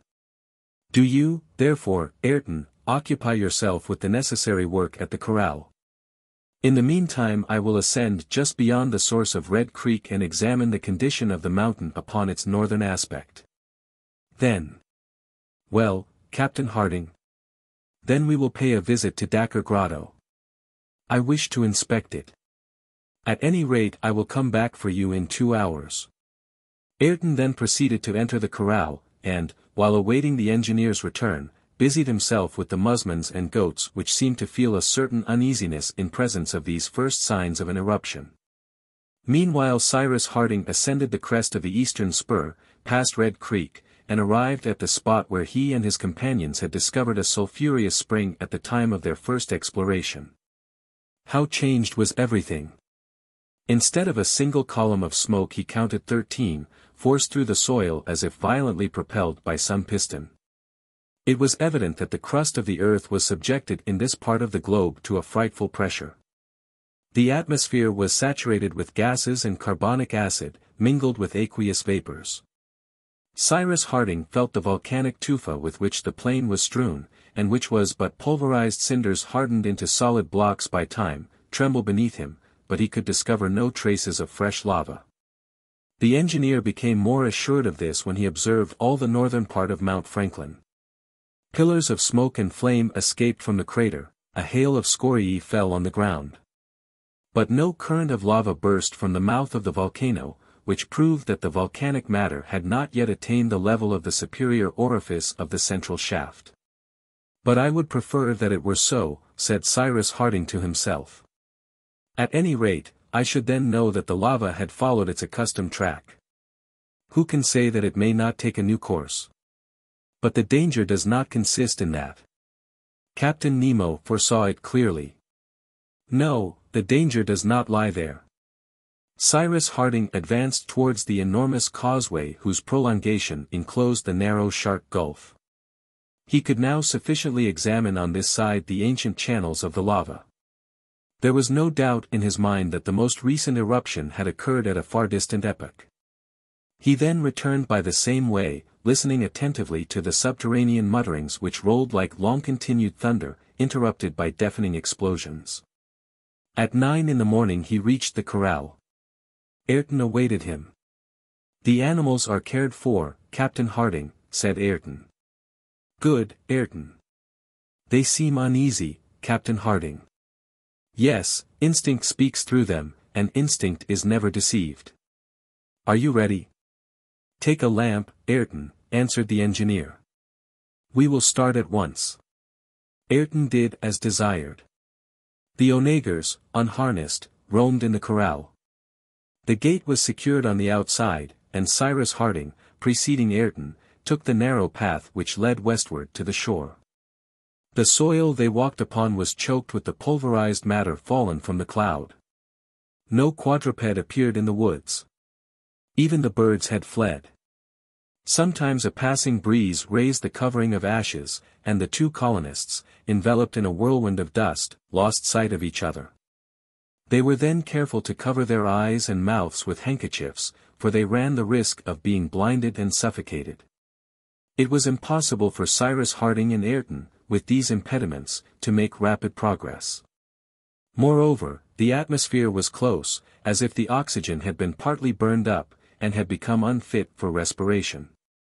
At every 100 paces they were obliged to stop to take breath. It was therefore past 10 o'clock when the engineer and his companion reached the crest of the enormous mass of rocks of basalt and porphyry which composed the northwest coast of the island.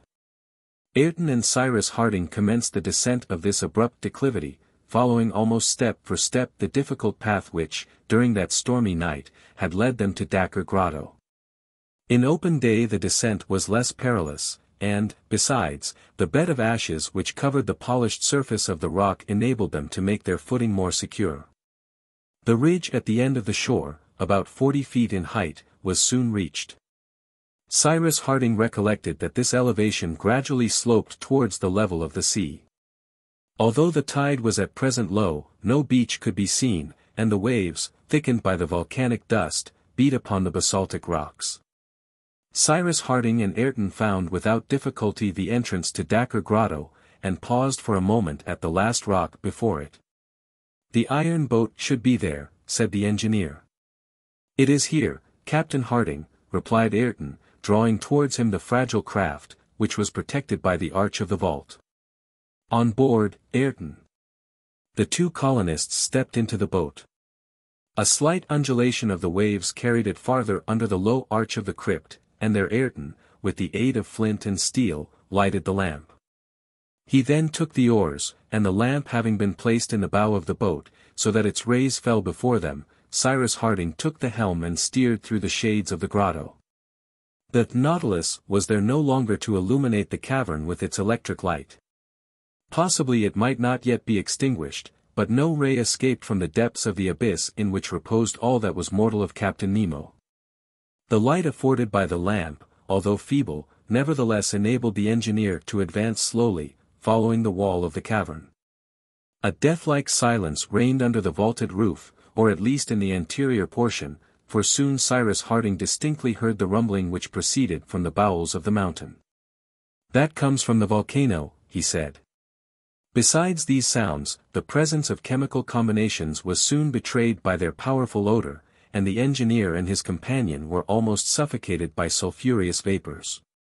"This is what Captain Nemo feared," murmured Cyrus Harding, changing countenance.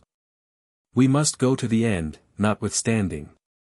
"Forward," replied Ayrton, bending to his oars and directing the boat towards the head of the cavern. 25 minutes after entering the mouth of the grotto the boat reached the extreme end. Cyrus Harding then, standing up, cast the light of the lamp upon the walls of the cavern which separated it from the central shaft of the volcano. What was the thickness of this wall? It might be 10 feet or 100 feet, it was impossible to say. But the subterranean sounds were too perceptible to allow of the supposition that it was of any great thickness. The engineer, after having explored the wall at a certain height horizontally, fastened the lamp to the end of an oar, and again surveyed the basaltic wall at a greater elevation. There, through scarcely visible clefts and joinings, escaped a pungent vapor, which infected the atmosphere of the cavern. The wall was broken by large cracks, some of which extended to within 2 or 3 feet of the water's edge. Cyrus Harding thought for a brief space. Then he said in a low voice, "Yes. The captain was right. The danger lies there, and a terrible danger." Ayrton said not a word, but, upon a sign from Cyrus Harding, resumed the oars, and half an hour later the engineer and he reached the entrance of Dakkar Grotto. Chapter 19. The next day, the 8th day of January, after a day and night passed at the corral, where they left all in order, Cyrus Harding and Ayrton arrived at Granite House. The engineer immediately called his companions together, and informed them of the imminent danger which threatened Lincoln Island, and from which no human power could deliver them. "My friends," he said, and his voice betrayed the depth of his emotion, "our island is not among those which will endure while this earth endures.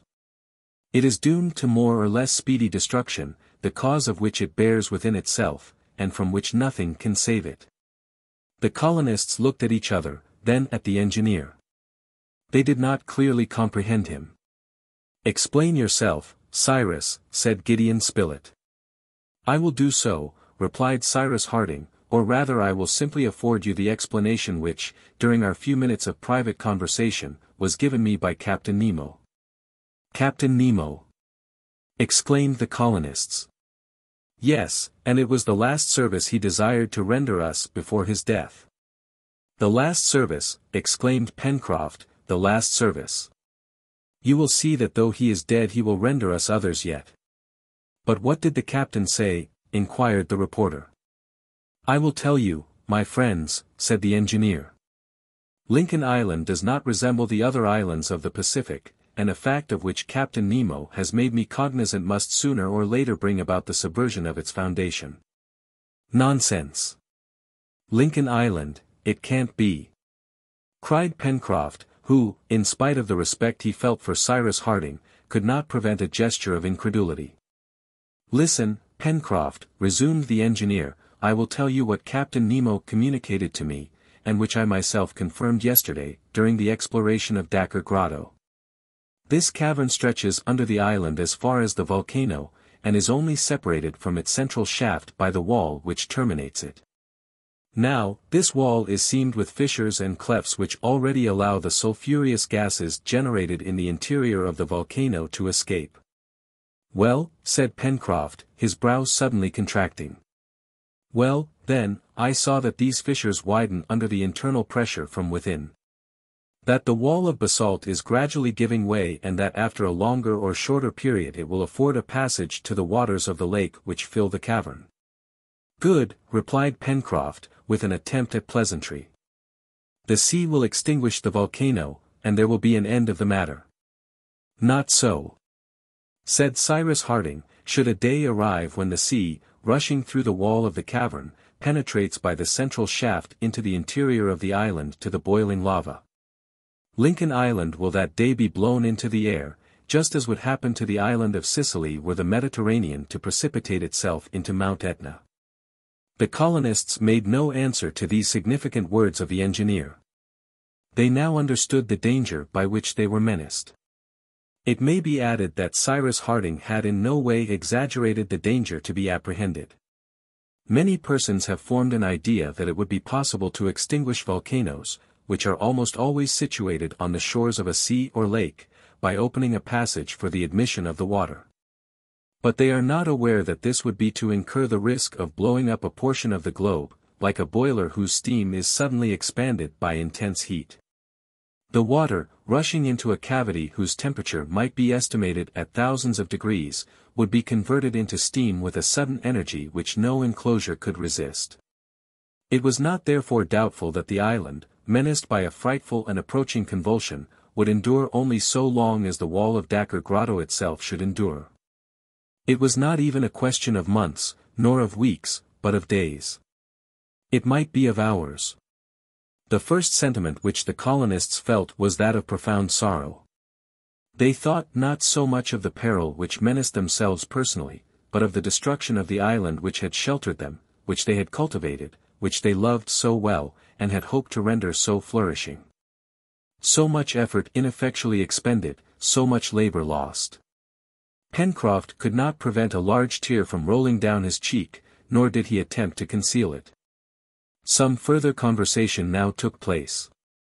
The chances yet in favor of the colonists were discussed. But finally it was agreed that there was not an hour to be lost, that the building and fitting of the vessel should be pushed forward with their utmost energy, and that this was the sole chance of safety for the inhabitants of Lincoln Island. All hands, therefore, set to work on the vessel. What could it avail to sow, to reap, to hunt, to increase the stores of Granite House? The contents of the storehouse and outbuildings contained more than sufficient to provide the ship for a voyage, however long might be its duration. But it was imperative that the ship should be ready to receive them before the inevitable catastrophe should arrive. Their labors were now carried on with feverish ardor. By the 23rd of January the vessel was half-decked over. Up to this time no change had taken place on the summit of the volcano. Vapor and smoke mingled with flames and incandescent stones were thrown up from the crater. But during the night of the 23rd, in consequence of the lava attaining the level of the first stratum of the volcano, the hat-shaped cone which formed over the latter disappeared. A frightful sound was heard. The colonists at first thought the island was rent asunder, and rushed out of Granite House. This occurred about 2 o'clock in the morning. The sky appeared on fire. The superior cone, a mass of rock 1,000 feet in height, and weighing thousands of millions of pounds, had been thrown down upon the island, making it tremble to its foundation. Fortunately, this cone inclined to the north, and had fallen upon the plain of sand and tufa stretching between the volcano and the sea. The aperture of the crater being thus enlarged projected towards the sky a glare so intense that by the simple effect of reflection the atmosphere appeared red-hot. At the same time a torrent of lava, bursting from the new summit, poured out in long cascades, like water escaping from a vase too full, and 1,000 tongues of fire crept over the sides of the volcano. "The corral! The corral!" exclaimed Ayrton. It was, in fact, towards the corral that the lava was rushing as the new crater faced the east, and consequently the fertile portions of the island, the springs of Red Creek and Jacamar Wood, were menaced with instant destruction. At Ayrton's cry the colonists rushed to the onager stables. The cart was at once harnessed. All were possessed by the same thought, to hasten to the corral and set at liberty the animals it enclosed. Before 3 in the morning they arrived at the corral. The cries of the terrified musmons and goats indicated the alarm which possessed them. Already a torrent of burning matter and liquefied minerals fell from the side of the mountain upon the meadows as far as the side of the palisade. The gate was burst open by Ayrton, and the animals, bewildered with terror, fled in all directions. An hour afterwards the boiling lava filled the corral, converting into vapor the water of the little rivulet which ran through it, burning up the house like dry grass, and leaving not even a post of the palisade to mark the spot where the corral once stood. To contend against this disaster would have been folly, nay, madness. In presence of nature's grand convulsions man is powerless. It was now daylight, the 24th of January. Cyrus Harding and his companions, before returning to Granite House, desired to ascertain the probable direction this inundation of lava was about to take. The soil sloped gradually from Mount Franklin to the east coast, and it was to be feared that, in spite of the thick Jacamar wood, the torrent would reach the plateau of Prospect Heights. "The lake will cover us," said Gideon Spilett. "I hope so," was Cyrus Harding's only reply. The colonists were desirous of reaching the plain upon which the superior cone of Mount Franklin had fallen, but the lava arrested their progress. It had followed, on one side, the valley of Red Creek, and on the other that of Falls River, evaporating those watercourses in its passage. There was no possibility of crossing the torrent of lava. On the contrary, the colonists were obliged to retreat before it. The volcano, without its crown, was no longer recognizable, terminated as it was by a sort of flat table which replaced the ancient crater. From 2 openings in its southern and eastern sides an unceasing flow of lava poured forth, thus forming two distinct streams. Above the new crater a cloud of smoke and ashes, mingled with those of the atmosphere, massed over the island. Loud peals of thunder broke, and could scarcely be distinguished from the rumblings of the mountain, whose mouth vomited forth ignited rocks, which, hurled to more than 1,000 feet, burst in the air like shells. Flashes of lightning rivaled in intensity the volcano's eruption. Towards 7 in the morning the position was no longer tenable by the colonists, who accordingly took shelter in the borders of Jacamar Wood. Not only did the projectiles begin to rain around them, but the lava, overflowing the bed of Red Creek, threatened to cut off the road to the corral. The nearest rows of trees caught fire, and their sap, suddenly transformed into vapor, caused them to explode with loud reports, while others, less moist, remained unhurt in the midst of the inundation. The colonists had again taken the road to the corral. They proceeded but slowly, frequently looking back. But, in consequence of the inclination of the soil, the lava gained rapidly in the east, and as its lower waves became solidified others, at boiling heat, covered them immediately. Meanwhile, the principal stream of Red Creek Valley became more and more menacing. All this portion of the forest was on fire, and enormous wreaths of smoke rolled over the trees, whose trunks were already consumed by the lava. The colonists halted near the lake, about half a mile from the mouth of Red Creek. A question of life or death was now to be decided. Cyrus Harding, accustomed to the consideration of important crises, and aware that he was addressing men capable of hearing the truth, whatever it might be, then said, "Either the lake will arrest the progress of the lava, and a part of the island will be preserved from utter destruction, or the stream will overrun the forests of the far west, and not a tree or plant will remain on the surface of the soil. We shall have no prospect but that of starvation upon these barren rocks, a death which will probably be anticipated by the explosion of the island." "In that case," replied Pencroff, folding his arms and stamping his foot, "what's the use of working any longer on the vessel?" "Pencroff," answered Cyrus Harding, "we must do our duty to the last." At this instant the river of lava, after having broken a passage through the noble trees it devoured in its course, reached the borders of the lake. At this point there was an elevation of the soil which, had it been greater, might have sufficed to arrest the torrent. "To work," cried Cyrus Harding. The engineer's thought was at once understood. It might be possible to dam, as it were, the torrent, and thus compel it to pour itself into the lake. The colonists hastened to the dockyard. They returned with shovels, picks, axes, and by means of banking the earth with the aid of fallen trees they succeeded in a few hours in raising an embankment 3 feet high and some hundreds of paces in length. It seemed to them, when they had finished, as if they had scarcely been working more than a few minutes. It was not a moment too soon. The liquefied substances soon after reached the bottom of the barrier. The stream of lava swelled like a river about to overflow its banks, and threatened to demolish the sole obstacle which could prevent it from overrunning the whole far west. But the dam held firm, and after a moment of terrible suspense the torrent precipitated itself into Grant Lake from a height of 20 feet. The colonists, without moving or uttering a word, breathlessly regarded this strife of the two elements.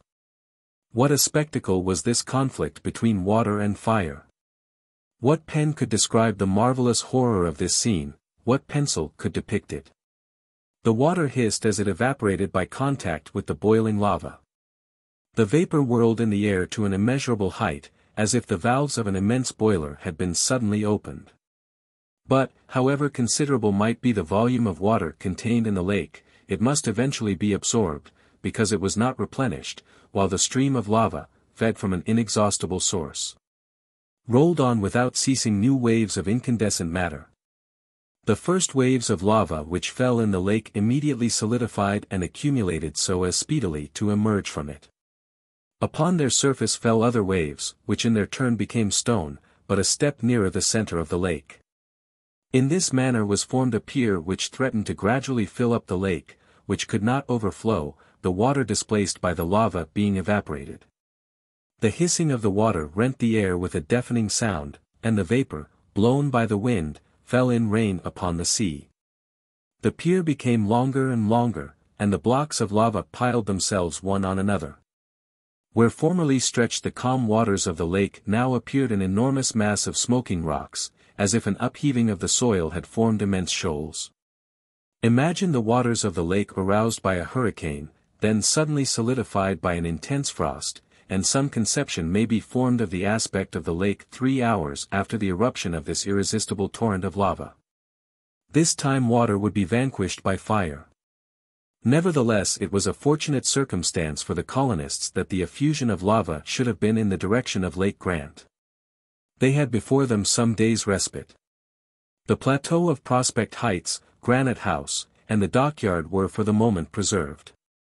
And these few days it was necessary to employ in planking and carefully caulking the vessel, and launching her. The colonists would then take refuge on board the vessel, content to rig her after she should be afloat on the waters.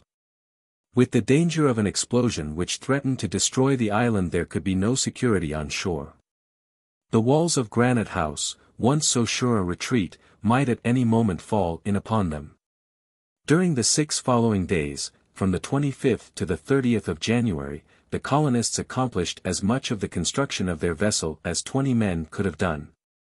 They hardly allowed themselves a moment's repose, and the glare of the flames which shot from the crater enabled them to work night and day. The flow of lava continued, but perhaps less abundantly. This was fortunate, for Lake Grant was almost entirely choked up, and if more lava should accumulate it would inevitably spread over the plateau of Prospect Heights, and thence upon the beach. But if the island was thus partially protected on this side, it was not so with the western part. In fact, the second stream of lava, which had followed the valley of Falls River, a valley of great extent, the land on both sides of the creek being flat, met with no obstacle. The burning liquid had then spread through the forest of the far west. At this period of the year, when the trees were dried up by a tropical heat, the forest caught fire instantaneously, in such a manner that the conflagration extended itself both by the trunks of the trees and by their higher branches, whose interlacement favored its progress. It even appeared that the current of flame spread more rapidly among the summits of the trees than the current of lava at their bases. Thus it happened that the wild animals, jaguars, wild boars, capybaras, koalas, and game of every kind, mad with terror, had fled to the banks of the Mersey and to the Tathern Marsh, beyond the road to Port Balloon.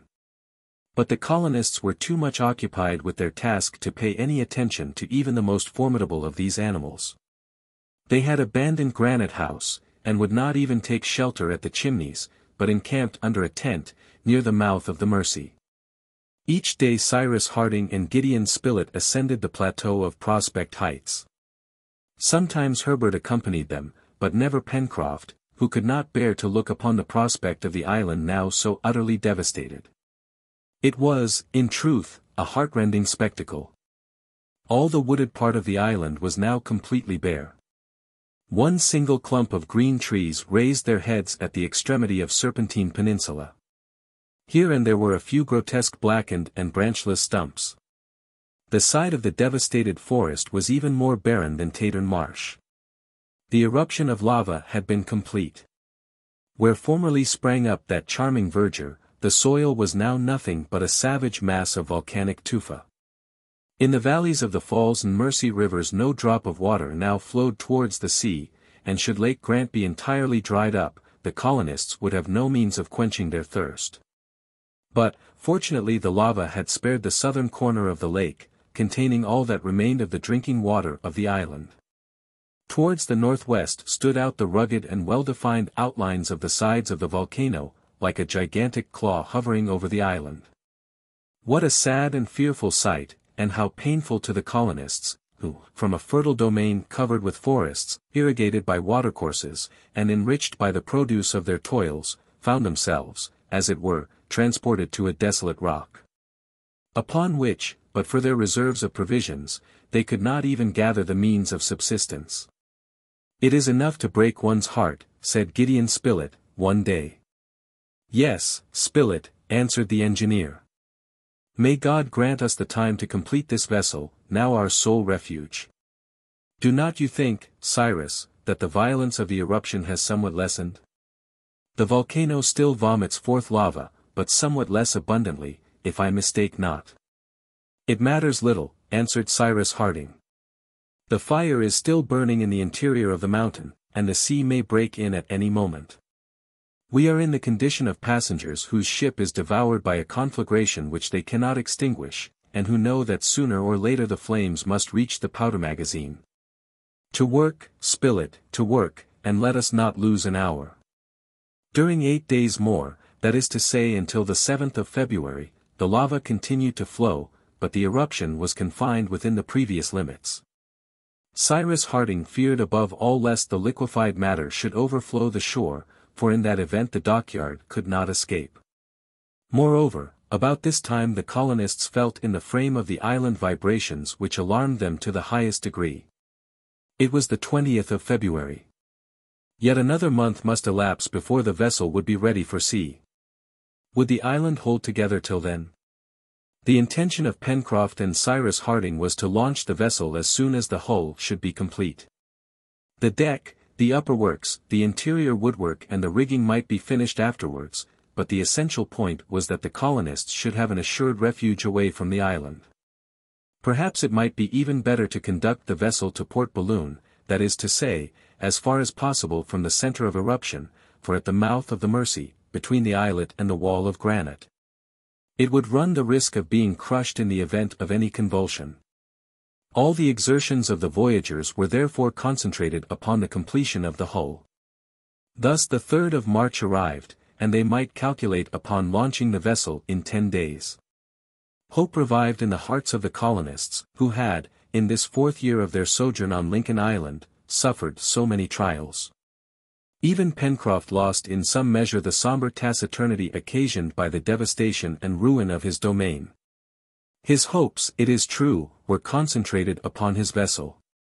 "We shall finish it," he said to the engineer, "we shall finish it, Captain, and it is time, for the season is advancing and the equinox will soon be here.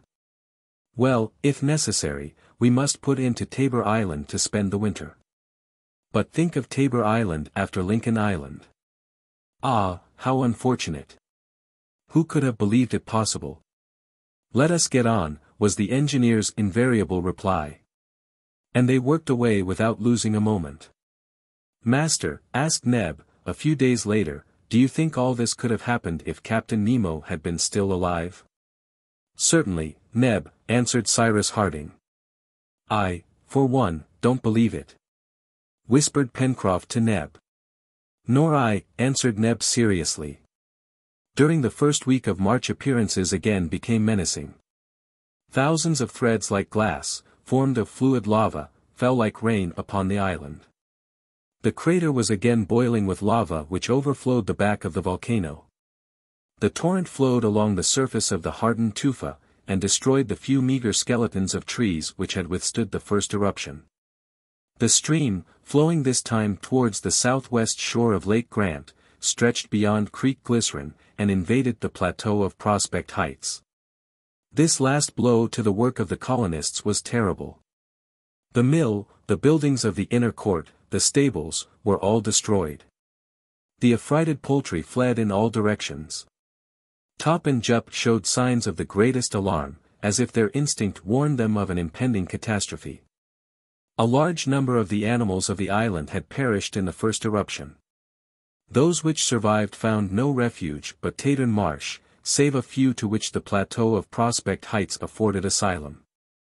But even this last retreat was now closed to them, and the lava torrent, flowing over the edge of the granite wall, began to pour down upon the beach its cataracts of fire. The sublime horror of this spectacle passed all description. During the night it could only be compared to a Niagara of molten fluid, with its incandescent vapors above and its boiling masses below. The colonists were driven to their last entrenchment, and although the upper seams of the vessel were not yet caulked, they decided to launch her at once. Pencroff and Ayrton therefore set about the necessary preparations for the launching, which was to take place the morning of the next day, the 9th of March. But during the night of the 8th an enormous column of vapor escaping from the crater rose with frightful explosions to a height of more than 3,000 feet. The wall of Dakkar Grotto had evidently given way under the pressure of gases, and the sea, rushing through the central shaft into the igneous gulf, was at once converted into vapor. But the crater could not afford a sufficient outlet for this vapor. An explosion, which might have been heard at a distance of 100 miles, shook the air. Fragments of mountains fell into the Pacific, and, in a few minutes, the ocean rolled over the spot where Lincoln Island once stood. Chapter 20. An isolated rock, 30 feet in length, 20 in breadth, scarcely 10 from the water's edge, such was the only solid point which the waves of the Pacific had not engulfed. It was all that remained of the structure of Granite House. The wall had fallen headlong and been then shattered to fragments, and a few of the rocks of the large room were piled one above another to form this point. All around had disappeared in the abyss, the inferior cone of Mount Franklin, rent asunder by the explosion. The lava jaws of Shark Gulf, the plateau of Prospect Heights, Safety Islet, the granite rocks of Port Balloon, the basalts of Dacker Grotto, the long Serpentine Peninsula, so distant nevertheless from the center of the eruption. All that could now be seen of Lincoln Island was the narrow rock which now served as a refuge to the 6 colonists and their dog Top. The animals had also perished in the catastrophe. The birds, as well as those representing the fauna of the island, all either crushed or drowned, and the unfortunate Jup himself had, alas, found his death in some crevice of the soil. If Cyrus Harding, Gideon Spilett, Herbert, Pencroff, Neb, and Ayrton had survived, it was because, assembled under their tent, they had been hurled into the sea at the instant when the fragments of the island rained down on every side. When they reached the surface they could only perceive, at half a cable's length, this mass of rocks, towards which they swam and on which they found footing. On this barren rock they had now existed for 9 days. A few provisions taken from the magazine of Granite House before the catastrophe, a little fresh water from the rain which had fallen in a hollow of the rock, was all that the unfortunate colonists possessed. Their last hope, the vessel, had been shattered to pieces. They had no means of quitting the reef, no fire, nor any means of obtaining it. It seemed that they must inevitably perish. This day, the 18th of March, there remained only provisions for 2 days, although they limited their consumption to the bare necessaries of life. All their science and intelligence could avail them nothing in their present position. They were in the hand of God. Cyrus Harding was calm, Gideon Spilett more nervous, and Pencroff, a prey to sullen anger, walked to and fro on the rock. Herbert did not for a moment quit the engineer's side, as if demanding from him that assistance he had no power to give. Neb and Ayrton were resigned to their fate. Ah, what a misfortune! What a misfortune, often repeated Pencroff. If we had but a walnut shell to take us to Tabor Island. But we have nothing, nothing. Captain Nemo did right to die, said Neb. During the 5 ensuing days Cyrus Harding and his unfortunate companions husbanded their provisions with the most extreme care, eating only what would prevent them from dying of starvation. Their weakness was extreme. Herbert and Neb began to show symptoms of delirium. Under these circumstances was it possible for them to retain even the shadow of a hope? No. What was their sole remaining chance? That a vessel should appear in sight of the rock. But they knew only too well from experience that no ships ever visited this part of the Pacific. Could they calculate that, by a truly providential coincidence, the Scotch yacht would arrive precisely at this time in search of Ayrton at Tabor Island? It was scarcely probable. And, besides, supposing she should come there, as the colonists had not been able to deposit a notice pointing out Ayrton's change of abode, the commander of the yacht, after having explored Tabor Island without results, would again set sail and return to lower latitudes. No. No hope of being saved could be retained, and a horrible death from hunger and thirst, awaited them upon this rock. Already they were stretched on the rock, inanimate, and no longer conscious of what passed around them. Ayrton alone, by a supreme effort, from time to time raised his head, and cast a despairing glance over the desert ocean. But on the morning of the 24th of March Ayrton's arms were extended toward a point in the horizon. He raised himself, at first on his knees, then upright, and his hand seemed to make a signal. A sail was in sight off the rock. She was evidently not without an object.